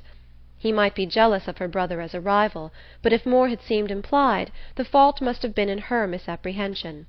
She wished by a gentle remonstrance to remind Isabella of her situation, and make her aware of this double unkindness, but for remonstrance, either opportunity or comprehension was always against her. If able to suggest a hint, Isabella could never understand it. In this distress the intended departure of the Tilney family became her chief consolation. Their journey into Gloucestershire was to take place within a few days, and Captain Tilney's removal would at least restore peace to every heart but his own. But Captain Tilney had at present no intention of removing. He was not to be of the party to Northanger. He was to continue at Bath. When Catherine knew this, her resolution was directly made. She spoke to Henry Tilney on the subject, regretting his brother's evident partiality for Miss Thorpe, and entreating him to make known her prior engagement. "My brother does know it," was Henry's answer. "Does he? Then why does he stay here?" He made no reply, and was beginning to talk of something else, but she eagerly continued. "Why do you not persuade him to go away? The longer he stays, the worse it will be for him at last. Pray advise him, for his own sake, and for everybody's sake, to leave Bath directly. Absence will in time make him comfortable again, but he can have no hope here, and it is only staying to be miserable." Henry smiled and said, "I am sure my brother would not wish to do that." "Then you will persuade him to go away?" "Persuasion is not at command. But pardon me, if I cannot even endeavour to persuade him. I have myself told him that Miss Thorpe is engaged. He knows what he is about, and must be his own master." "No, he does not know what he is about," cried Catherine. "He does not know the pain he is giving my brother. Not that James has ever told me so, but I am sure he is very uncomfortable." "And are you sure it is my brother's doing?" "Yes, very sure." "Is it my brother's attentions to Miss Thorpe, or Miss Thorpe's admission of them, that gives the pain?" "Is not it the same thing?" "I think Mr. Morland would acknowledge a difference. No man is offended by another man's admiration of the woman he loves. It is the woman only who can make it a torment." Catherine blushed for her friend, and said, "Isabella is wrong. But I am sure she cannot mean to torment, for she is much attached to my brother. She has been in love with him ever since they first met, and while my father's consent was uncertain, she fretted herself almost into a fever. You know she must be attached to him." "I understand. She is in love with James, and flirts with Frederick." "Oh no, not flirts. A woman in love with one man cannot flirt with another." "It is probable that she will neither love so well nor flirt so well as she might do either singly. The gentlemen must each give up a little." After a short pause, Catherine resumed with, "Then you do not believe Isabella so very much attached to my brother?" "I can have no opinion on that subject." "But what can your brother mean? If he knows her engagement, what can he mean by his behaviour?" "You are a very close questioner." "Am I?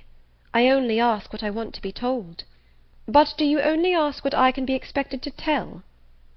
"Yes, I think so, for you must know your brother's heart."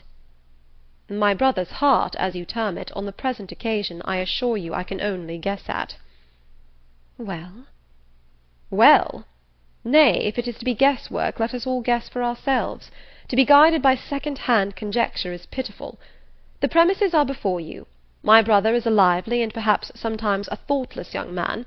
He has had about a week's acquaintance with your friend, and he has known her engagement almost as long as he has known her." "Well," said Catherine, after some moments' consideration, "you may be able to guess at your brother's intentions from all this, but I am sure I cannot.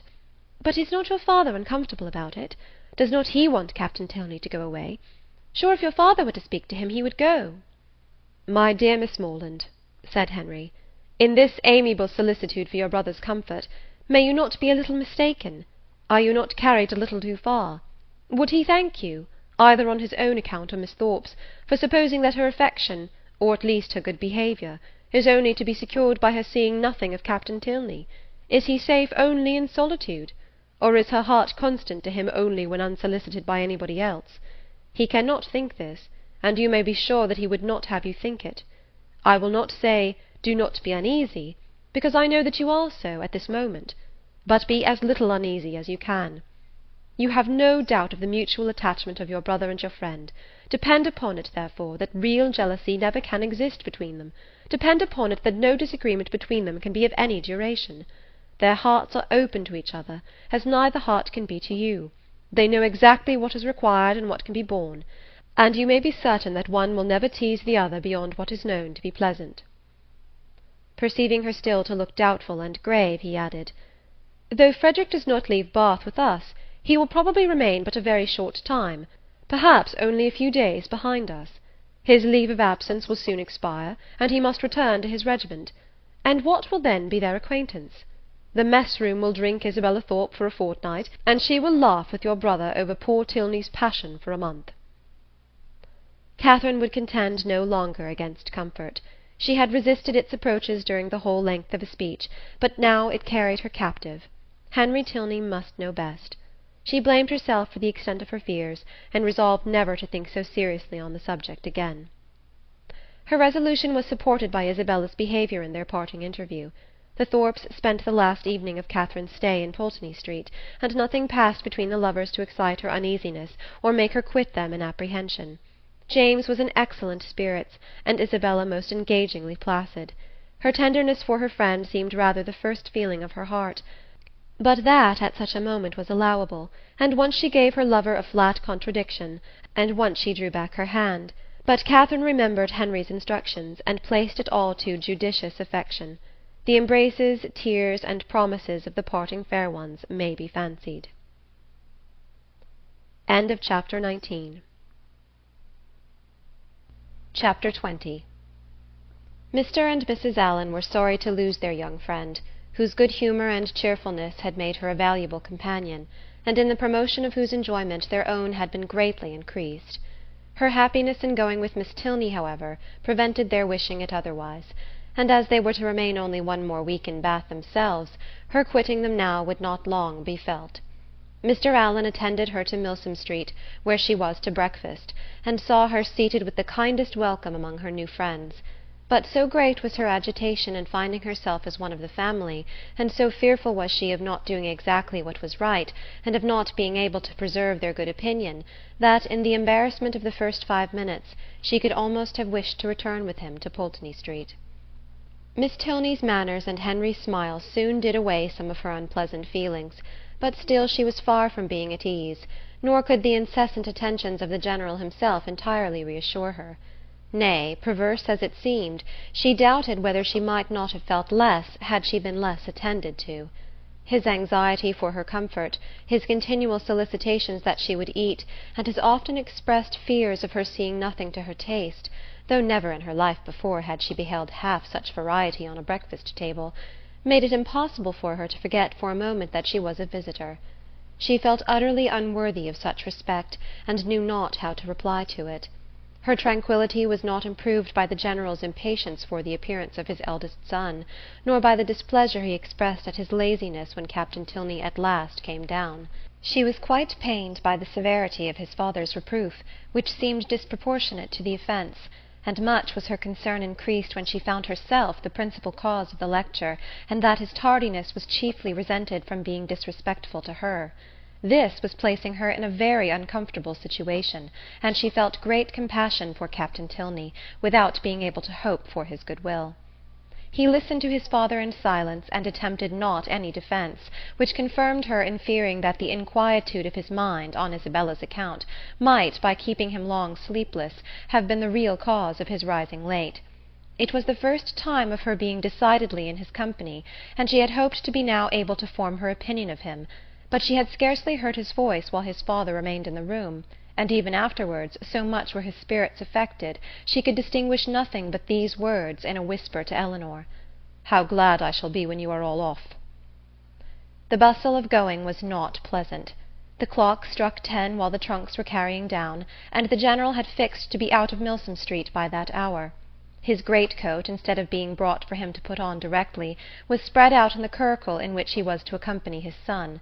The middle seat of the chaise was not drawn out, though there were 3 people to go in it, and his daughter's maid had so crowded it with parcels that Miss Morland would not have room to sit, and so much was he influenced by this apprehension when he handed her in, that she had some difficulty in saving her own new writing-desk from being thrown out into the street.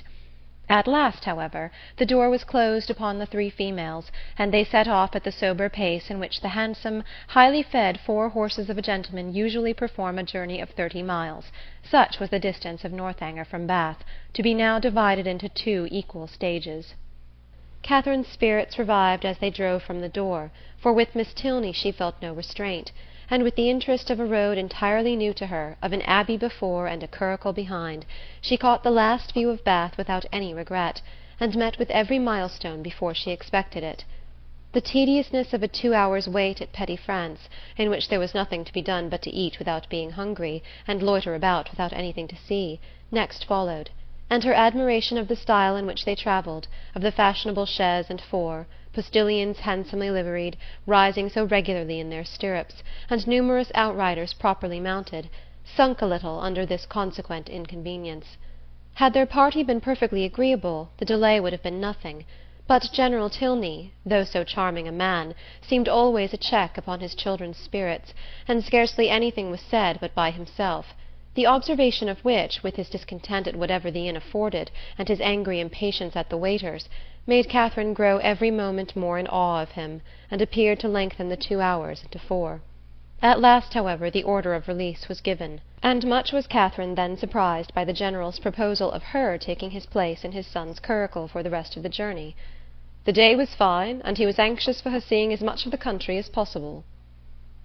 The remembrance of Mr. Allen's opinion, respecting young men's open carriages, made her blush at the mention of such a plan, and her first thought was to decline it, but her second was of greater deference for General Tilney's judgment.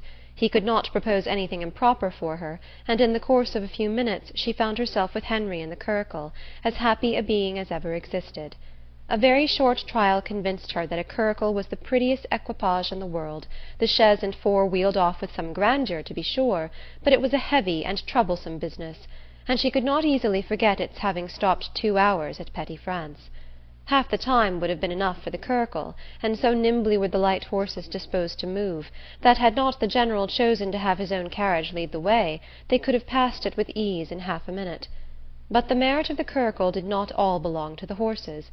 Henry drove so well, so quietly, without making any disturbance, without parading to her or swearing at them, so different from the only gentleman coachman whom it was in her power to compare him with. And then his hat sat so well, and the innumerable capes of his great-coat looked so becomingly important. To be driven by him, next to being dancing with him, was certainly the greatest happiness in the world. In addition to every other delight, she had now that of listening to her own praise, of being thanked, at least, on his sister's account, for her kindness in thus becoming her visitor, of hearing it ranked as real friendship, and described as creating real gratitude. His sister, he said, was uncomfortably circumstanced. She had no female companion, and in the frequent absence of her father was sometimes without any companion at all. "But how can that be?" said Catherine. "Are not you with her?" "Northanger is not more than half my home. I have an establishment at my own house in Woodston, which is nearly 20 miles from my father's, and some of my time is necessarily spent there." "How sorry you must be for that." "I am always sorry to leave Eleanor." "Yes, but besides your affection for her, you must be so fond of the Abbey. After being used to such a home as the Abbey, an ordinary parsonage house must be very disagreeable." He smiled and said, "You have formed a very favourable idea of the Abbey." "To be sure I have. Is it not a fine old place, just like what one reads about?" "And are you prepared to encounter all the horrors that a building such as what one reads about may produce? Have you a stout heart? Nerves fit for sliding panels and tapestry?" "Oh, yes.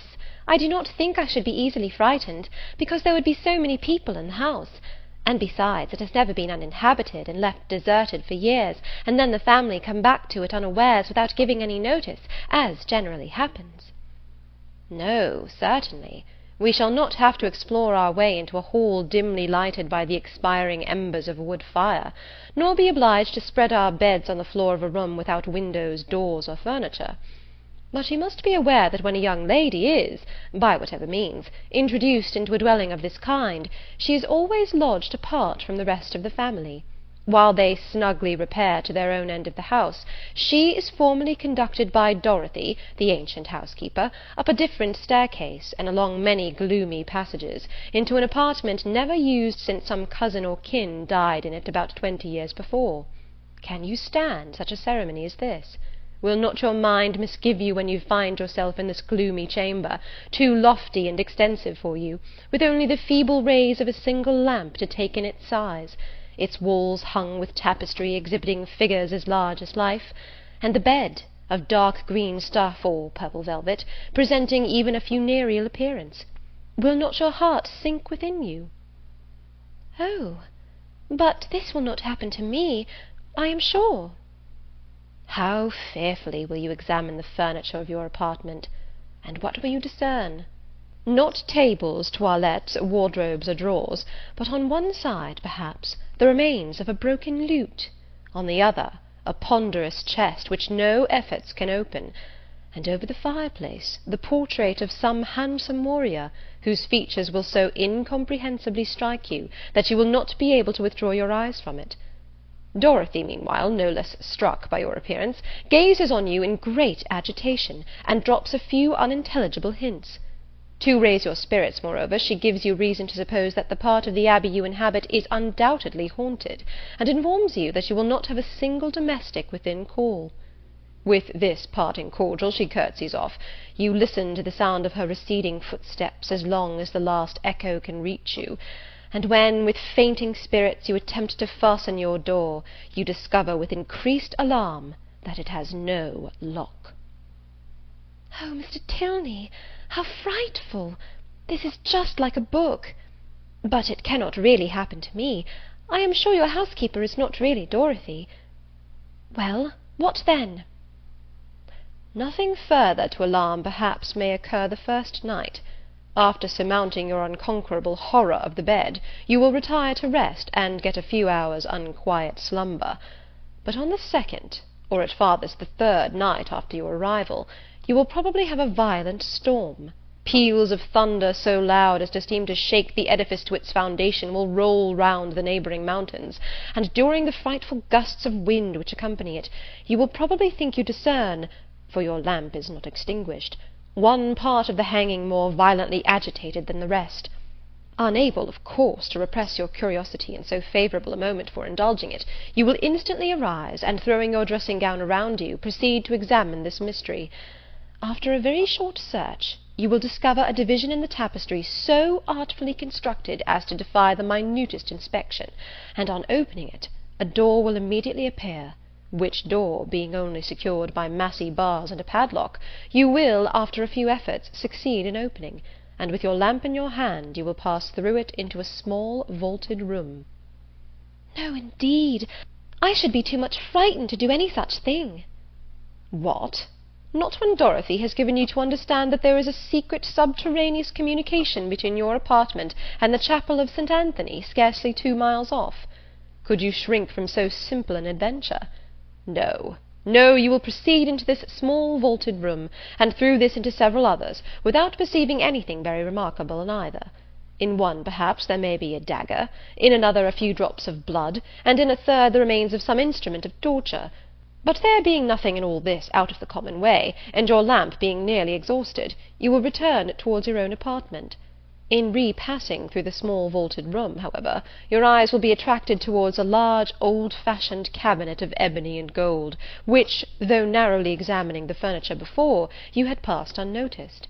Impelled by an irresistible presentiment, you will eagerly advance to it, unlock its folding doors, and search into every drawer, but for some time without discovering anything of importance, perhaps nothing but a considerable hoard of diamonds.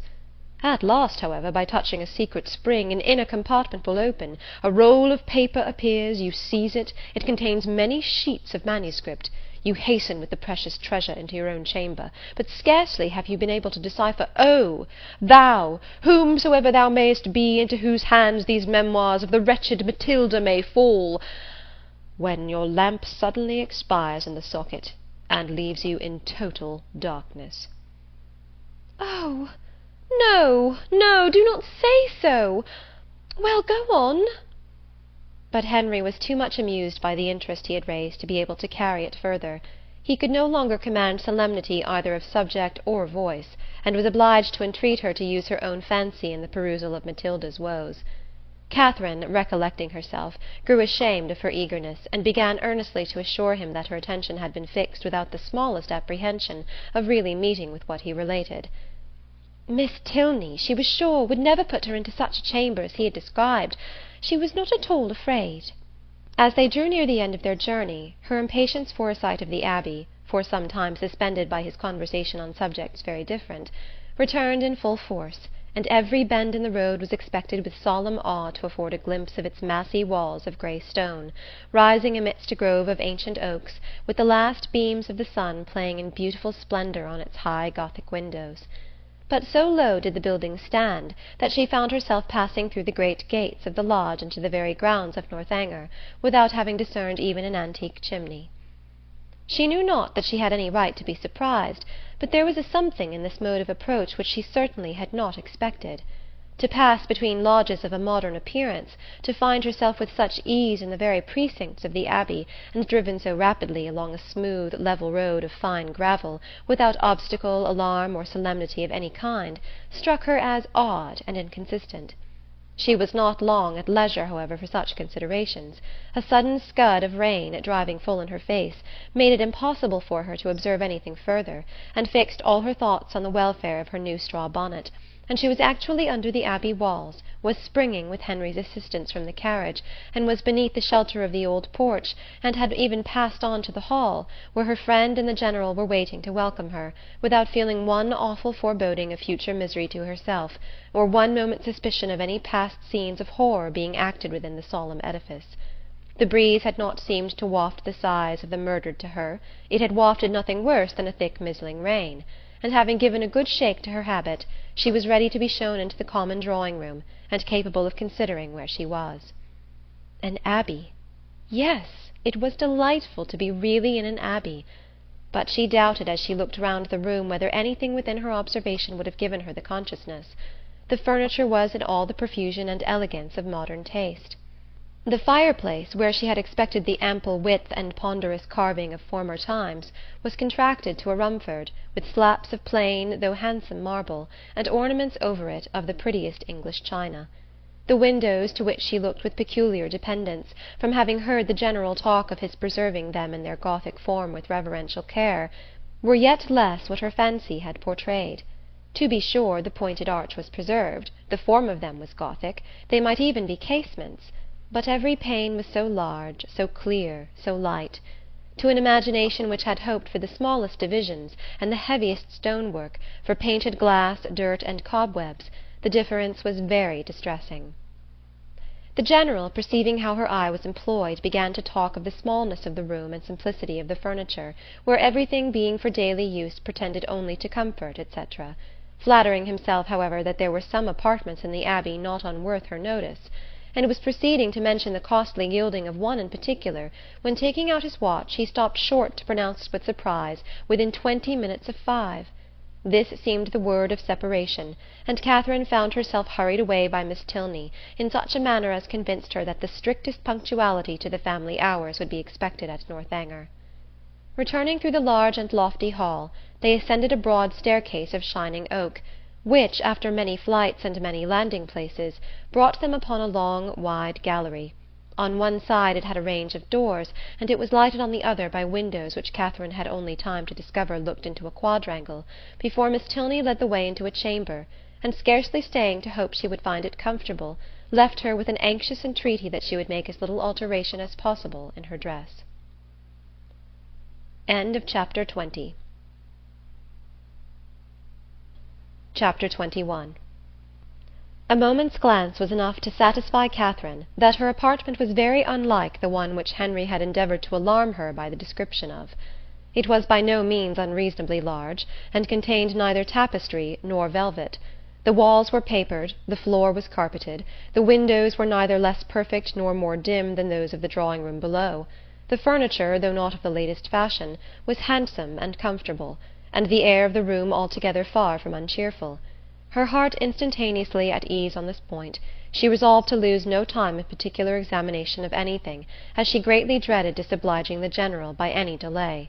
Her habit therefore was thrown off with all possible haste, and she was preparing to unpin the linen package which the chaise seat had conveyed for her immediate accommodation, when her eye suddenly fell on a large high chest, standing back in a deep recess on one side of the fireplace. The sight of it made her start, and forgetting everything else, she stood gazing on it in motionless wonder, while these thoughts crossed her. "This is strange indeed. I did not expect such a sight as this. An immense heavy chest. What can it hold? Why should it be placed here?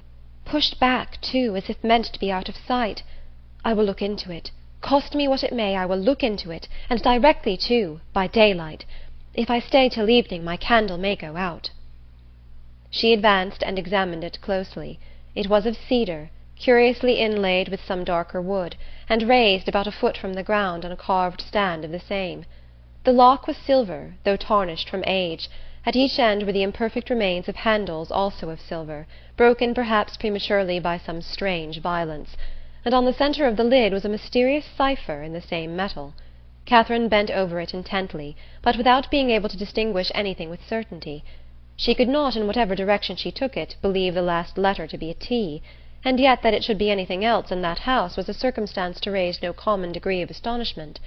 If not originally theirs, by what strange events could it have fallen into the Tilney family? Her fearful curiosity was every moment growing greater, and seizing with trembling hand the hasp of the lock, she resolved at all hazards to satisfy herself at least as to its contents. With difficulty, for something seemed to resist her efforts, she raised the lid a few inches, but at that moment a sudden knocking at the door of the room made her, starting, quit her hold, and the lid closed with alarming violence.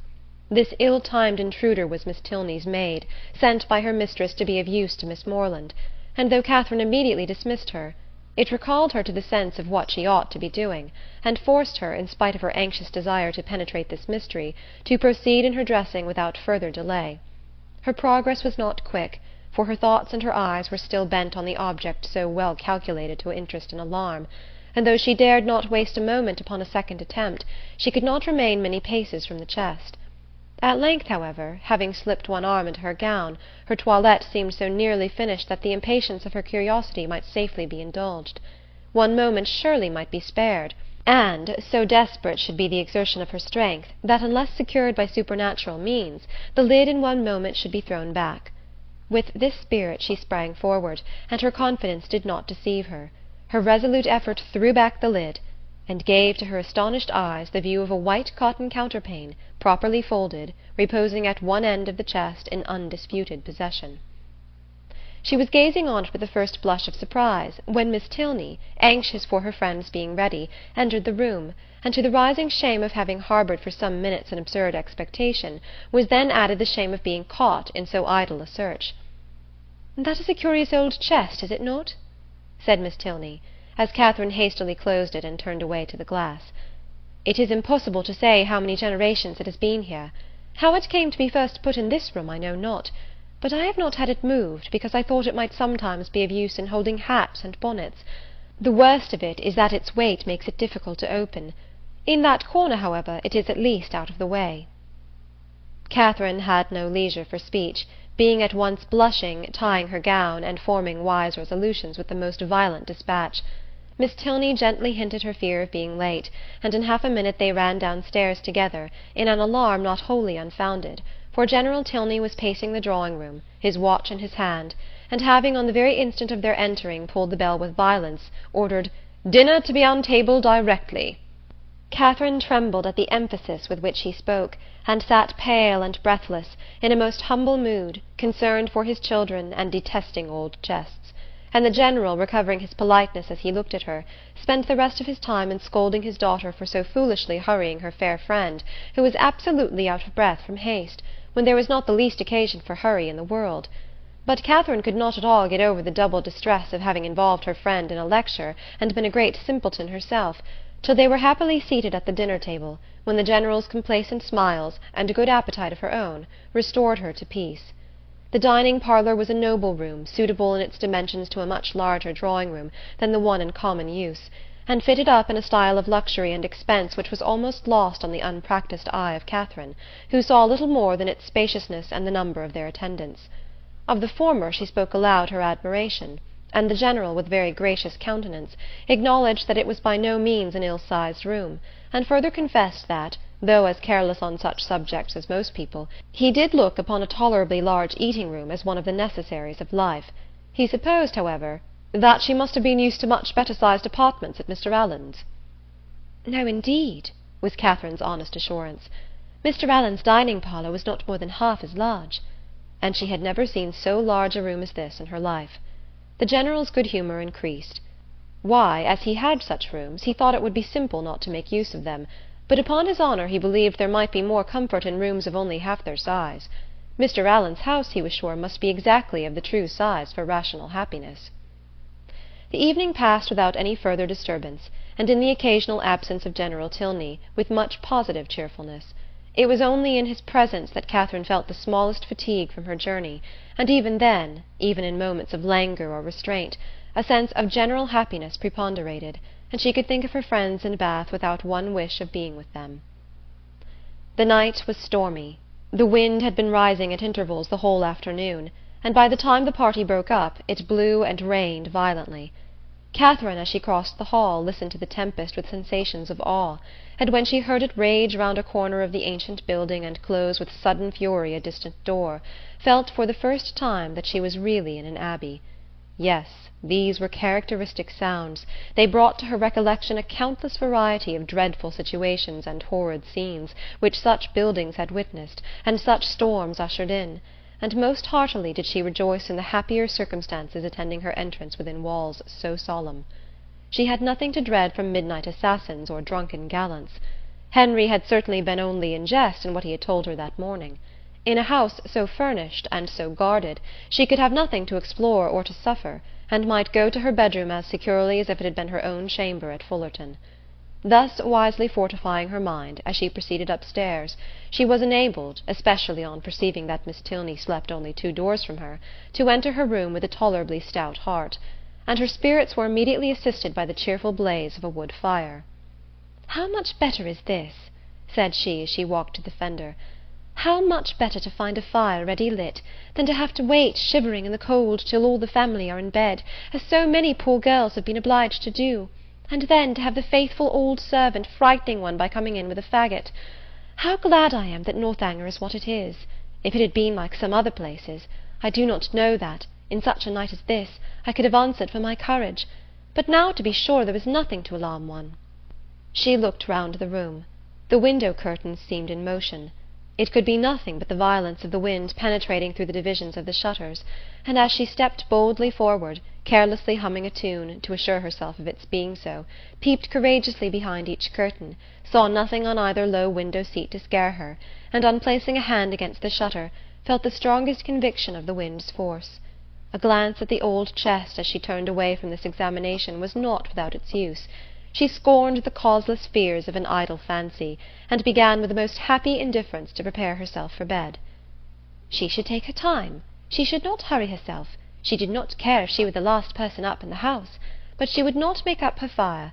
That would seem cowardly, as if she wished for the protection of light after she were in bed. The fire therefore died away, and Catherine, having spent the best part of an hour in her arrangements, was beginning to think of stepping into bed, when, on giving a parting glance round the room, she was struck by the appearance of a high, old-fashioned black cabinet, which, though in a situation conspicuous enough, had never caught her notice before. Henry's words, his description of the ebony cabinet which was to escape her observation at first, immediately rushed across her, and though there could be nothing really in it, there was something whimsical. It was certainly a very remarkable coincidence. She took her candle and looked closely at the cabinet. It was not absolutely ebony and gold, but it was Japan, black and yellow Japan of the handsomest kind, and as she held her candle, the yellow had very much the effect of gold. The key was in the door, and she had a strange fancy to look into it, not, however, with the smallest expectation of finding anything, but it was so very odd after what Henry had said. In short, she could not sleep till she had examined it. So, placing the candle with great caution on a chair, she seized the key with a very tremulous hand and tried to turn it, but it resisted her utmost strength. Alarmed, but not discouraged, she tried it another way. A bolt flew, and she believed herself successful, but how strangely mysterious! The door was still immovable. She paused a moment in breathless wonder. The wind roared down the chimney, the rain beat in torrents against the windows, and everything seemed to speak the awfulness of her situation. To retire to bed, however, unsatisfied on such a point, would be in vain, since sleep must be impossible with the consciousness of a cabinet so mysteriously closed in her immediate vicinity. Again, therefore, she applied herself to the key, and after moving it in every possible way for some instants, with the determined celerity of hope's last effort, the door suddenly yielded to her hand. Her heart leaped with exultation at such a victory, and having thrown open each folding door, the second being secured only by bolts of less wonderful construction than the lock, though in that her eye could not discern anything unusual, a double range of small drawers appeared in view, with some larger drawers above and below them, and in the centre a small door, closed also with a lock and key, secured in all probability a cavity of importance. Catherine's heart beat quick, but her courage did not fail her. With a cheek flushed by hope and an eye straining with curiosity, her fingers grasped the handle of a drawer and drew it forth. It was entirely empty. With less alarm and greater eagerness she seized a second, a third, a fourth. Each was equally empty. Not one was left unsearched, and in not one was anything found. Well read in the art of concealing a treasure, the possibility of false linings to the drawers did not escape her, and she felt round each with anxious acuteness. In vain. The place in the middle alone remained now unexplored, and though she had never from the first had the smallest idea of finding anything in any part of the cabinet, and was not in the least disappointed at her ill success thus far, it would be foolish not to examine it thoroughly while she was about it. It was some time, however, before she could unfasten the door, the same difficulty occurring in the management of this inner lock as of the outer, but at length it did open, and not vain as hitherto was her search. Her quick eyes directly fell on a roll of paper pushed back into the further part of the cavity, apparently for concealment, and her feelings at that moment were indescribable. Her heart fluttered, her knees trembled, and her cheeks grew pale. She seized with an unsteady hand the precious manuscript, for half a glance sufficed to ascertain written characters, and while she acknowledged with awful sensations this striking exemplification of what Henry had foretold, resolved instantly to peruse every line before she attempted to rest. The dimness of the light her candle emitted made her turn to it with alarm, but there was no danger of its sudden extinction. It had yet some hours to burn, and that she might not have any greater difficulty in distinguishing the writing than what its ancient date might occasion, she hastily snuffed it. Alas! It was snuffed and extinguished in one. A lamp could not have expired with more awful effect. Catherine, for a few moments, was motionless with horror. It was done completely. Not a remnant of light in the wick could give hope to the rekindling breath. Darkness impenetrable and immovable filled the room.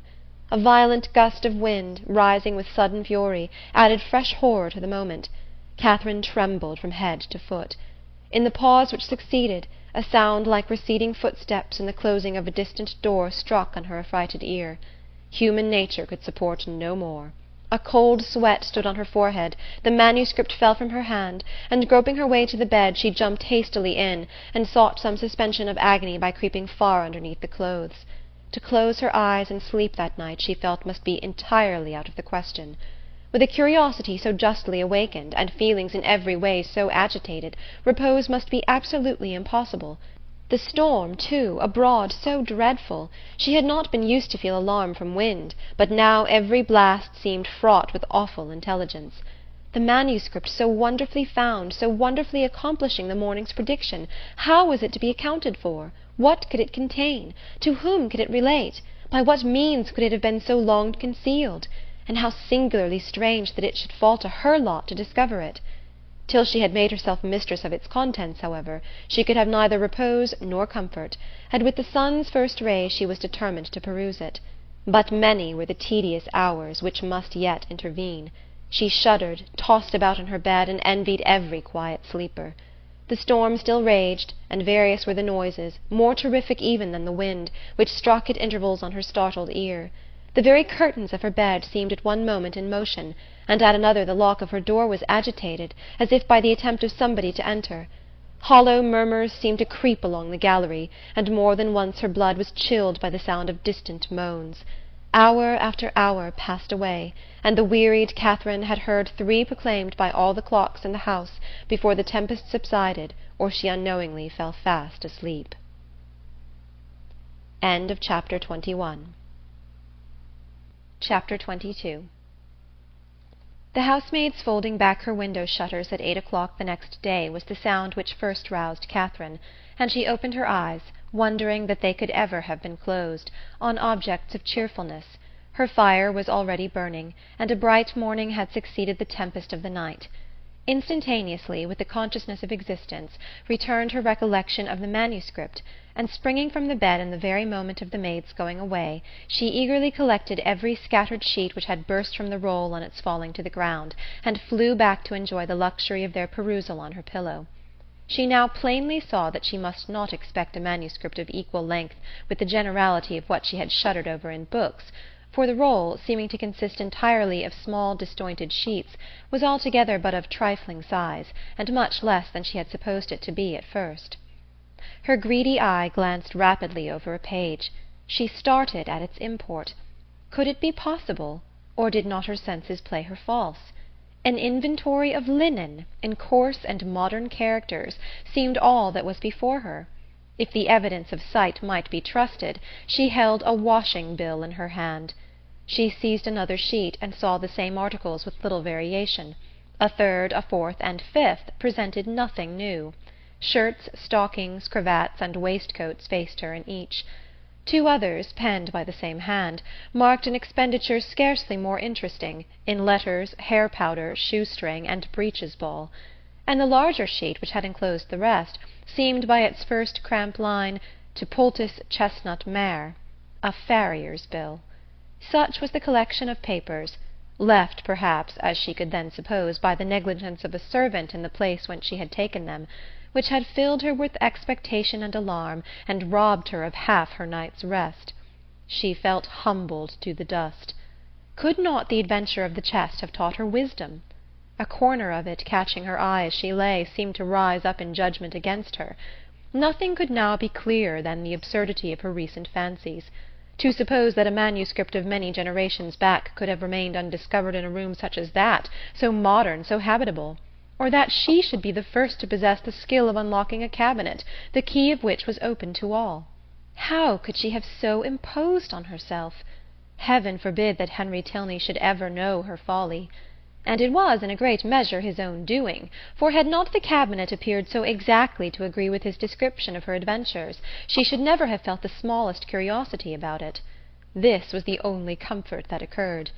Impatient to get rid of those hateful evidences of her folly, those detestable papers then scattered over the bed, she rose directly, and folding them up as nearly as possible in the same shape as before, returned them to the same spot within the cabinet, with a very hearty wish that no untoward accident might ever bring them forward again, to disgrace her even with herself. Why the locks should have been so difficult to open, however, was still something remarkable, for she could now manage them with perfect ease. In this there was surely something mysterious, and she indulged in the flattering suggestion for half a minute, till the possibility of the door's having been at first unlocked, and of being herself its fastener, darted into her head, and cost her another blush. She got away as soon as she could from a room in which her conduct produced such unpleasant reflections, and found her way with all speed to the breakfast-parlour, as it had been pointed out to her by Miss Tilney the evening before. Henry was alone in it, and his immediate hope of her having been undisturbed by the tempest, with an arch reference to the character of the building they inhabited, was rather distressing.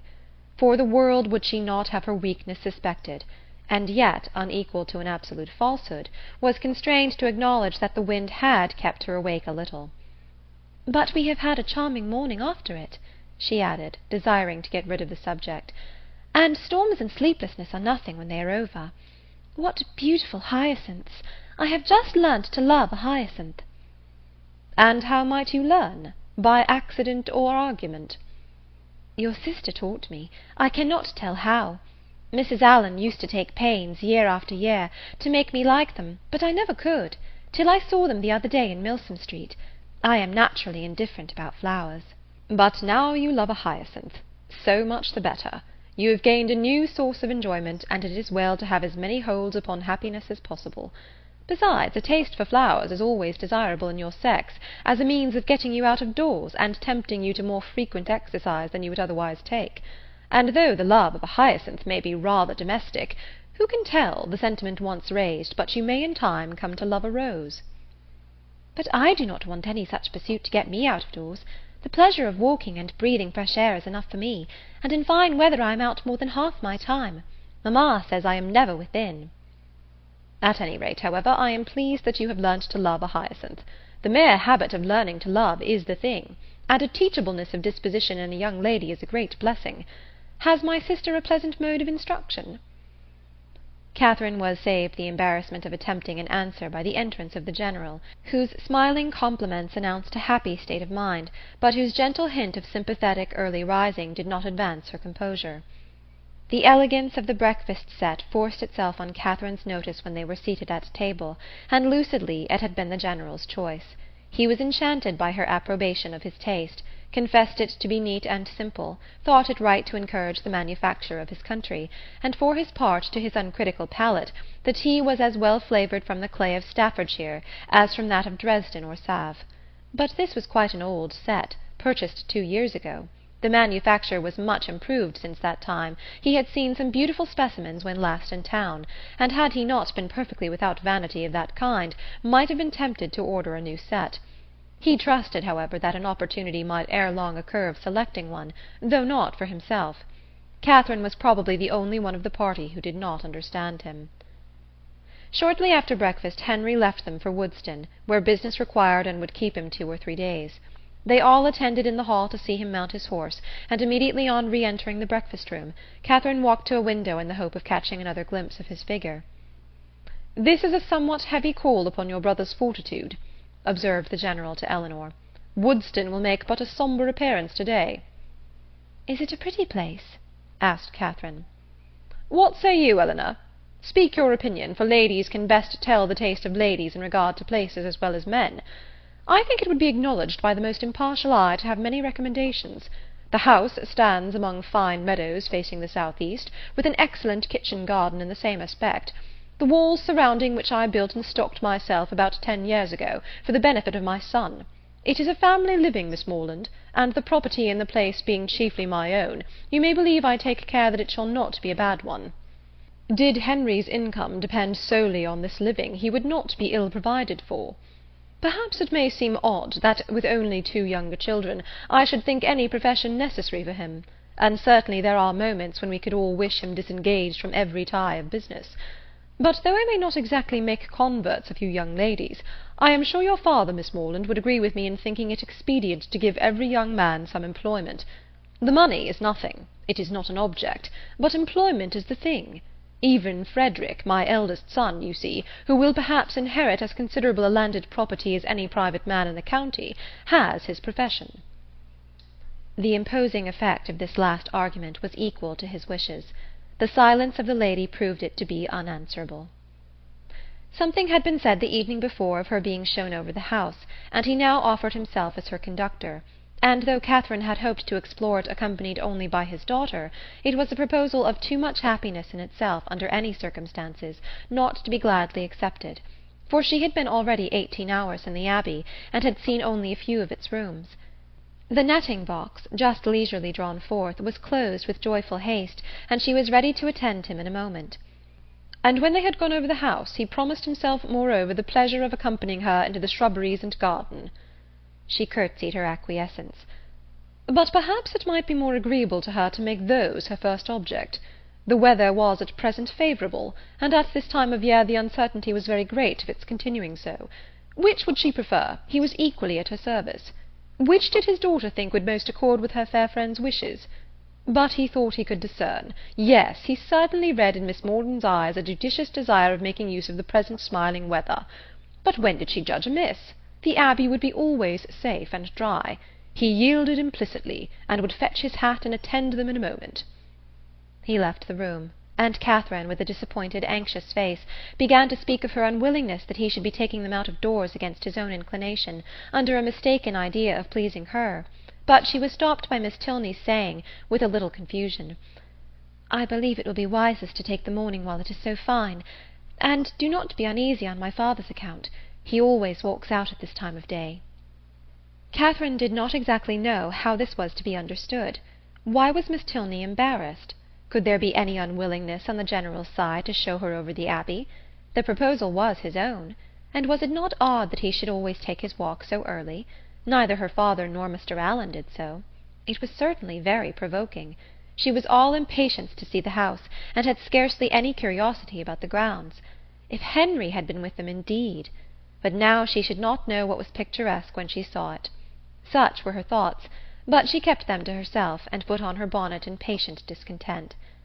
She was struck, however, beyond her expectation by the grandeur of the Abbey as she saw it for the first time from the lawn, and two sides of the quadrangle, rich in Gothic ornaments, stood forward for admiration. The remainder was shut off by knolls of old trees or luxuriant plantations, and the steep woody hills rising behind to give it shelter were beautiful even in the leafless month of March. Catherine had seen nothing to compare with it, and her feelings of delight were so strong that, without waiting for any better authority, she boldly burst forth in wonder and praise. The General listened with assenting gratitude, and it seemed as if his own estimation of Northanger had waited unfixed till that hour. The kitchen garden was to be next admired, and he led the way to it across a small portion of the park. The number of acres contained in this garden was such as Catherine could not listen to without dismay, being more than double the extent of all Mr. Allen's, as well as her father's, including churchyard and orchard. The walls seemed countless in number, endless in length. A village of hothouses seemed to arise among them, and a whole parish to be at work within the enclosure.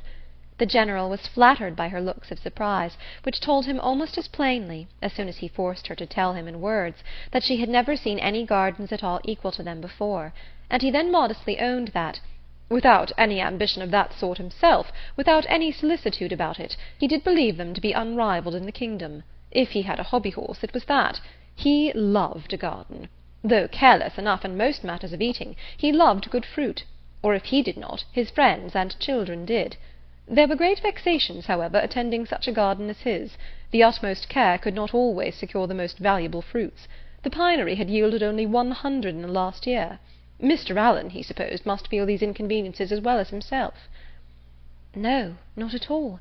Mr. Allen did not care about the garden, and never went into it. With a triumphant smile of self-satisfaction, the General wished he could do the same, for he never entered his, without being vexed in some way or another by its falling short of his plan. "How were Mr. Allen's succession houses worked?" describing the nature of his own as they entered them. Mr. Allen had only one small hothouse, which Mrs. Allen had the use of for her plants in winter, and there was a fire in it now and then.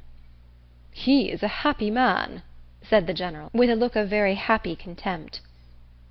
Having taken her into every division and led her under every wall, till she was heartily weary of seeing and wondering, he suffered the girls at last to seize the advantage of an outer door, and then expressing his wish to examine the effect of some recent alterations about the tea-house, proposed it as no unpleasant extension of their walk, if Miss Morland were not tired. "But where are you going, Elinor? Why do you choose that cold, damp path to it? Miss Morland will get wet. Our best way is across the park." "This is so favourite a walk of mine," said Miss Tilney, "that I always think it the best and nearest way. But perhaps it may be damp." It was a narrow winding path through a thick grove of old Scotch firs, and Catherine, struck by its gloomy aspect and eager to enter it, could not, even by the General's disapprobation, be kept from stepping forward.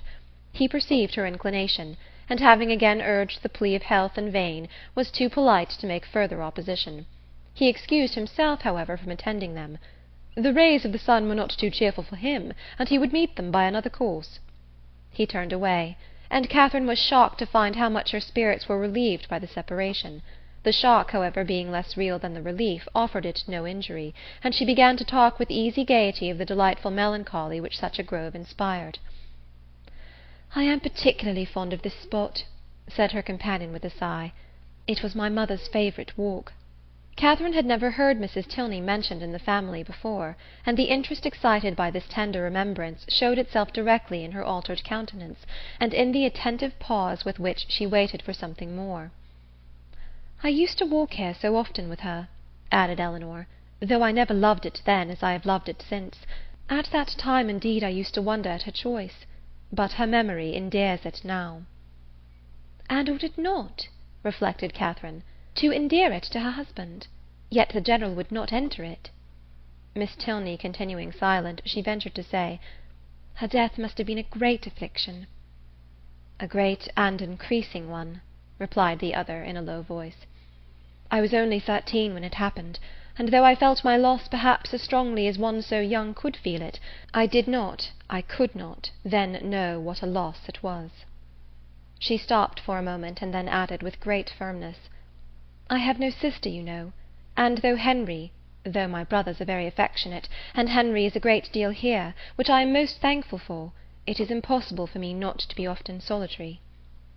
"To be sure, you must miss him very much." "A mother would have been always present. A mother would have been a constant friend. Her influence would have been beyond all other." "Was she a very charming woman? Was she handsome? Was there any picture of her in the Abbey? And why had she been so partial to that grove? Was it from dejection of spirits?" were questions now eagerly poured forth. The first three received a ready affirmative, the two others were passed by; and Catherine's interest in the deceased Mrs. Tilney augmented with every question, whether answered or not. Of her unhappiness in marriage she felt persuaded. The General certainly had been an unkind husband. He did not love her walk; could he therefore have loved her? And besides, handsome as he was, there was a something in the turn of his features which spoke his not having behaved well to her. "Her picture, I suppose," blushing at the consummate art of her own question, "hangs in your father's room?" "No, it was intended for the drawing-room, but my father was dissatisfied with the painting, and for some time it had no place. Soon after her death I obtained it for my own, and hung it in my bedchamber, where I shall be happy to show it you. It is very like." Here was another proof. A portrait, very like, of a departed wife, not valued by the husband. He must have been dreadfully cruel to her. Catherine attempted no longer to hide from herself the nature of the feelings which, in spite of all his attentions, he had previously excited, and what had been terror and dislike before was now absolute aversion. Yes, aversion. His cruelty to such a charming woman made him odious to her. She had often read of such characters which Mr. Allen had been used to call unnatural and overdrawn, but here was proof positive of the contrary. She had just settled this point when the end of the path brought them directly upon the General, and in spite of all her virtuous indignation, she found herself again obliged to walk with him, listen to him, and even to smile when he smiled. Being no longer able, however, to receive pleasure from the surrounding objects, she soon began to walk with lassitude. The General perceived it, and with a concern for her health, which seemed to reproach her for her opinion of him, was most urgent for returning with his daughter to the house. He would follow them in a quarter of an hour. Again they parted, but Elinor was called back in half a minute to receive a strict charge against taking her friend round the Abbey till his return. This second instance of his anxiety to delay what she so much wished for struck Catherine as very remarkable. Chapter 23. An hour passed away before the General came in, spent, on the part of his young guest, in no very favourable consideration of his character. This lengthened absence, these solitary rambles, did not speak a mind at ease, or a conscience void of reproach. At length he appeared, and whatever might have been the gloom of his meditations, he could still smile with them. Miss Tilney, understanding in part her friend's curiosity to see the house, soon revived the subject, and her father being, contrary to Catherine's expectations, unprovided with any pretence for further delay, beyond that of stopping 5 minutes to order refreshments to be in the room by their return, was at last ready to escort them. They set forward, and with a grandeur of air, a dignified step which caught the eye but could not shake the doubts of the well-read Catherine, he led the way across the hall, through the common drawing-room and one useless antechamber, into a room magnificent both in size and furniture, the real drawing-room, used only with company of consequence. It was very noble, very grand, very charming, was all that Catherine had to say, for her indiscriminating eyes scarcely discerned the colour of the satin, and all minuteness of praise, all praise that had much meaning, was supplied by the General. The costliness or elegance of any room's fitting up could be nothing to her. She cared for no furniture of a more modern date than the 15th century. When the General had satisfied his own curiosity, in a close examination of every well-known ornament, they proceeded into the library, an apartment in its way of equal magnificence, exhibiting a collection of books on which an humble man might have looked with pride. Catherine heard, admired, and wondered with more genuine feeling than before, gathered all that she could from this storehouse of knowledge by running over the titles of half a shelf, and was ready to proceed. But suites of apartments did not spring up with her wishes. Large as was the building, she had already visited the greatest part. though on being told that, with the addition of the kitchen, the 6 or 7 rooms she had now seen surrounded 3 sides of the court, she could scarcely believe it, or overcome the suspicion of there being many chambers secreted. It was some relief, however, that they were to return to the rooms in common use, by passing through a few of less importance, looking into the court, which, with occasional passages not wholly unintricate, connected the different sides, and she was further soothed in her progress by being told that she was treading what had once been a cloister, having traces of cells pointed out, and observing several doors that were neither opened nor explained to her, by finding herself successively in a billiard-room and in the General's private apartment, without comprehending their connection, or being able to turn aright when she left them, and lastly by passing through a dark little room, owning Henry's authority, and strewed with his litter of books, guns, and greatcoats. From the dining-room, of which, though already seen and always to be seen at 5 o'clock, the General could not forego the pleasure of pacing out the length for the more certain information of Miss Morland as to what she neither doubted nor cared for, they proceeded by quick communication to the kitchen, the ancient kitchen of the convent, rich in the massy walls and smoke of former days, and in the stoves and hot closets of the present. The General's improving hand had not loitered here. Every modern invention to facilitate the labour of the cooks had been adopted within this, their spacious theatre, and when the genius of others had failed, his own had often produced the perfection wanted. His endowments of this spot alone might at any time have placed him high among the benefactors of the convent. With the walls of the kitchen ended all the antiquity of the Abbey, the 4th side of the quadrangle having, on account of its decaying state, been removed by the General's father, and the present erected in its place. All that was venerable ceased here. The new building was not only new, but declared itself to be so, intended only for offices, and enclosed behind stable-yards. No uniformity of architecture had been thought necessary. Catherine could have raved at the hand which had swept away what must have been beyond the value of all the rest, for the purposes of mere domestic economy, and would willingly have been spared the mortification of a walk through scenes so fallen, had the General allowed it. But if he had a vanity, it was in the arrangement of his offices, and as he was convinced that, to a mind like Miss Morland's, a view of the accommodations and comforts by which the labours of her inferiors were softened must always be gratifying, he should make no apology for leading her on. They took a slight survey of all, and Catherine was impressed, beyond her expectation, by their multiplicity and their convenience. The purposes for which a few shapeless pantries and a comfortless scullery were deemed sufficient at Fullerton were here carried on in appropriate divisions, commodious and roomy. The number of servants continually appearing did not strike her less than the number of their offices. Wherever they went, some patent girl stopped to curtsy, or some footman in dishabille sneaked off. Yet this was an abbey! How inexpressibly different in these domestic arrangements from such as she had read about, from abbeys and castles, in which, though certainly larger than Northanger, all the dirty work of the house was to be done by 2 pair of female hands at the utmost. How they could get through it all had often amazed Mrs. Allen, and when Catherine saw what was necessary here, she began to be amazed herself. They returned to the hall, that the chief staircase might be ascended, and the beauty of its wood and ornaments of rich carving might be pointed out. Having gained the top, they turned in an opposite direction from the gallery in which her room lay, and shortly entered one on the same plan, but superior in length and breadth. She was here shown successively into 3 large bedchambers, with their dressing-rooms, most completely and handsomely fitted up. Everything that money and taste could do, to give comfort and elegance to apartments, had been bestowed on these, and being furnished within the last 5 years, they were perfect in all that would be generally pleasing, and wanting in all that could give pleasure to Catherine. As they were surveying the last, the General, after slightly naming a few of the distinguished characters by whom they had been at times honoured, turned with a smiling countenance to Catherine, and ventured to hope that henceforward some of their earliest tenants might be "our friends from Fullerton." She felt the unexpected compliment, and deeply regretted the impossibility of thinking well of a man so kindly disposed towards herself, and so full of civility to all her family.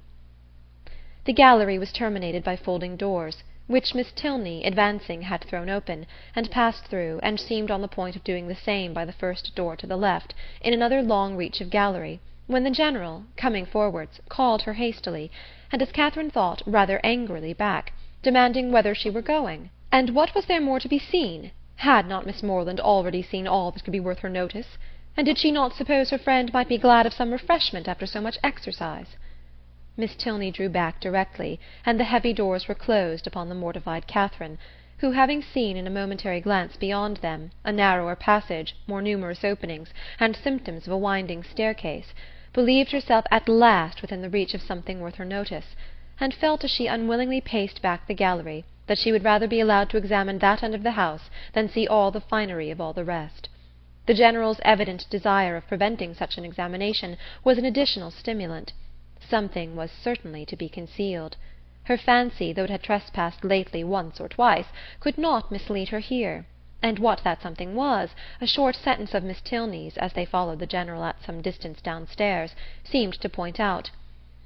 "I was going to take you into what was my mother's room, the room in which she died," were all her words, but few as they were, they conveyed pages of intelligence to Catherine. It was no wonder that the General should shrink from the sight of such objects as that room must contain, a room in all probability never entered by him since the dreadful scene had passed, which released his suffering wife, and left him to the stings of conscience. She ventured, when next alone with Elinor, to express her wish of being permitted to see it, as well as all the rest of that side of the house, and Elinor promised to attend her there, whatever they should have a convenient hour. Catherine understood her. The General must be watched from home before that room could be entered. "It remains as it was, I suppose?" said she, in a tone of feeling. "Yes, entirely." "And how long ago may it be that your mother died?" "She has been dead these 9 years."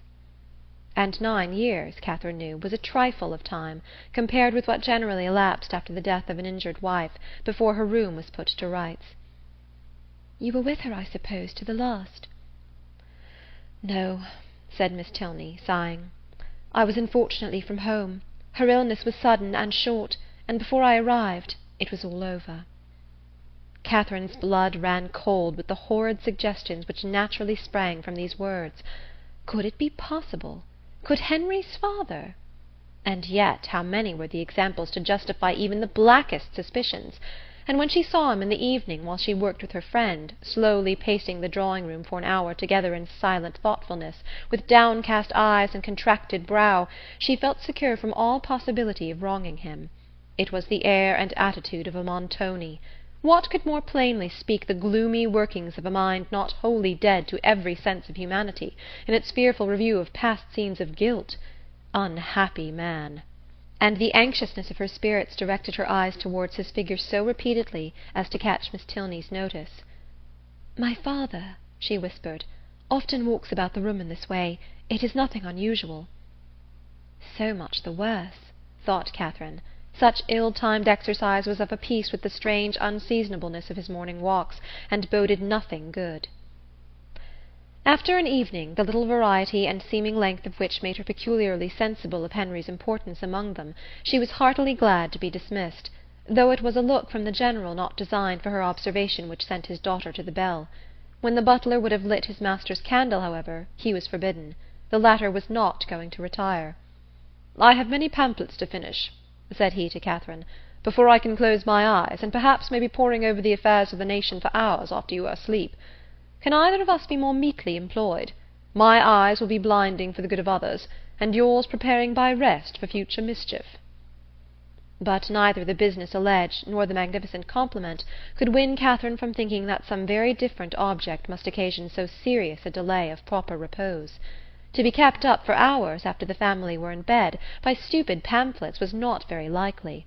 There must be some deeper cause. Something was to be done which could be done only while the household slept, and the probability that Mrs. Tilney yet lived, shut up for causes unknown, and receiving from the pitiless hands of her husband a nightly supply of coarse food, was the conclusion which necessarily followed. Shocking as was the idea, it was at least better than a death unfairly hastened, as, in the natural course of things, she must ere long be released. The suddenness of her reputed illness, the absence of her daughter, and probably of her other children at the time, all favoured the supposition of her imprisonment. Its origin, jealousy perhaps, or wanton cruelty, was yet to be unravelled. In revolving these matters, while she undressed, it suddenly struck her as not unlikely that she might that morning have passed near the very spot of this unfortunate woman's confinement, might have been within a few paces of the cell in which she languished out her days, for what part of the Abbey could be more fitted for the purpose than that which yet bore the traces of monastic division? in the high arched passage paved with stone, which already she had trodden with peculiar awe, she well remembered the doors of which the General had given no account. To what might not those doors lead? In support of the plausibility of this conjecture, it further occurred to her that the forbidden gallery, in which lay the apartments of the unfortunate Mrs. Tilney, must be, as certainly as her memory could guide her, exactly over this suspected range of cells, and the staircase by the side of those apartments of which she had caught a transient glimpse, communicating by some secret means with those cells, might well have favoured the barbarous proceedings of her husband. Down that staircase she had perhaps been conveyed in a state of well-prepared insensibility. Catherine sometimes started at the boldness of her own surmises, and sometimes hoped or feared that she had gone too far, but they were supported by such appearances as made their dismissal impossible. The side of the quadrangle in which she supposed the guilty scene to be acting, being, according to her belief, just opposite her own, it struck her that, if judiciously watched, some rays of light from the General's lamp might glimmer through the lower windows as he passed to the prison of his wife, and twice before she stepped into bed she stole gently from her room to the corresponding window in the gallery to see if it appeared, but all abroad was dark, and it must yet be too early. The various ascending noises convinced her that the servants must still be up. Till midnight she supposed it would be in vain to watch, but then, when the clock had struck 12, and all was quiet, she would, if not quite appalled by darkness, steal out and look once more. The clock struck 12, and Catherine had been half an hour asleep. Chapter 24. The next day afforded no opportunity for the proposed examination of the mysterious apartments.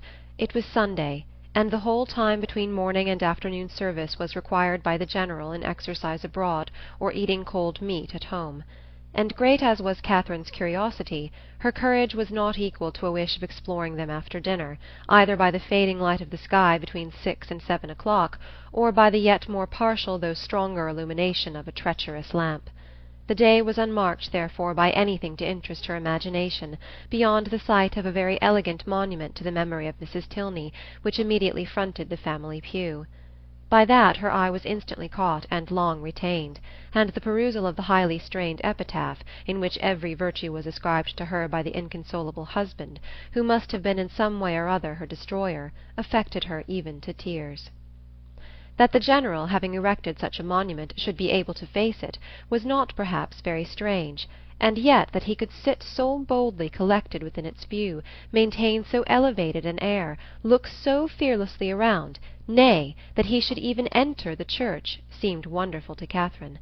Not, however, that many instances of beings equally hardened in guilt might not be produced. She could remember dozens who had persevered in every possible vice, going on from crime to crime, murdering whomsoever they chose, without any feeling of humanity or remorse, till a violent death or a religious retirement closed their black career. The erection of the monument itself could not in the smallest degree affect her doubts of Mrs. Tilney's actual decease. Were she even to descend into the family vault where her ashes were supposed to slumber, were she to behold the coffin in which they were said to be enclosed, what could it avail in such a case?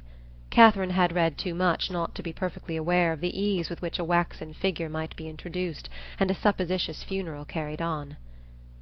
The succeeding morning promised something better. The General's early walk, ill-timed as it was in every other view, was favourable here, and when she knew him to be out of the house, she directly proposed to Miss Tilney the accomplishment of her promise. Eleanor was ready to oblige her, and Catherine reminding her as they went of another promise, their first visit in consequence was to the portrait in her bedchamber. It represented a very lovely woman, with a mild and pensive countenance, justifying so far the expectations of its new observer, but they were not in every respect answered, for Catherine had depended upon meeting with features, hair, complexion, that should be the very counterpart, the very image, if not of Henry's, of Eleanor's, the only portraits of which she had been in the habit of thinking, bearing always an equal resemblance of mother and child. A face once taken was taken for generations.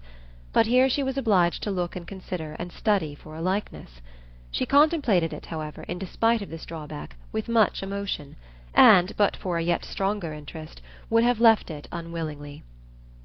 Her agitation as they entered the great gallery was too much for any endeavour at discourse. She could only look at her companion. Eleanor's countenance was dejected, yet sedate. and its composure spoke her inured to all the gloomy objects to which they were advancing. Again she passed through the folding doors, again her hand was upon the important lock, and Catherine, hardly able to breathe, was turning to close the former with fearful caution, when the figure, the dreaded figure of the General himself at the further end of the gallery, stood before her.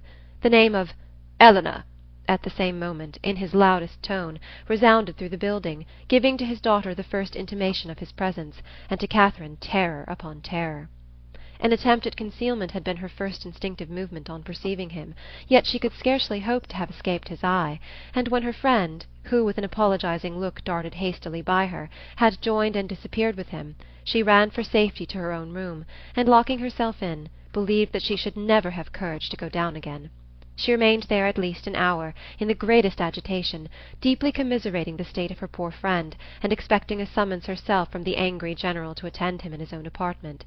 No summons, however, arrived, and at last, on seeing a carriage drive up to the Abbey, she was emboldened to descend and meet him under the protection of visitors. The breakfast-room was gay with company, and she was named to them by the General as the friend of his daughter, in a complimentary style, which so well concealed his resentful ire as to make her feel secure at least of life for the present. And Eleanor, with a command of countenance which did honour to her concern for his character, taking an early occasion of saying to her, "My father only wanted me to answer a note," she began to hope that she had either been unseen by the General, or that, from some consideration of policy, she should be allowed to suppose herself so. Upon this trust she dared still to remain in his presence, after the company left them, and nothing occurred to disturb it. In the course of this morning's reflections she came to a resolution of making her next attempt on the forbidden door alone. It would be much better in every respect that Eleanor should know nothing of the matter. To involve her in the danger of a second detection, to court her into an apartment which must wring her heart, could not be the office of a friend. The General's utmost anger could not be to herself what it might be to a daughter, and besides she thought the examination itself would be more satisfactory if made without any companion. It would be impossible to explain to Eleanor the suspicions, from which the other had, in all likelihood, been hitherto happily exempt, nor could she therefore in her presence search for those proofs of the General's cruelty, which, however they might yet have escaped discovery, she felt confident of somewhere drawing forth, in the shape of some fragmented journal, continued to the last gasp. Of the way to the apartment she was now perfectly mistress, and as she wished to get it over before Henry's return, who was expected on the morrow, there was no time to be lost. The day was bright, her courage high. At 4 o'clock the sun was now 2 hours above the horizon, and it would be only her retiring to dress half an hour earlier than usual. It was done, and Catherine found herself alone in the gallery before the clocks had ceased to strike. It was no time for thought. She hurried on, slipped with the least possible noise through the folding doors, and without stopping to look or breathe, rushed forward to the one in question. The lock yielded to her hand, and luckily with no sullen sound that could alarm a human being. On tiptoe she entered. The room was before her, but it was some minutes before she could advance another step. She beheld what fixed her to the spot and agitated every feature. She saw a large, well-proportioned apartment, a handsome dimity bed, arranged as unoccupied with a housemaid's care, a bright bath stove, mahogany wardrobes, and neatly painted chairs, on which the warm beams of a western sun gaily poured through 2 sash windows. Catherine had expected to have her feelings worked, and worked they were. Astonishment and doubt first seized them, and a shortly succeeding ray of common sense added some bitter emotions of shame. She could not be mistaken as to the room, but how grossly mistaken in everything else, in Miss Tilney's meaning, in her own calculation. This apartment, to which she had given a date so ancient, a position so awful, proved to be one end of what the General's father had built. There were 2 other doors in the chamber, leading probably into dressing-closets, but she had no inclination to open either. Would the veil in which Mrs. Tilney had last walked, or the volume in which she had last read, remain to tell what nothing else was allowed to whisper? No. Whatever might have been the General's crimes, he had certainly too much wit to let them sue for detection. She was sick of exploring, and desired but to be safe in her own room, with her own heart only privy to its folly, and she was on the point of retreating as softly as she had entered, when the sound of footsteps, she could hardly tell where, made her pause and tremble. To be found there, even by a servant, would be unpleasant, but by the General, and he seemed always at hand when least wanted, much worse. She listened. The sound had ceased, and resolving not to lose a moment, she passed through and closed the door. At that instant a door underneath was hastily opened. Someone seemed with swift steps to ascend the stairs, by the head of which she had yet to pass before she could gain the gallery. She had no power to move. With a feeling of terror not very definable, she fixed her eyes on the staircase, and in a few moments it gave Henry to her view. "Mr. Tilney!" she exclaimed in a voice of more than common astonishment. He looked astonished too. "Good God!" she continued, not attending to his address. "How came you here? How came you up that staircase?" "How came I up that staircase?" he replied, greatly surprised. "Because it is my nearest way from the stable-yard to my own chamber. And why should I not come up it?" Catherine recollected herself, blushed deeply, and could say no more. He seemed to be looking in her countenance for that explanation which her lips did not afford. She moved on towards the gallery. "And may I not in my turn," said he, as he pushed back the folding doors, "ask how you came here? This passage is at least as extraordinary a road from the breakfast-parlour to your own apartment as that staircase can be from the stables to mine." "I have been," said Catherine, looking down, "to see your mother's room." "My mother's room? Is there anything extraordinary to be seen there?" "No, nothing at all. I thought you did not mean to come back till tomorrow." "I did not expect to be able to return sooner when I went away, but 3 hours ago I had the pleasure of finding nothing to detain me. You look pale. I am afraid I alarmed you by running so fast up those stairs. Perhaps you did not know, you were not aware of their leading from the offices in common use?" "No, I was not. You have had a very fine day for your ride." "Very. And does Eleanor leave you to find your way into all the rooms in the house by yourself?" "Oh, no. She showed me over the greatest part on Saturday, and we were coming here to these rooms, but only," dropping her voice, "your father was with us."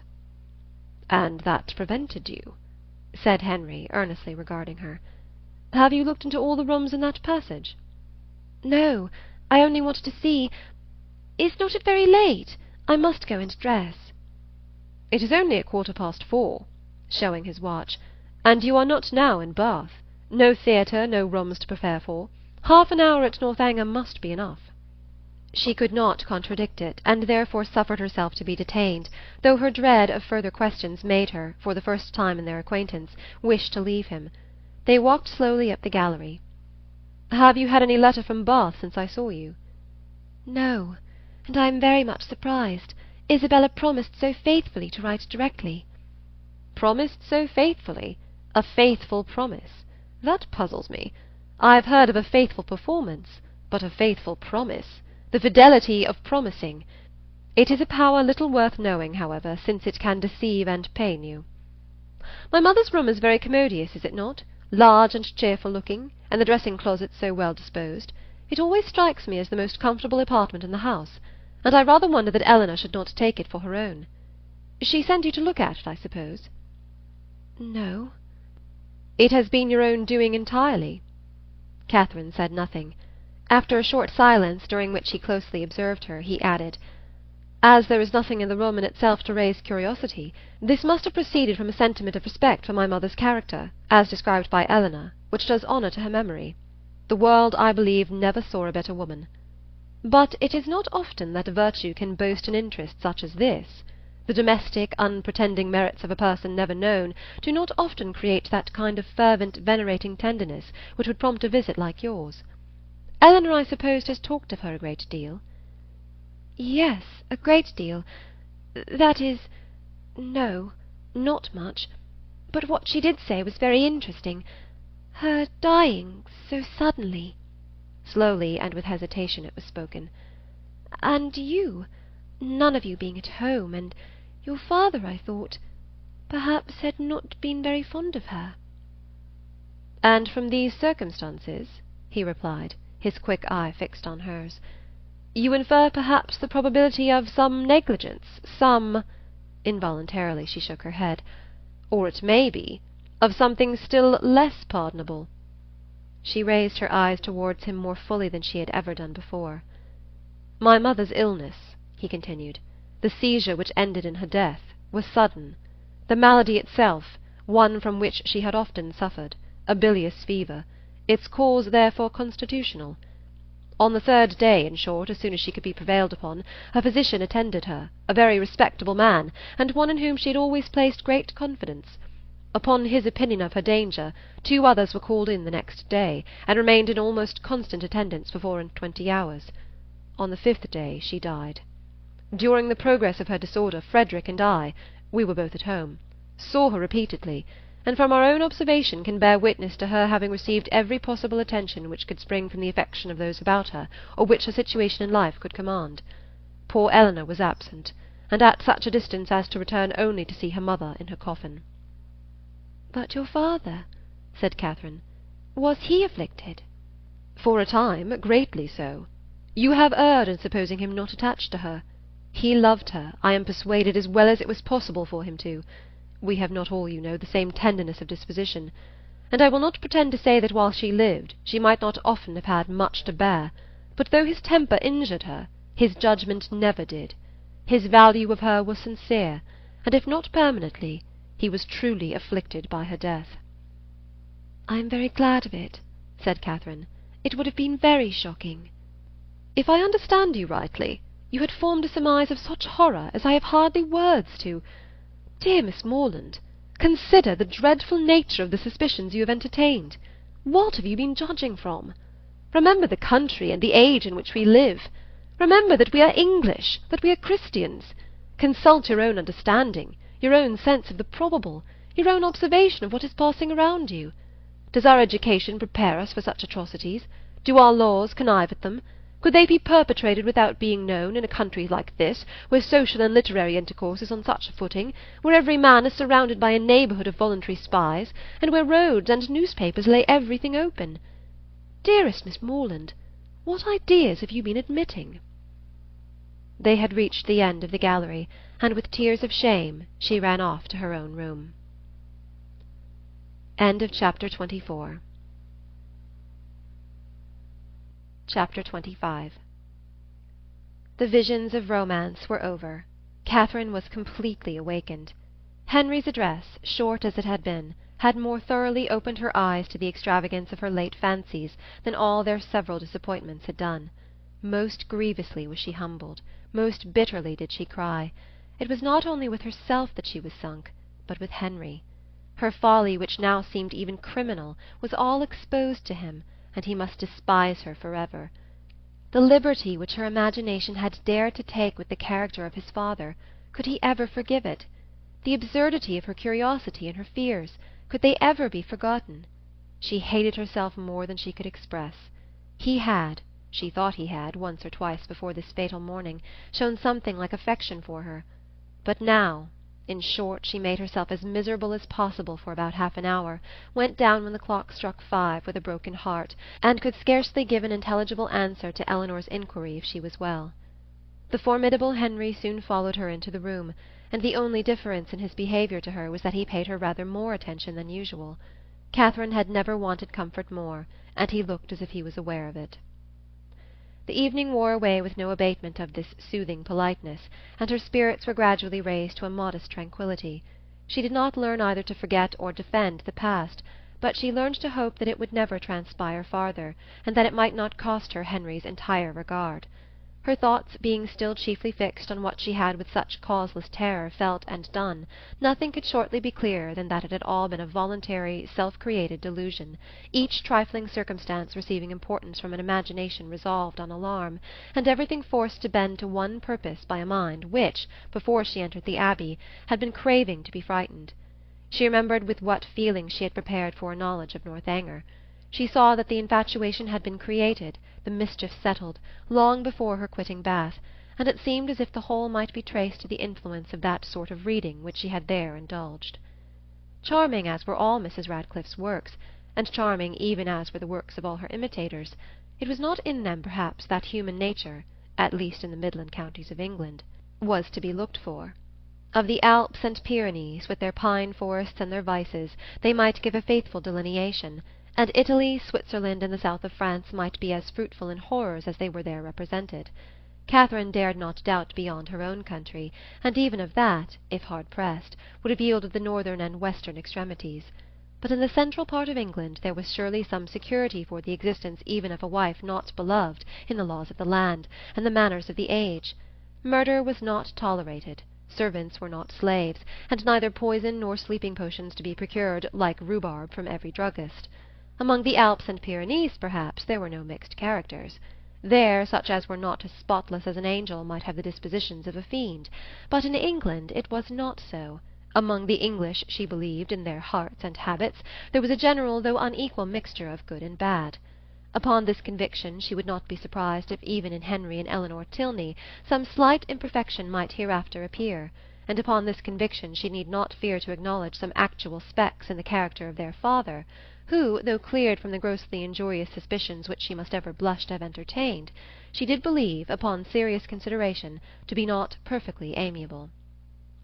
Her mind made up on these several points, and her resolution formed, of always judging and acting in future with the greatest good sense, she had nothing to do but to forgive herself and be happier than ever, and the lenient hand of time did much for her by insensible gradations in the course of another day.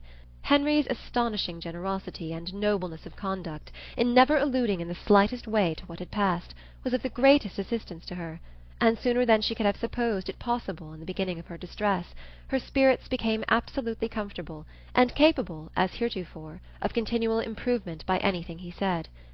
There were still some subjects, indeed, under which she believed they must always tremble, the mention of a chest or a cabinet, for instance, and she did not love the sight of Japan in any shape.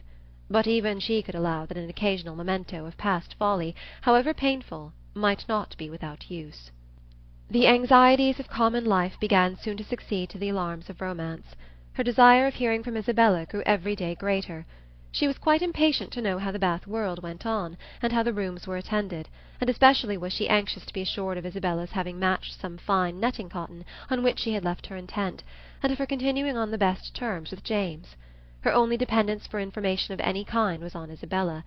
James had protested against writing to her till his return to Oxford, and Mrs. Allen had given her no hopes of a letter till she had got back to Fullerton.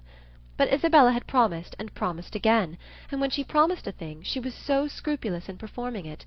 This made it so particularly strange.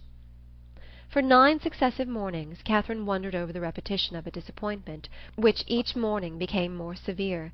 But on the 10th, when she entered the breakfast-room, her first object was a letter, held out by Henry's willing hand. She thanked him as heartily as if he had written it himself. "'Tis only from James, however," as she looked at the direction. She opened it. It was from Oxford, and to this purpose. "Dear Catherine, though God knows with little inclination for writing, I think it my duty to tell you that everything is at an end between Miss Thorpe and me. I left her and Bath yesterday, never to see either again. I shall not enter into particulars, they would only pain you more. You will soon hear enough from another quarter to know where lies the blame, and I hope will acquit your brother of everything but the folly of too easily thinking his affection returned. Thank God, I am undeceived in time, but it is a heavy blow. After my father's consent had been so kindly given. But no more of this. She has made me miserable for ever. Let me soon hear from you, dear Catherine. You are my only friend. Your love I do build upon. I wish your visit at Northanger may be over before Captain Tilney makes his engagement known, or you will be uncomfortably circumstanced. Poor Thorpe is in town. I dread the sight of him. His honest heart would feel so much. I have written to him and my father. Her duplicity hurts me more than all. Till the very last, if I reasoned with her, she declared herself as much attached to me as ever, and laughed at my fears. I am ashamed to think how long I bore with it. But if ever man had reason to believe himself loved, I was that man. I cannot understand even now what she would be at, for there could be no need of my being played off to make her secure of Tilney. We parted at last by mutual consent. Happy for me had we never met. I can never expect to know another such woman. Dearest Catherine, beware how you give your heart. Believe me, etc."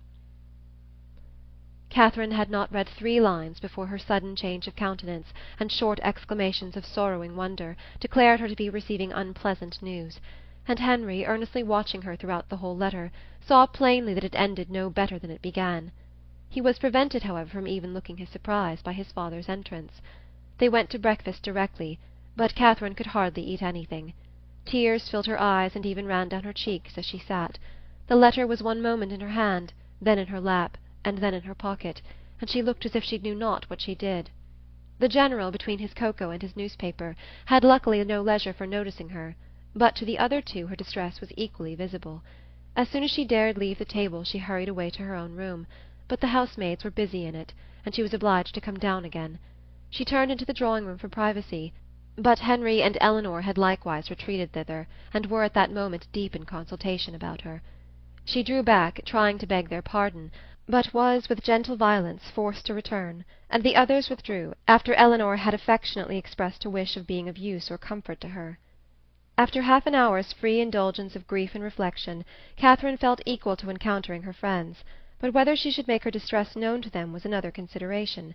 Perhaps, if particularly questioned, she might just give an idea, just distantly hint at it, but not more. To expose a friend, such a friend as Isabella had been to her, and then their own brother so closely concerned in it, she believed she must waive the subject altogether. Henry and Eleanor were by themselves in the breakfast-room, and each as she entered it looked at her anxiously. Catherine took her place at the table, and after a short silence Eleanor said, "No bad news from Fullerton, I hope? Mr. and Mrs. Morland, your brothers and sisters, I hope they are none of them ill?" "No, I thank you," sighing as she spoke. "They are all very well. My letter was from my brother at Oxford." Nothing further was said for a few minutes, and then, speaking through her tears, she added, "I do not think I shall ever wish for a letter again." "I am sorry," said Henry, closing the book he had just opened. "If I had suspected the letter of containing anything unwelcome, I should have given it with very different feelings." "It contained something worse than anybody could suppose. Poor James is so unhappy. You will soon know why." "To have so kind-hearted, so affectionate a sister," replied Henry warmly, "must be a comfort to him under any distress."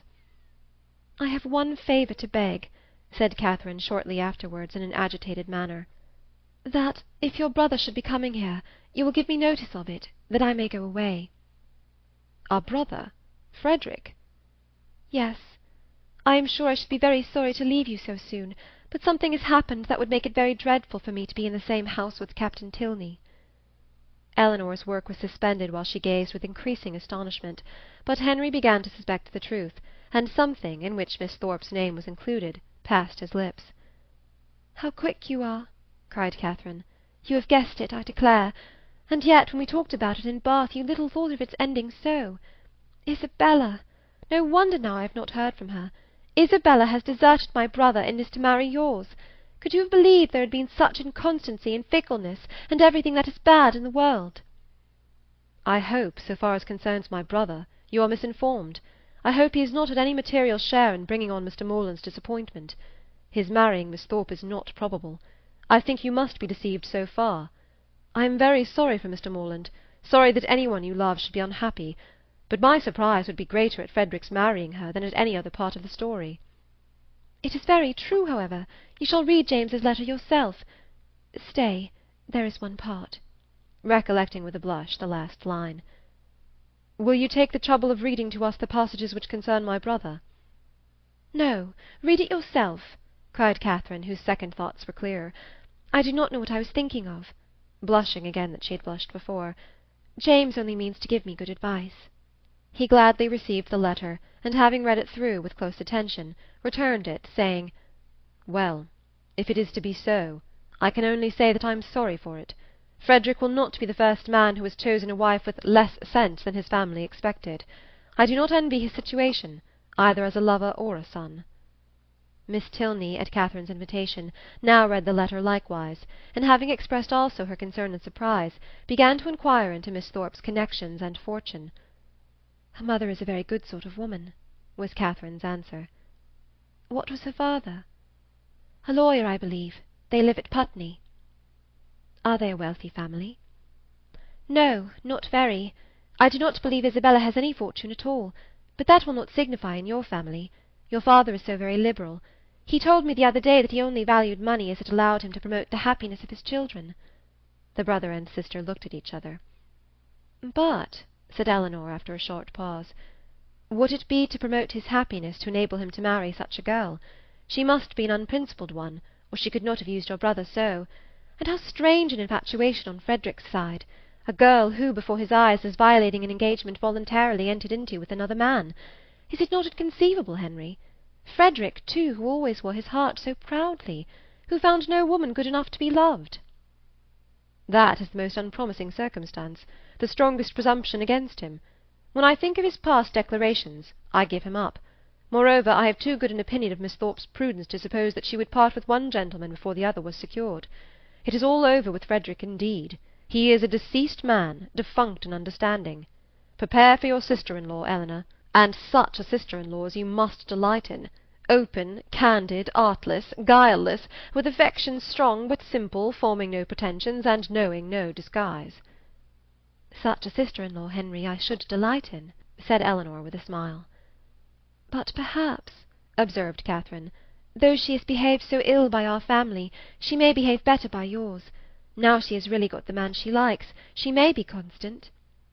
"Indeed, I am afraid she will," replied Henry. "I am afraid she will be very constant, unless a baronet should come in her way. That is Frederick's only chance. I will get the Bath paper and look over the arrivals." "You think it is all for ambition, then? And upon my word there are some things that seem very like it. I cannot forget that, when she first knew what my father would do for them, she seemed quite disappointed that it was not more. I never was so deceived in anyone's character in my life before."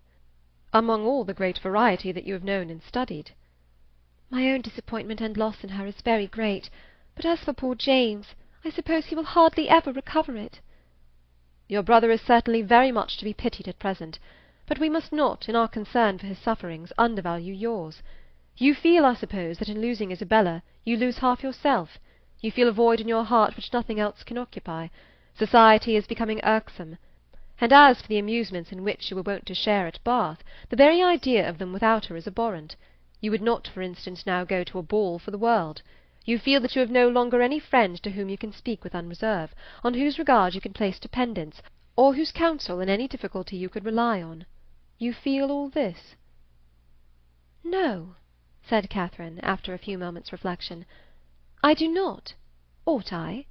To say the truth, though I am hurt and grieved, that I cannot still love her, that I am never to hear from her, perhaps never to see her again, I do not feel so very, very much afflicted as one would have thought." "You feel, as you always do, what is most to the credit of human nature. Such feelings ought to be investigated, that they may know themselves." Catherine, by some chance or other, found her spirits so very much relieved by this conversation that she could not regret her being led on, though so unaccountably, to mention the circumstance which had produced it. Chapter 26. From this time the subject was frequently canvassed by the three young people, and Catherine found, with some surprise, that her two young friends were perfectly agreed in considering Isabella's want of consequence and fortune as likely to throw great difficulties in the way of her marrying their brother. Their persuasion that the General would, upon this ground alone, independent of the objection that might be raised against her character, oppose the connection, turned her feelings moreover with some alarm towards herself. She was as insignificant, and perhaps as portionless, as Isabella, and if the heir of the Tilney property had not grandeur and wealth enough in himself, at what point of interest were the demands of his younger brother to rest? The very painful reflections to which this thought led could be only dispersed by a dependence on the effect of that particular partiality, which, as she was given to understand by his words as well as his actions, she had from the first been so fortunate as to excite in the General, and by a recollection of some most generous and disinterested sentiments on the subject of money, which she had more than once heard him utter, and which tempted her to think his disposition in such matters misunderstood by his children. They were so fully convinced, however, that their brother would not have the courage to apply in person for his father's consent, and so repeatedly assured her that he had never in his life been less likely to come to Northanger than at the present time, that she suffered her mind to be at ease as to the necessity of any sudden removal of her own. But as it was not to be supposed that Captain Tilney, whenever he made his application, would give his father any just idea of Isabella's conduct, it occurred to her as highly expedient that Henry should lay the whole business before him as it really was, enabling the General by that means to form a cool and impartial opinion, and prepare his objections on a fairer ground than inequality of stations. She proposed it to him accordingly, but he did not catch at the measure so eagerly as she had expected.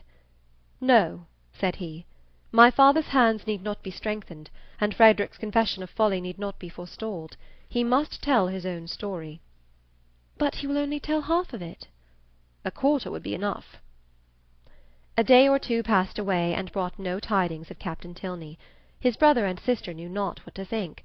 Sometimes it appeared to them as if his silence would be the natural result of the suspected engagement, and at others that it was wholly incompatible with it. The General, meanwhile, though offended every morning by Frederick's remissness in writing, was free from any real anxiety about him, and had no more pressing solicitude than that of making Miss Morland's time at Northanger pass pleasantly. He often expressed his uneasiness on this head, feared the sameness of every-day society and employments would disgust her with the place, wished the Lady Frasers had been in the country, talked every now and then of having a large party to dinner, and once or twice began even to calculate the number of young dancing people in the neighbourhood. But then it was such a dead time of year, no wild-fowl, no game, and the Lady Frasers were not in the country. And it all ended at last in his telling Henry one morning that when he next went to Woodston they would take him by surprise there some day or other, and eat their mutton with him. Henry was greatly honoured and very happy, and Catherine was quite delighted with the scheme. "And when do you think, sir, I may look forward to this pleasure? I must be at Woodston on Monday to attend the parish meeting, and shall probably be obliged to stay 2 or 3 days." "Well, well, we will take our chance some one of these days. There is no need to fix. You are not to put yourself at all out of your way. Whatever you may happen to have in the house will be enough. I think I can answer for the young ladies making allowance for a bachelor's table. Let me see. Monday will be a busy day with you. You will not come on Monday. And Tuesday will be a busy one with me. I expect my surveyor from Brookham with his report in the morning, and afterwards I cannot in decency fail attending the club. I really could not face my acquaintance if I stayed away now, for as I am known to be in the country, it would be taken exceedingly amiss. And it is a rule with me, Miss Morland, never to give offence to any of my neighbours, if a small sacrifice of time and attention can prevent it. They are a set of very worthy men. They have half a buck from Northanger twice a year, and I dine with them whenever I can. Tuesday, therefore, we may say is out of the question. But on Wednesday, I think, Henry, you may expect us. And we shall be with you early, that we may have time to look about us. 2 hours and 3/4 will carry us to Woodston, I suppose. We shall be in the carriage by 10, so about 1:15 on Wednesday you may look for us." A ball itself could not have been more welcome to Catherine than this little excursion, so strong was her desire to be acquainted with Woodston, and her heart was still bounding with joy when Henry, about an hour afterwards, came booted and great-coated into the room where she and Eleanor were sitting, and said, "I am come, young ladies, in a very moralizing strain, to observe that our pleasures in this world are always to be paid for, and that we often purchase them at a great disadvantage, giving ready-moneyed actual happiness for a draught on the future that may not be honoured. Witness myself at the present hour, because I am to hope for the satisfaction of seeing you at Woodston on Wednesday, which bad weather or 20 other causes may prevent, I must go away directly, 2 days before I intended it." "Go away?" said Catherine with a very long face. "And why?" "Why? How can you ask the question? Because no time is to be lost in frightening my old housekeeper out of her wits, because I must go and prepare a dinner for you, to be sure." "Oh, not seriously." "Ay, and sadly too, for I'd much rather stay." "But how can you think of such a thing, after what the General said, when he so particularly desired you not to give yourself any trouble, because anything would do?" Henry only smiled. "I am sure it is quite unnecessary upon your sister's account and mine. You must know it to be so, and the General made such a point of your providing nothing extraordinary. Besides, if he had not said half so much as he did, he has always such an excellent dinner at home, that sitting down to a middling one for 1 day could not signify." "I wish I could reason like you, for his sake and my own. Good-bye. As to-morrow is Sunday, Eleanor, I shall not return." He went, and it being at any time a much simpler operation to Catherine to doubt her own judgment than Henry's, she was very soon obliged to give him credit for being right, however disagreeable to her his going. But the inexplicability of the General's conduct dwelt much on her thoughts. That he was very particular in his eating, she had, by her own unassisted observation, already discovered. But why he should say one thing so positively and mean another all the while was most unaccountable. How were people at that rate to be understood? Who but Henry could have been aware of what his father was at? From Saturday to Wednesday, however, they were now to be without Henry. This was the sad finale of every reflection, and Captain Tilney's letter would certainly come in his absence, and Wednesday she was very sure would be wet. The past, present, and future were all equally in gloom. Her brother so unhappy, and her loss in Isabella so great, and Eleanor's spirits always affected by Henry's absence. What was there to interest or amuse her? She was tired of the woods and the shrubberies. always so smooth and so dry, and the Abbey in itself was no more to her now than any other house. The painful remembrance of the folly it had helped to nourish and perfect was the only emotion which could spring from a consideration of the building.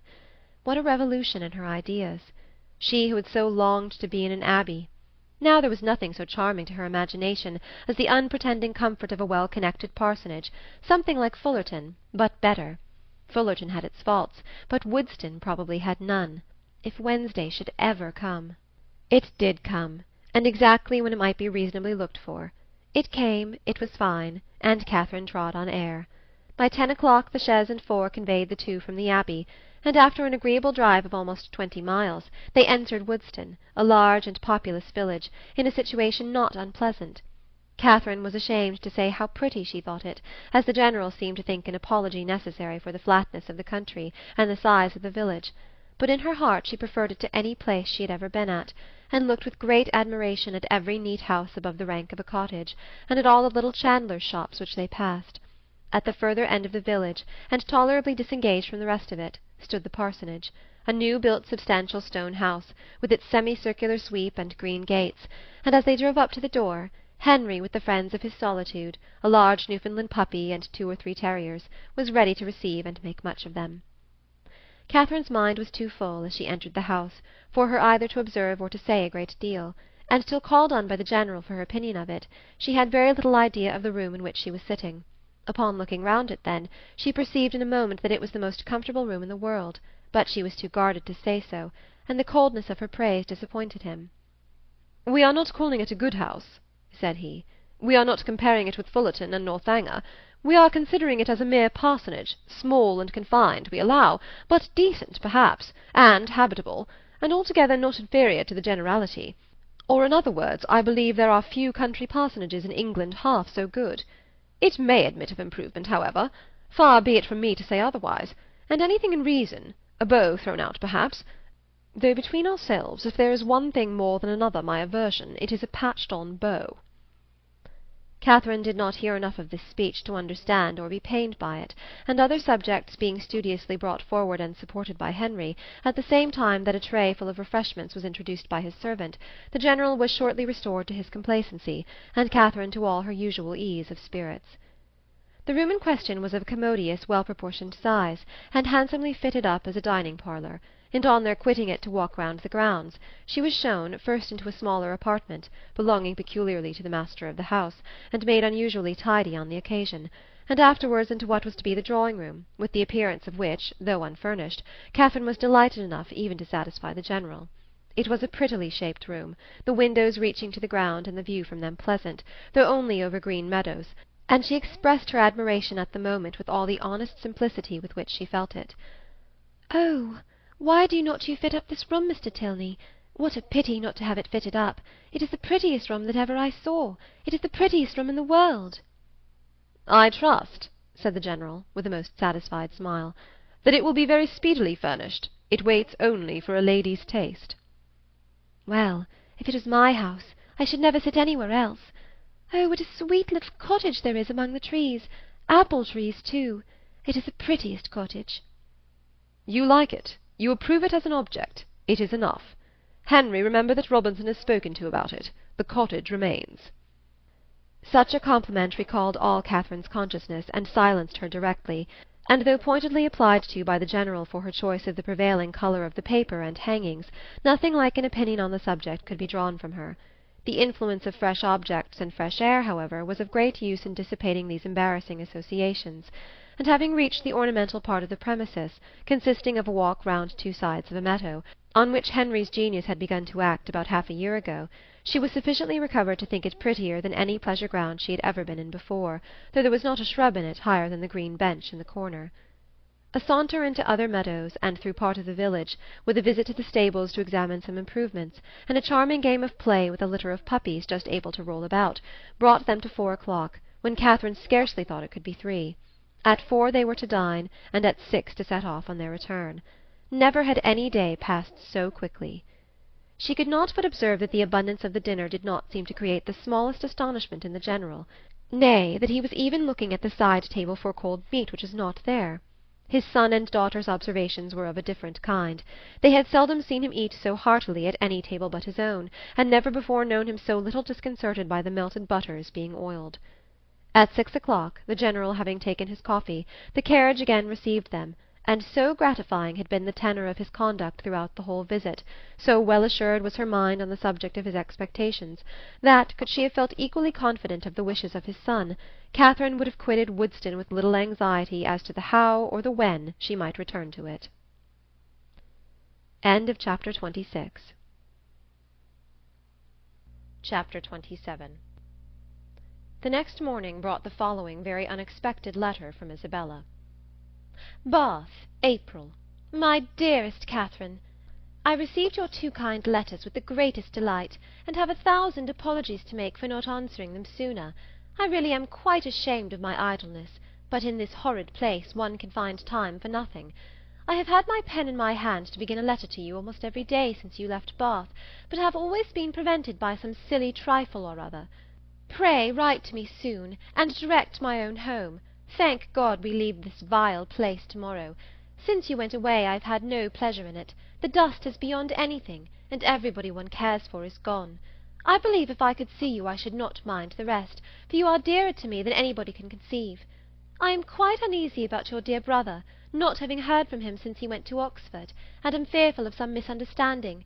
Your kind offices will set all right. He is the only man I ever did or ever could love, and I trust you will convince him of it. The spring fashions are partly down, and the hats the most frightful you can imagine. I hope you spend your time pleasantly, but am afraid you never think of me. I will not say all that I could of the family you are with, because I would not be ungenerous, or set you against those you esteem, but it is very difficult to know whom to trust, and young men never know their minds 2 days together. I rejoice to say that the young man whom of all others I particularly abhor has left Bath. You will know from this description I must mean Captain Tilney, who, as you may remember, was amazingly disposed to follow and tease me before you went away. Afterwards he got worse, and became quite my shadow. Many girls might have been taken in, for never were such attentions, but I knew the fickle sex too well.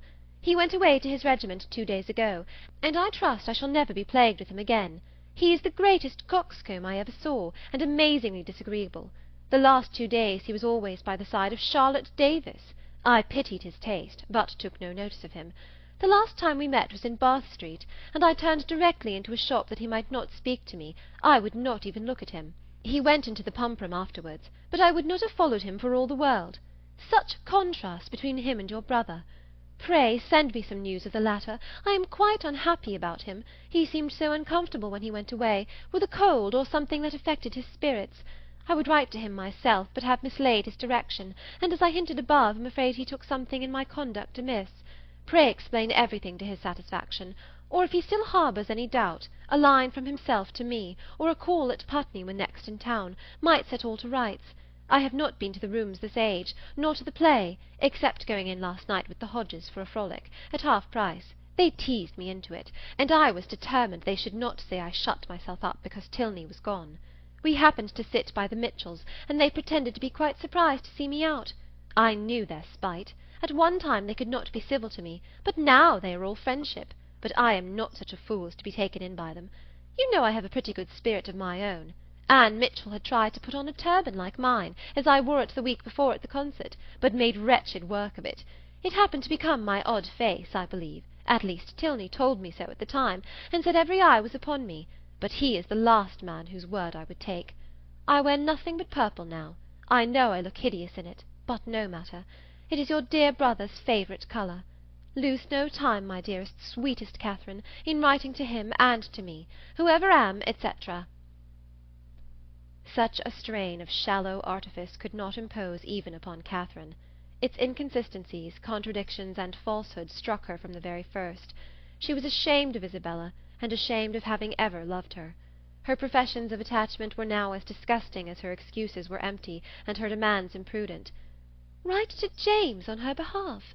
No, James should never hear Isabella's name mentioned by her again. On Henry's arrival from Woodston, she made known to him and Elinor their brother's safety, congratulating them with sincerity on it, and reading aloud the most material passages of her letter with strong indignation. When she had finished it, "So much for Isabella," she cried, and for all our intimacy. She must think me an idiot, or she could not have written so, but perhaps this has served to make her character better known to me than mine is to her. I see what she has been about. She is a vain coquette, and her tricks have not answered. I do not believe she had ever any regard either for James or for me, and I wish I had never known her." "It will soon be as if you never had," said Henry. "There is but one thing that I cannot understand. I see that she has had designs on Captain Tilney which have not succeeded, but I do not understand what Captain Tilney has been about all this time. Why should he pay her such attentions as to make her quarrel with my brother, and then fly off himself?" "I have very little to say for Frederick's motives, such as I believe them to have been. He has his vanities as well as Miss Thorpe, and the chief difference is, that, having a stronger head, they have not yet injured himself. If the effect of his behaviour does not justify him with you, we had better not seek after the cause." "Then you do not suppose he ever really cared about her?" "I am persuaded that he never did." "And only made believe to do so for mischief's sake?" Henry bowed his assent. "Well, then, I must say that I do not like him at all. Though it has turned out so well for us, I do not like him at all. As it happens, there is no great harm done, because I do not think Isabella has any heart to lose. But suppose he had made her very much in love with him?" "But we must first suppose Isabella to have had a heart to lose, consequently to have been a very different creature, and in that case she would have met with very different treatment." "It is very right that you should stand by your brother." "And if you would stand by yours, you would not be much distressed by the disappointment of Miss Thorpe. But your mind is warped by an innate principle of general integrity, and therefore not accessible to the cool reasonings of family partiality, or a desire of revenge." Catherine was complimented out of further bitterness. Frederick could not be unpardonably guilty, while Henry made himself so agreeable. She resolved on not answering Isabella's letter, and tried to think no more of it. Chapter 27. Chapter 28. Soon after this the General found himself obliged to go to London for a week, and he left Northanger earnestly regretting that any necessity should rob him even for an hour of Miss Morland's company, and anxiously recommending the study of her comfort and amusement to his children as their chief object in his absence. His departure gave Catherine the first experimental conviction that a loss may be sometimes a gain. The happiness with which their time now passed, every employment voluntary, every laugh indulged, every meal a scene of ease and good humour, walking where they liked and when they liked, their hours, pleasures, and fatigues at their own command, made her thoroughly sensible of the restraint which the General's presence had imposed, and most thankfully feel their present release from it. Such ease and such delights made her love the place and the people more and more every day, and had it not been for a dread of its soon becoming expedient to leave the one, and an apprehension of not being equally beloved by the other, she would at each moment of each day have been perfectly happy. But she was now in the 4th week of her visit. Before the General came home the 4th week would be turned, and perhaps it might seem an intrusion if she stayed much longer.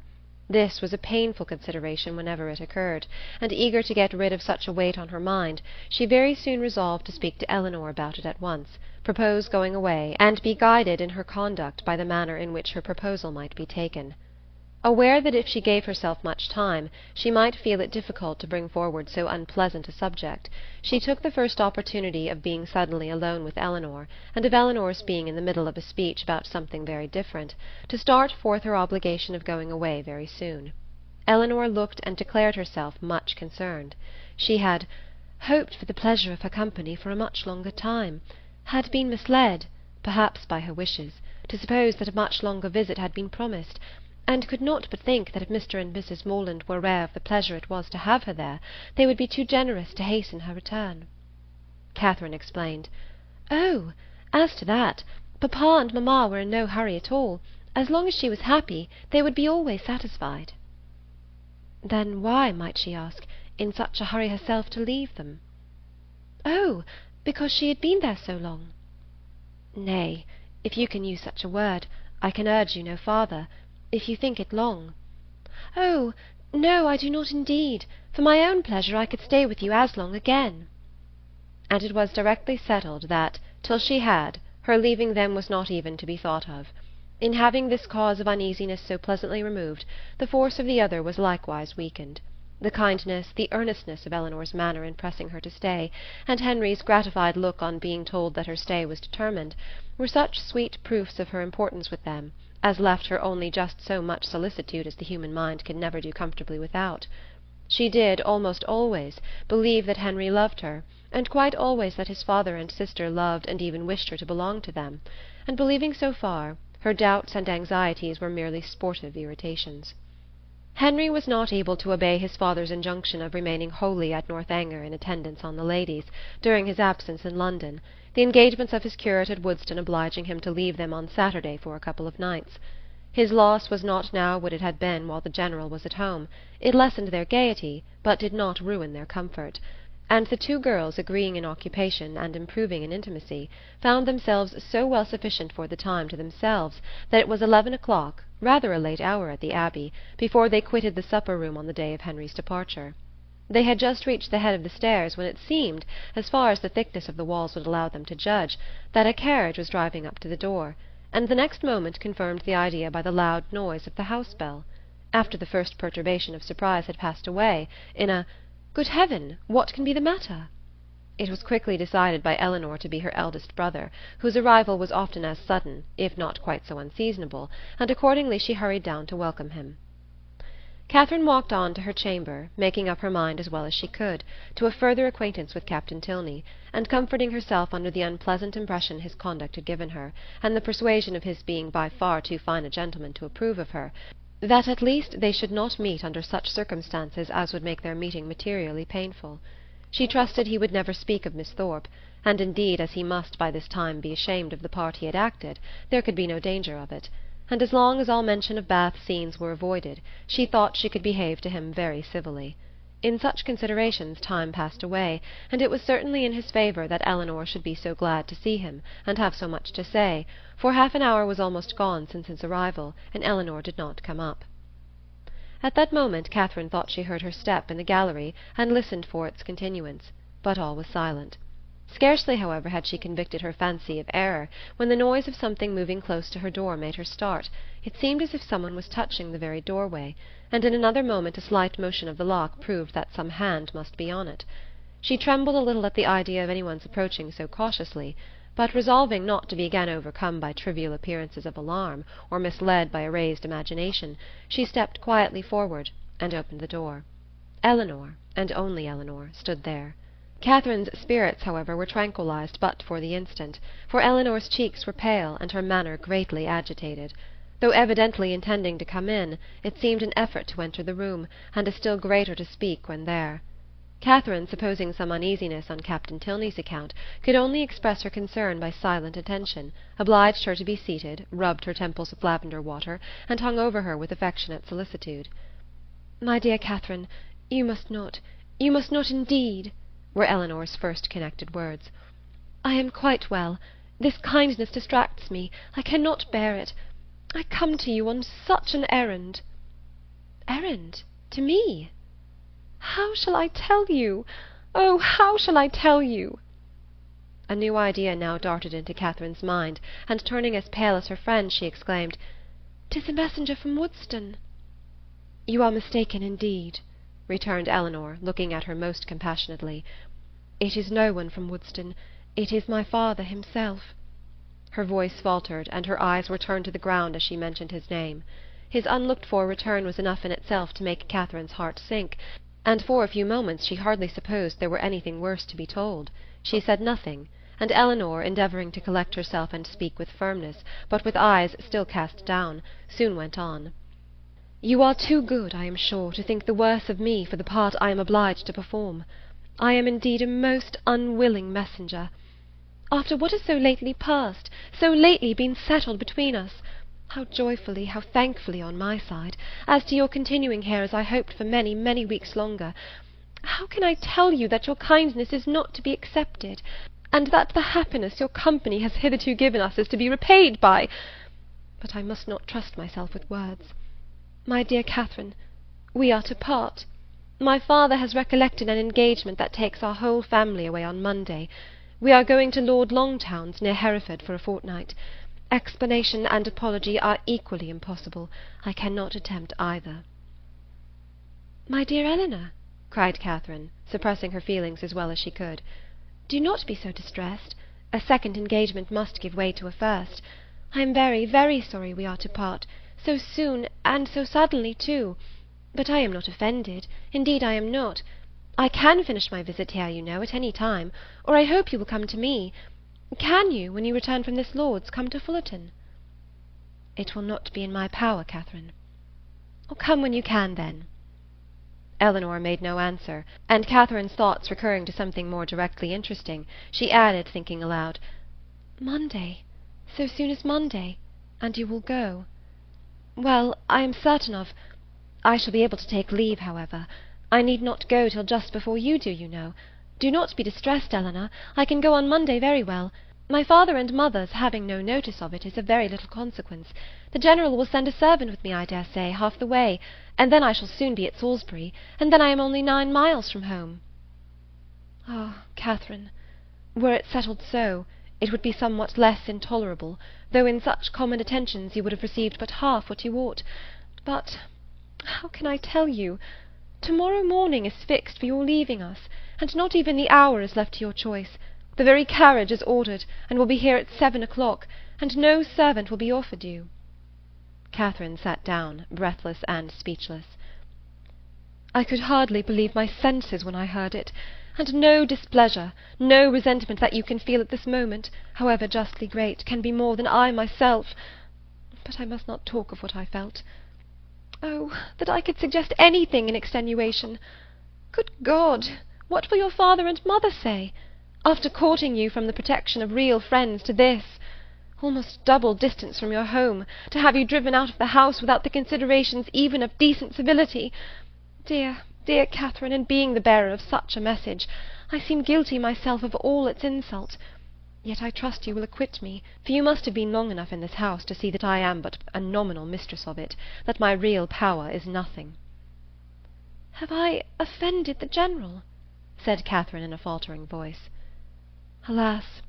For my feelings as a daughter, all that I know, all that I answer for, is that you can have given him no just cause of offence. He certainly is greatly, very greatly discomposed. I have seldom seen him more so. His temper is not happy, and something has now occurred to ruffle it in an uncommon degree. Some disappointment, some vexation, which just at this moment seems important, but which I can hardly suppose you to have any concern in, for how is it possible?" It was with pain that Catherine could speak at all, and it was only for Elinor's sake that she attempted it. "I am sure," said she, "I am very sorry if I have offended him. It was the last thing I would willingly have done. But do not be unhappy, Elinor. An engagement, you know, must be kept. I am only sorry it was not recollected sooner, that I might have written home. But it is of very little consequence. I earnestly hope, that to your real safety it will be of none. But to everything else it is of the greatest consequence, to comfort, appearance, propriety, to your family, to the world. Were your friends, the Allens, still in Bath, you might go to them with comparative ease. A few hours would take you there. But a journey of 70 miles, to be taken post by you, at your age, alone, unattended! Oh, the journey is nothing. Do not think about that. And if we are to part, a few hours sooner or later, you know, makes no difference. I can be ready by 7. Let me be called in time." Elinor saw that she wished to be alone, and believing it better for each that they should avoid any further conversation, now left her with, "I shall see you in the morning." Catherine's swelling heart needed relief. In Elinor's presence friendship and pride had equally restrained her tears, but no sooner was she gone than they burst forth in torrents. Turn from the house, and in such a way! Without any reason that could justify, any apology that could atone for the abruptness, the rudeness, nay, the insolence of it. Henry at a distance, not able even to bid him farewell. Every hope, every expectation from him suspended at least, and who could say how long? Who could say when they might meet again? And all this by such a man as General Tilney, so polite, so well-bred, and heretofore so particularly fond of her. It was as incomprehensible as it was mortifying and grievous. From what it could arise, and where it would end, were considerations of equal perplexity and alarm. The manner in which it was done so grossly uncivil, hurrying her away without any reference to her own convenience, or allowing her even the appearance of choice as to the time or mode of her travelling, of 2 days, the earliest fixed on, and of that almost the earliest hour, as if resolved to have her gone before he was stirring in the morning, that he might not be obliged even to see her. What could all this mean but an intentional affront? By some means or other she must have had the misfortune to offend him. Elinor had wished to spare her from so painful a notion, but Catherine could not believe it possible that any injury or any misfortune could provoke such ill will against a person not connected, or at least not supposed to be connected with it. Heavily passed the night. Sleep, or repose that deserved the name of sleep, was out of the question. That room, in which her disturbed imagination had tormented her on her first arrival, was again the scene of agitated spirits and unquiet slumbers. Yet how different now the source of her inquietude from what it had been then, how mournfully superior in reality and substance! Her anxiety had foundation in fact, her fears in probability, and with a mind so occupied in the contemplation of actual and natural evil, the solitude of her situation, the darkness of her chamber, the antiquity of the building, were felt and considered without the smallest emotion, and though the wind was high, and often produced strange and sudden noises throughout the house, she heard it all as she lay awake, hour after hour, without curiosity or terror. Soon after 6 Elinor entered her room, eager to show attention or give assistance where it was possible, but very little remained to be done. Catherine had not loitered, she was almost dressed, and her packing almost finished. The possibility of some conciliatory message from the General occurred to her as his daughter appeared. What so natural as that anger should pass away and repentance succeed it? And she only wanted to know how far, after what had passed, an apology might properly be received by her. But the knowledge would have been useless here. It was not called for. Neither clemency nor dignity was put to the trial. Elinor brought no message. Very little passed between them on meeting. Each found her greatest safety in silence, and few and trivial were the sentences exchanged while they remained upstairs, Catherine in busy agitation completing her dress, and Elinor with more goodwill than experience intent upon filling the trunk. When everything was done they left the room, Catherine lingering only half a minute behind her friend to throw a parting glance on every well-known, cherished object, and went down to the breakfast-parlour, where breakfast was prepared. She tried to eat, as well to save herself from the pain of being urged as to make her friend comfortable, but she had no appetite, and could not swallow many mouthfuls. The contrast between this and her last breakfast in that room gave her fresh misery, and strengthened her distaste for everything before her. It was not 24 hours ago since they had met there to the same repast, but in circumstances how different! With what cheerful ease, what happy, though false, security, had she then looked around her, enjoying everything present, and fearing little in future, beyond Henry's going to Woodston for a day. Happy, happy breakfast! For Henry had been there, Henry had sat by her and helped her. These reflections were long indulged undisturbed by any address from her companion, who sat as deep in thought as herself, and the appearance of the carriage was the first thing to startle and recall them to the present moment. Catherine's colour rose at the sight of it, and the indignity with which she was treated, striking at that instant on her mind with peculiar force, made her for a short time sensible only of resentment. Elinor seemed now impelled into resolution and speech. "You must write to me, Catherine," she cried. "You must let me hear from you as soon as possible. Till I know you to be safe at home I shall not have an hour's comfort. For one letter, at all risks, at all hazards, I must entreat. Let me have the satisfaction of knowing that you are safe at Fullerton, and have found your family well, and then, till I can ask for your correspondence as I ought to do, I will not expect more. Direct to me at Lord Longtown's, and I must ask it, under cover, to Alice." "No, Elinor, if you are not allowed to receive a letter from me, I am sure I had better not write. There can be no doubt of my getting home safe." Elinor only replied, "I cannot wonder at your feelings. I will not importune you. I will trust to your own kindness of heart when I am at a distance from you." But this, with the look of sorrow accompanying it, was enough to melt Catherine's pride in a moment, and she instantly said, "Oh, Elinor, I will write to you indeed." There was yet another point which Miss Tilney was anxious to settle, though somewhat embarrassed in speaking of. It had occurred to her that after so long an absence from home, Catherine might not be provided with money enough for the expenses of her journey, and upon suggesting it to her with most affectionate offers of accommodation, it proved to be exactly the case. Catherine had never thought on the subject till that moment, but upon examining her purse was convinced that but for this kindness of her friend she might have been turned from the house without even the means of getting home. And the distress in which she must have been thereby involved filling the minds of both, scarcely another word was said by either during the time of their remaining together. Short, however, was that time. The carriage was soon announced to be ready, and Catherine, instantly rising, a long and affectionate embrace supplied the place of language in bidding each other adieu. And as they entered the hall, unable to leave the house without some mention of one whose name had not yet been spoken by either, she paused a moment, and with quivering lips just made it intelligible that she left her kind remembrance for her absent friend. But with this approach to his name ended all possibility of restraining her feelings, and hiding her face as well as she could with her handkerchief, she darted across the hall, jumped into the chaise, and in a moment was driven from the door. Chapter 28. Chapter 29. Catherine was too wretched to be fearful.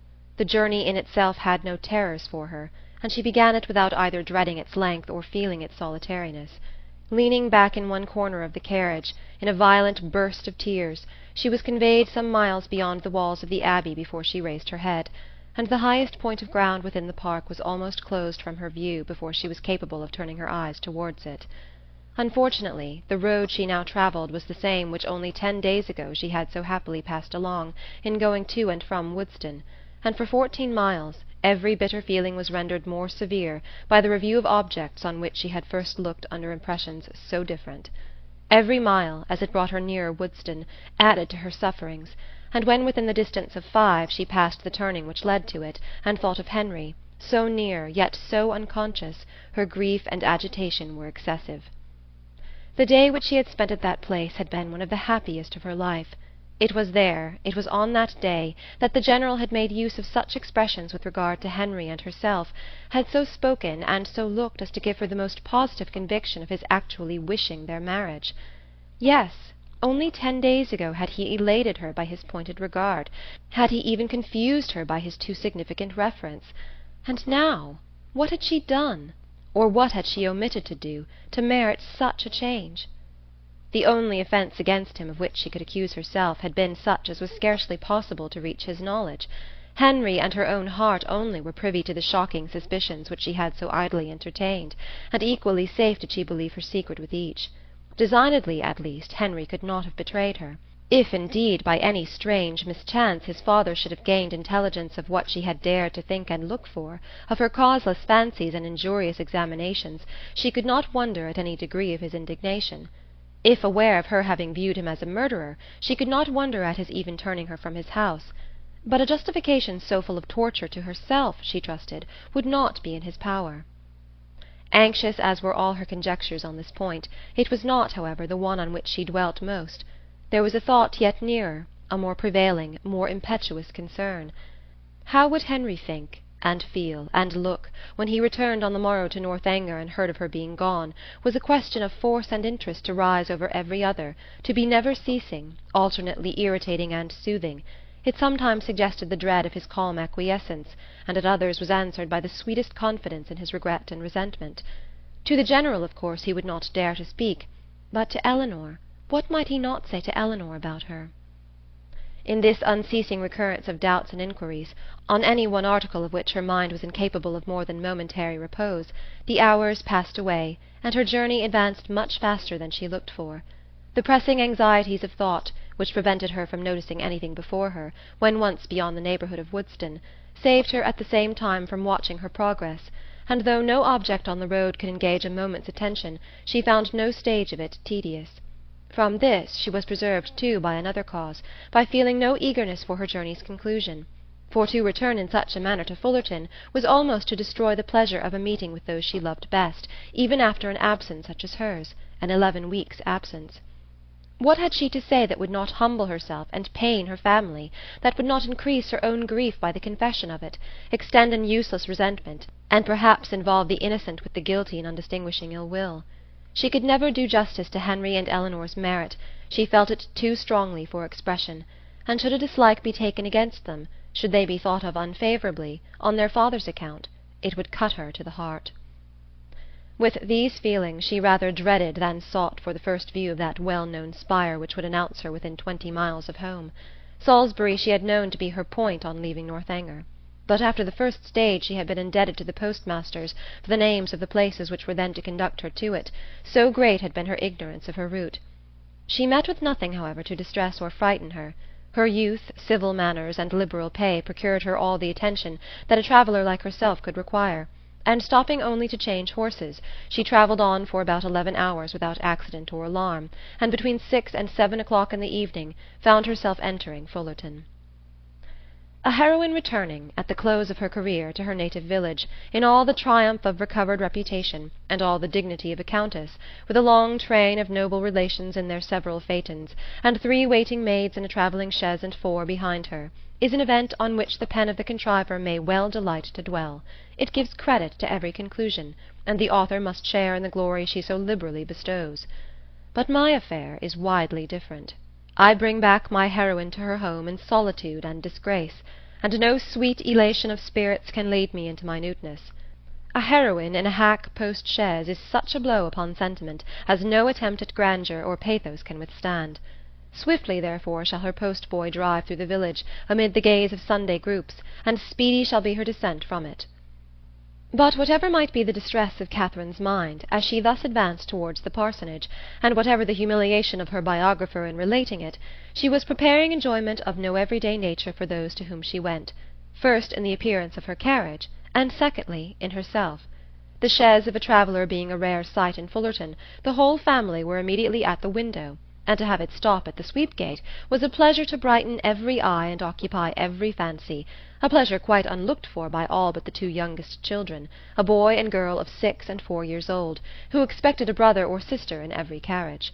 Happy the glance that first distinguished Catherine, happy the voice that proclaimed the discovery, but whether such happiness were the lawful property of George or Harriet could never be exactly understood. Her father, mother, Sarah, George, and Harriet, all assembled at the door to welcome her with affectionate eagerness, was a sight to awaken the best feelings of Catherine's heart, and in the embrace of each, as she stepped from the carriage, she found herself soothed beyond anything that she had believed possible. So surrounded, so caressed, she was even happy. In the joyfulness of family love everything for a short time was subdued, and the pleasure of seeing her, leaving them at first little leisure for calm curiosity, they were all seated round the tea-table, which Mrs. Morland had hurried for the comfort of the poor traveller, whose pale and jaded looks soon caught her notice, before any inquiry so direct as to demand a positive answer was addressed to her. Reluctantly, and with much hesitation, did she then begin what might perhaps, at the end of half an hour, be termed by the courtesy of her hearers an explanation. But scarcely within that time could they at all discover the cause or collect the particulars of her sudden return. They were far from being an irritable race, far from any quickness in catching, or bitterness in resenting, affronts. But here, when the whole was unfolded, was an insult not to be overlooked, nor for the first half-hour to be easily pardoned. Without suffering any romantic alarm, in the consideration of their daughter's long and lonely journey, Mr. and Mrs. Morland could not but feel that it might have been productive of much unpleasantness to her, that it was what they could never have voluntarily suffered, and that, in forcing her on such a measure, General Tilney had acted neither honourably nor feelingly, neither as a gentleman nor as a parent. Why he had done it, what could have provoked him to such a breach of hospitality, and so suddenly turned all his partial regard for their daughter into actual ill-will, was a matter which they were at least as far from divining as Catherine herself. But it did not oppress them by any means so long, and after a due course of useless conjecture, that it was a strange business, and that he must be a very strange man, grew enough for all their indignation and wonder, though Sarah indeed still indulged in the sweets of incomprehensibility, exclaiming and conjecturing with youthful ardour. "My dear, you give yourself a great deal of needless trouble," said her mother at last. "Depend upon it, it is something not at all worth understanding." "I can allow for his wishing Catherine away when he recollected his engagement," said Sarah, "but why not do it civilly?" "I am sorry for the young people," returned Mrs. Morland. "They must have a sad time of it, but as for anything else, it is no matter now. Catherine is safe at home, and our comfort does not depend upon General Tilney."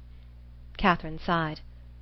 "Well," continued her philosophic mother, "I am glad I did not know of your journey at the time, but now it is all over, perhaps there is no great harm done.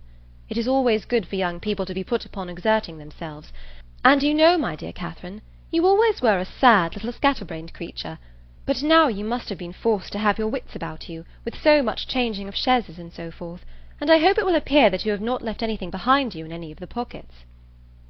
Catherine hoped so too, and tried to feel an interest in her own amendment, but her spirits were quite worn down, and to be silent and alone becoming soon her only wish, she readily agreed to her mother's next counsel of going early to bed.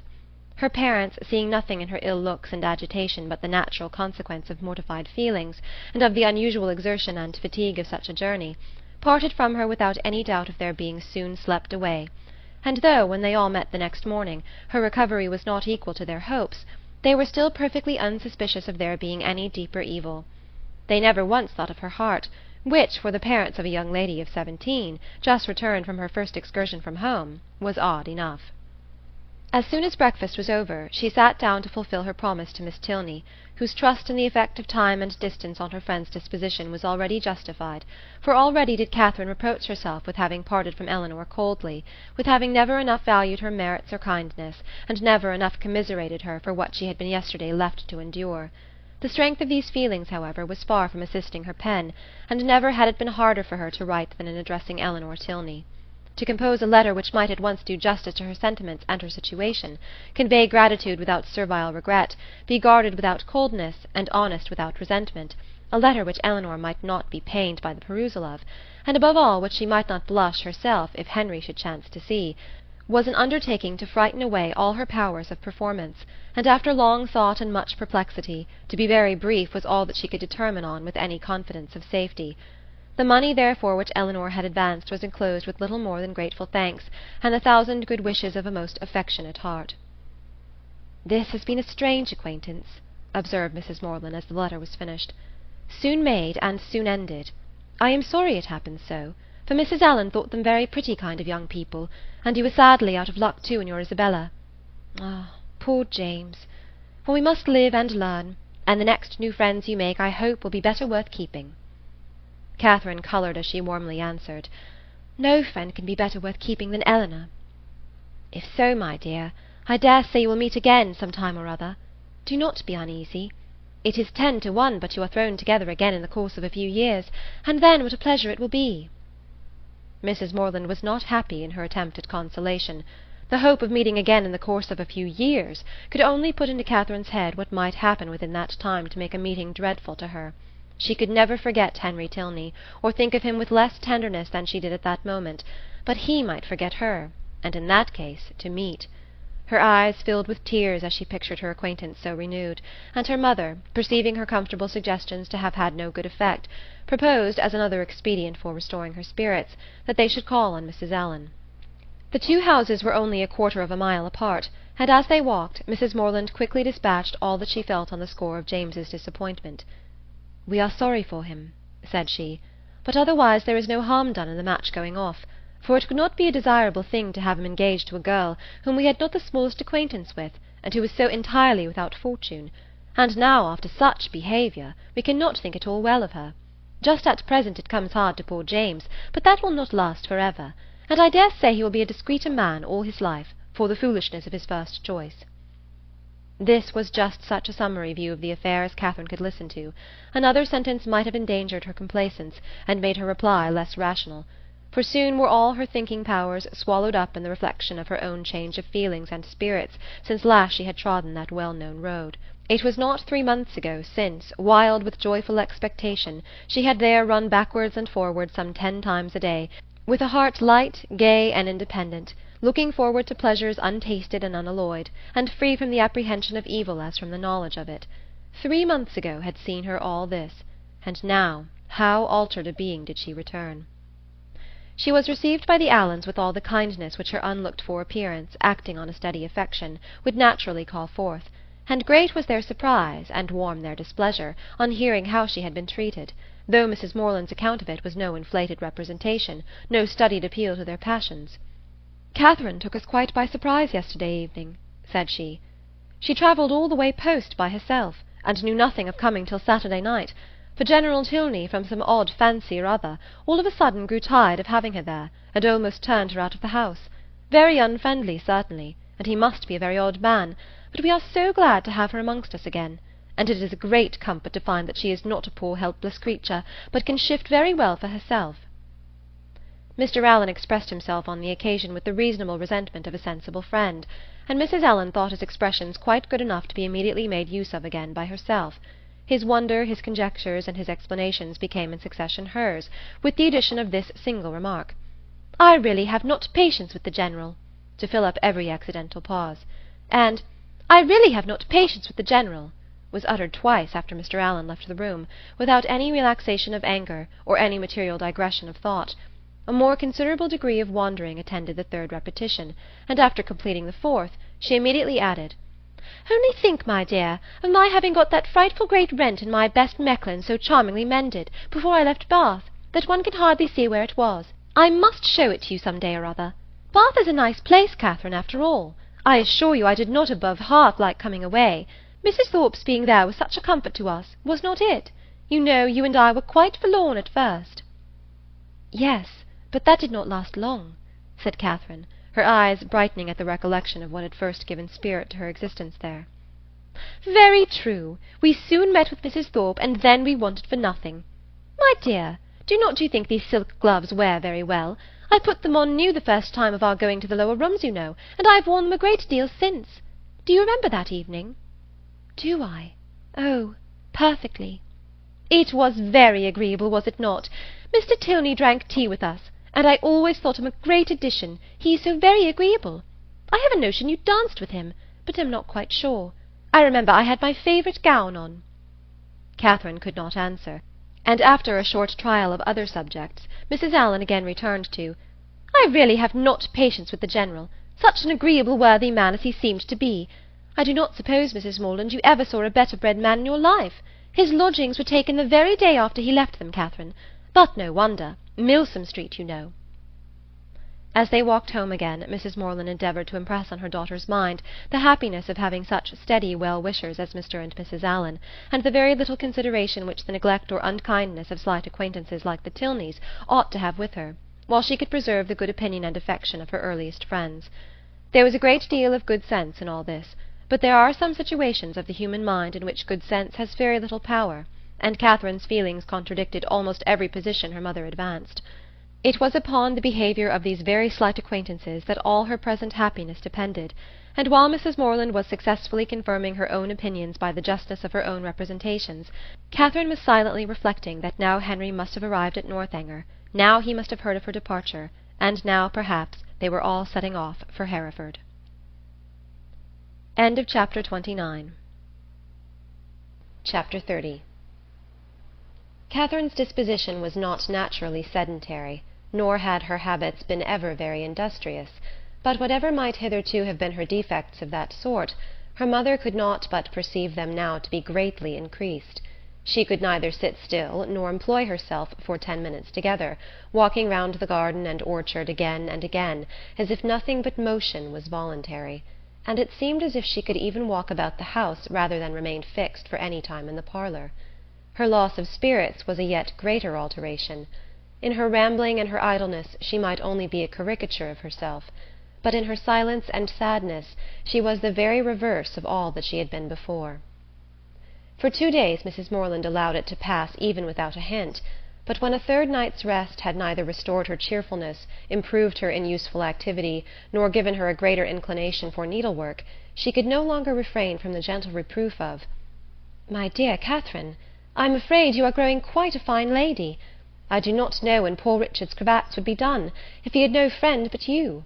Your head runs too much upon Bath. But there is a time for everything, a time for balls and plays, and a time for work. You have had a long run of amusement, and now you must try to be useful." Catherine took up her work directly, saying in a dejected voice that "her head did not run upon Bath much." "Then you are fretting about General Tilney, and that is very simple of you, for 10 to 1 whether you ever see him again. You should never fret about trifles." After a short silence, "I hope, my Catherine, you are not getting out of humour with home because it is not so grand as Northanger. That would be turning your visit into an evil indeed. Wherever you are, you should always be contented, but especially at home, because there you must spend the most of your time.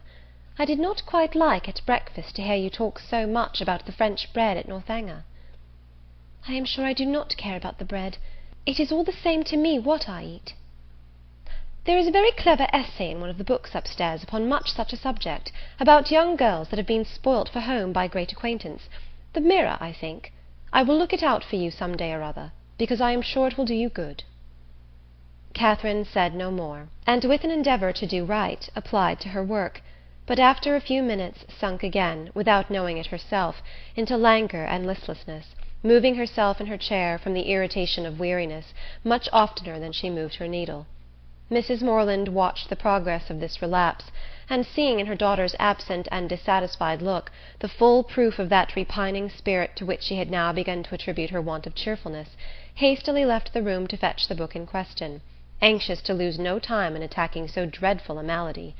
It was some time before she could find what she looked for, and other family matters occurring to detain her, a quarter of an hour had elapsed ere she returned downstairs with the volume from which so much was hoped. Her avocations above having shut out all noise but what she created herself, she knew not that a visitor had arrived within the last few minutes, till, on entering the room, the first object she beheld was a young man whom she had never seen before. With a look of much respect, he immediately rose, and being introduced to her by her conscious daughter as "Mr. Henry Tilney," with the embarrassment of real sensibility, began to apologize for his appearance there, acknowledging that after what had passed he had little right to expect a welcome at Fullerton, and stating his impatience to be assured of Miss Morland's having reached her home in safety as the cause of his intrusion. He did not address himself to an uncandid judge or a resentful heart. Far from comprehending him or his sister in their father's misconduct, Mrs. Morland had been always kindly disposed towards each, and instantly, pleased by his appearance, received him with the simple professions of unaffected benevolence, thanking him for such an attention to her daughter, assuring him that the friends of her children were always welcome there, and entreating him to say not another word of the past. He was not ill-inclined to obey this request, for though his heart was greatly relieved by such unlooked-for mildness, it was not just at that moment in his power to say anything to the purpose. Returning in silence to his seat, therefore, he remained for some minutes most civilly answering all Mrs. Morland's common remarks about the weather and roads.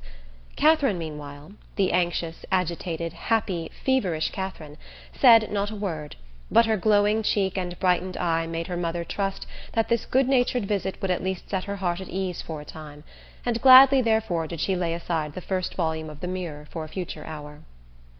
Desirous of Mr. Morland's assistance, as well in giving encouragement as in finding conversation for her guest, whose embarrassment on his father's account she earnestly pitied, Mrs. Morland had very early dispatched one of the children to summon him, but Mr. Morland was from home, and being thus without any support, at the end of a quarter of an hour she had nothing to say. After a couple of minutes' unbroken silence, Henry, turning to Catherine for the first time since her mother's entrance, asked her, with sudden alacrity, if Mr. and Mrs. Allen were now at Fullerton. And on developing, from amidst all her perplexity of words in reply, the meaning, which one short syllable would have given, immediately expressed his intention of paying his respects to them, and with a rising colour, asked her if she would have the goodness to show him the way. "You may see the house from this window, sir," was information on Sarah's side, which produced only a bow of acknowledgment from the gentleman, and a silencing nod from her mother. For Mrs. Morland, thinking it probable, as a secondary consideration in his wish of waiting on their worthy neighbours, that he might have some explanation to give of his father's behaviour, which it must be more pleasant for him to communicate only to Catherine, would not on any account prevent her accompanying him. They began their walk, and Mrs. Morland was not entirely mistaken in his object in wishing it.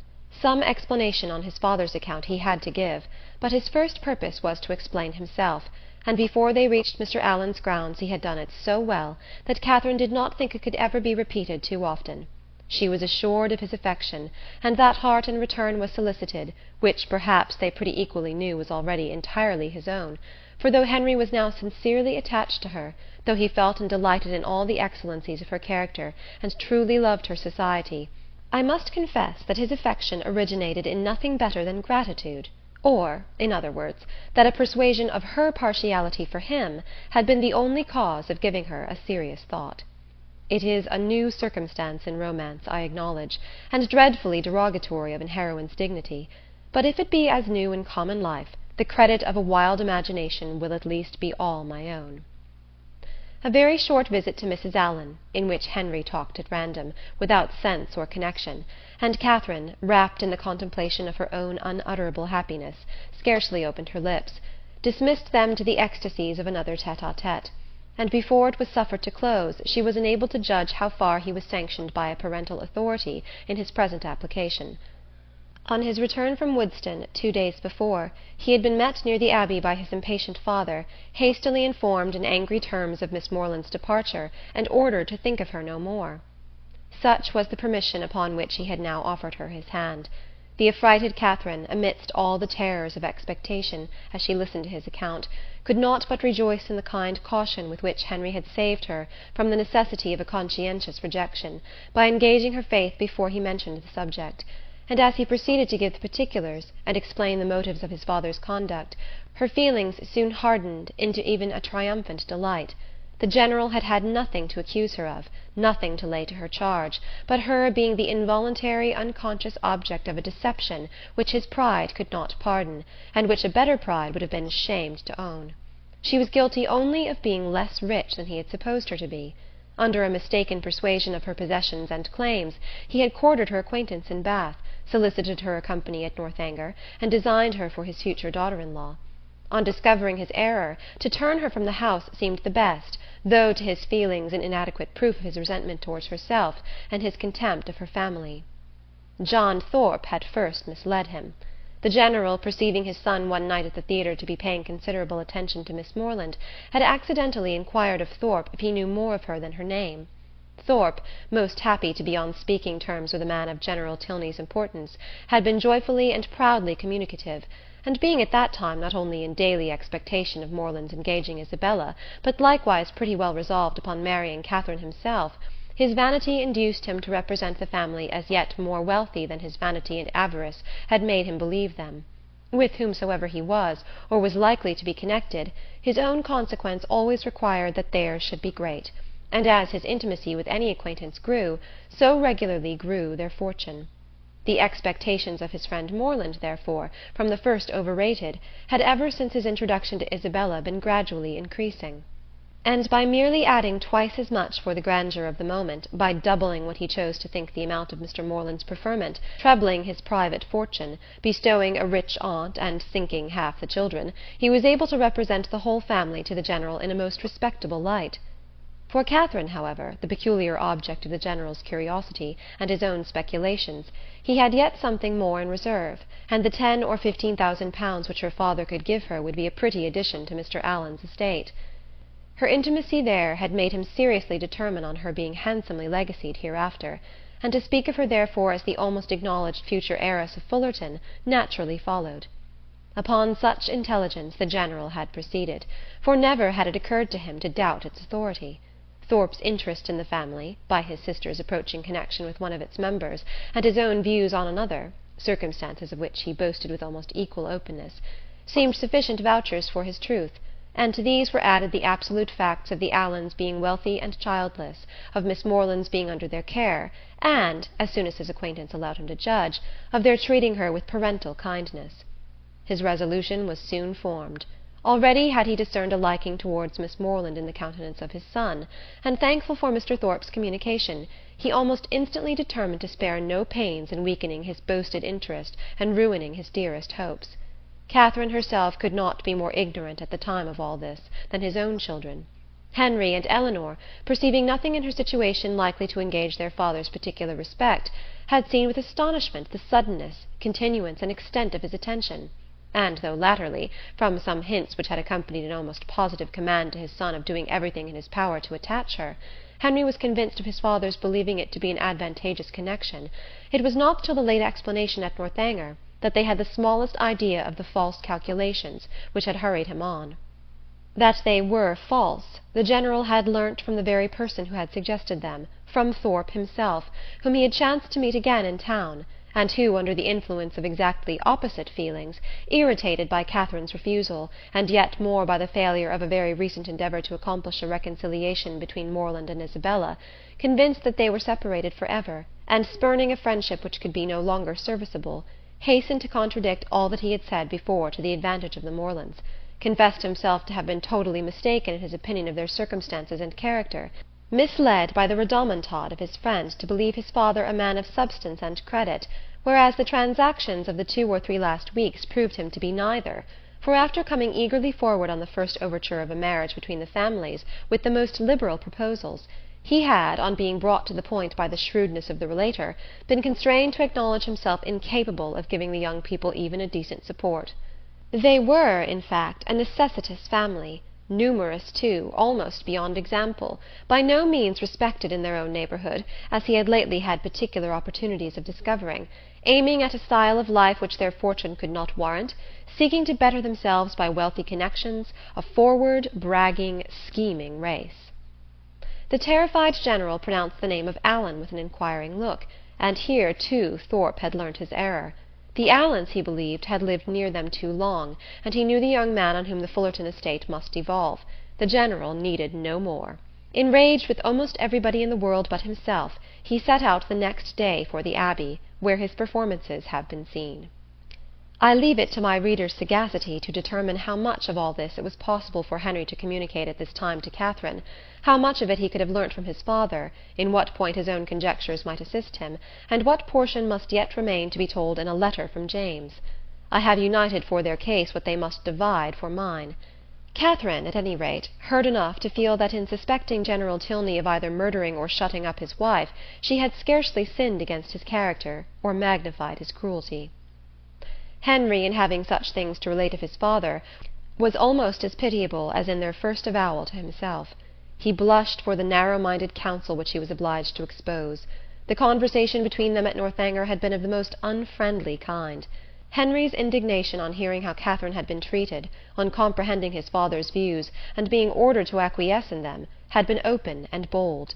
The General, accustomed on every ordinary occasion to give the law in his family, prepared for no reluctance but of feeling, no opposing desire that should dare to clothe itself in words, could ill brook the opposition of his son, steady as the sanction of reason and the dictate of conscience could make it. But in such a cause, his anger, though it must shock, could not intimidate Henry, who was sustained in his purpose by a conviction of its justice. He felt himself bound as much in honour as in affection to Miss Morland, and believing that heart to be his own which he had been directed to gain, no unworthy retraction of a tacit consent, no reversing decree of an unjustifiable anger, could shake his fidelity, or influence the resolutions it prompted. He steadily refused to accompany his father into Herefordshire, an engagement formed almost at the moment to promote the dismissal of Catherine, and as steadily declared his intention of offering her his hand. The General was furious in his anger, and they parted in dreadful disagreement. Henry, in an agitation of mind which many solitary hours were required to compose, had returned almost instantly to Woodston, and on the afternoon of the following day had begun his journey to Fullerton. End of Chapter 30. Chapter 31. Mr. and Mrs. Morland's surprise on being applied to by Mr. Tilney for their consent to his marrying their daughter was, for a few minutes, considerable, it having never entered their heads to suspect an attachment on either side. But as nothing, after all, could be more natural than Catherine's being beloved, they soon learnt to consider it with only the happy agitation of gratified pride, and as far as they alone were concerned, had not a single objection to start. His pleasing manners and good sense were self-evident recommendations, and having never heard evil of him, it was not their way to suppose any evil could be told. Good-will supplying the place of experience, his character needed no attestation. "Catherine would make a sad, heedless young housekeeper, to be sure," was her mother's foreboding remark, but quick was the consolation of there being nothing like practice. There was but one obstacle, in short, to be mentioned, but till that one was removed it must be impossible for them to sanction the engagement. Their tempers were mild, but their principles were steady, and while his parent so expressly forbade the connection, they could not allow themselves to encourage it. That the General should come forward to solicit the alliance, or that he should even very heartily approve it, they were not refined enough to make any parading stipulation, but the decent appearance of consent must be yielded, and that once obtained, and their own hearts made them trust that it could not be very long denied, their willing approbation was instantly to follow. His consent was all that they wished for. They were no more inclined than entitled to demand his money. Of a very considerable fortune his son was, by marriage settlements, eventually secure. His present income was an income of independence and comfort, and under every pecuniary view it was a match beyond the claims of their daughter. The young people could not be surprised at a decision like this. They felt and they deplored, but they could not resent it, and they parted, endeavoring to hope that such a change in the general, as each believed almost impossible, might speedily take place, to unite them again in the fullness of privileged affection. Henry returned to what was now his only home, to watch over his young plantations, and extend his improvements for her sake, to whose share in them he looked anxiously forward, and Catherine remained at Fullerton to cry. Whether the torments of absence were softened by a clandestine correspondence, let us not inquire. Mr. and Mrs. Morland never did. They had been too kind to exact any promise, and whenever Catherine received a letter, as at that time happened pretty often, they always looked another way. The anxiety, which in this state of their attachment must be the portion of Henry and Catherine, and of all who loved either, as to its final event, can hardly extend, I fear, to the bosom of my readers, who will see in the tell-tale compression of the pages before them that we are all hastening together to perfect felicity. The means by which their early marriage was effected can be the only doubt. What probable circumstance could work upon a temper like the General's? The circumstance which chiefly availed was the marriage of his daughter with a man of fortune and consequence, which took place in the course of the summer, an accession of dignity that threw him into a fit of good humour, from which he did not recover till after Eleanor had obtained his forgiveness of Henry, and his permission for him to be a fool if he liked it.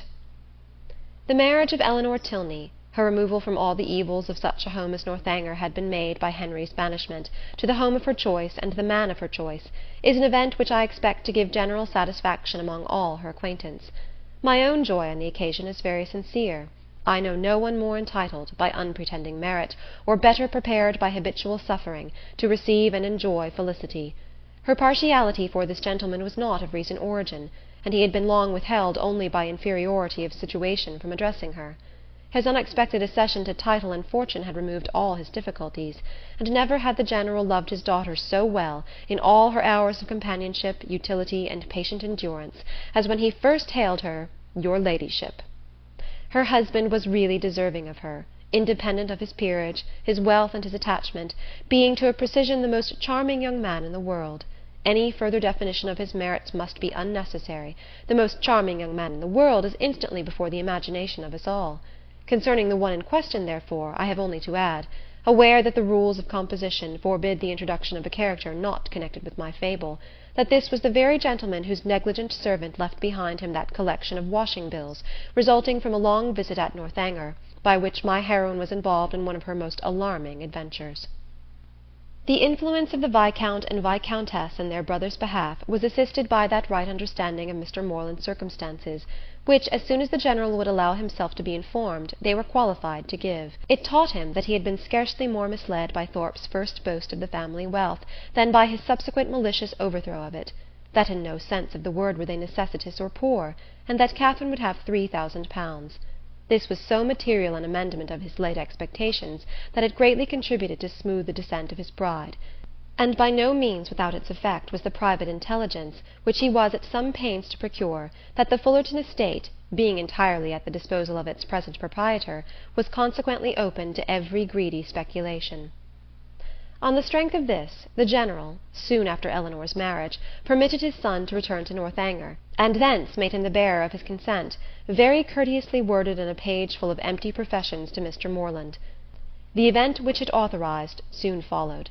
Henry and Catherine were married, the bells rang, and everybody smiled, and as this took place within a 12-month from the first day of their meeting, it will not appear, after all the dreadful delays occasioned by the General's cruelty, that they were essentially hurt by it. To begin perfect happiness at the respective ages of 26 and 18 is to do pretty well, and professing myself moreover convinced that the General's unjust interference, so far from being really injurious to their felicity, was perhaps rather conducive to it, by improving their knowledge of each other, and adding strength to their attachment, I leave it to be settled, by whomsoever it may concern, whether the tendency of this work be altogether to recommend parental tyranny, or reward filial disobedience. End of Northanger Abbey, by Jane Austen.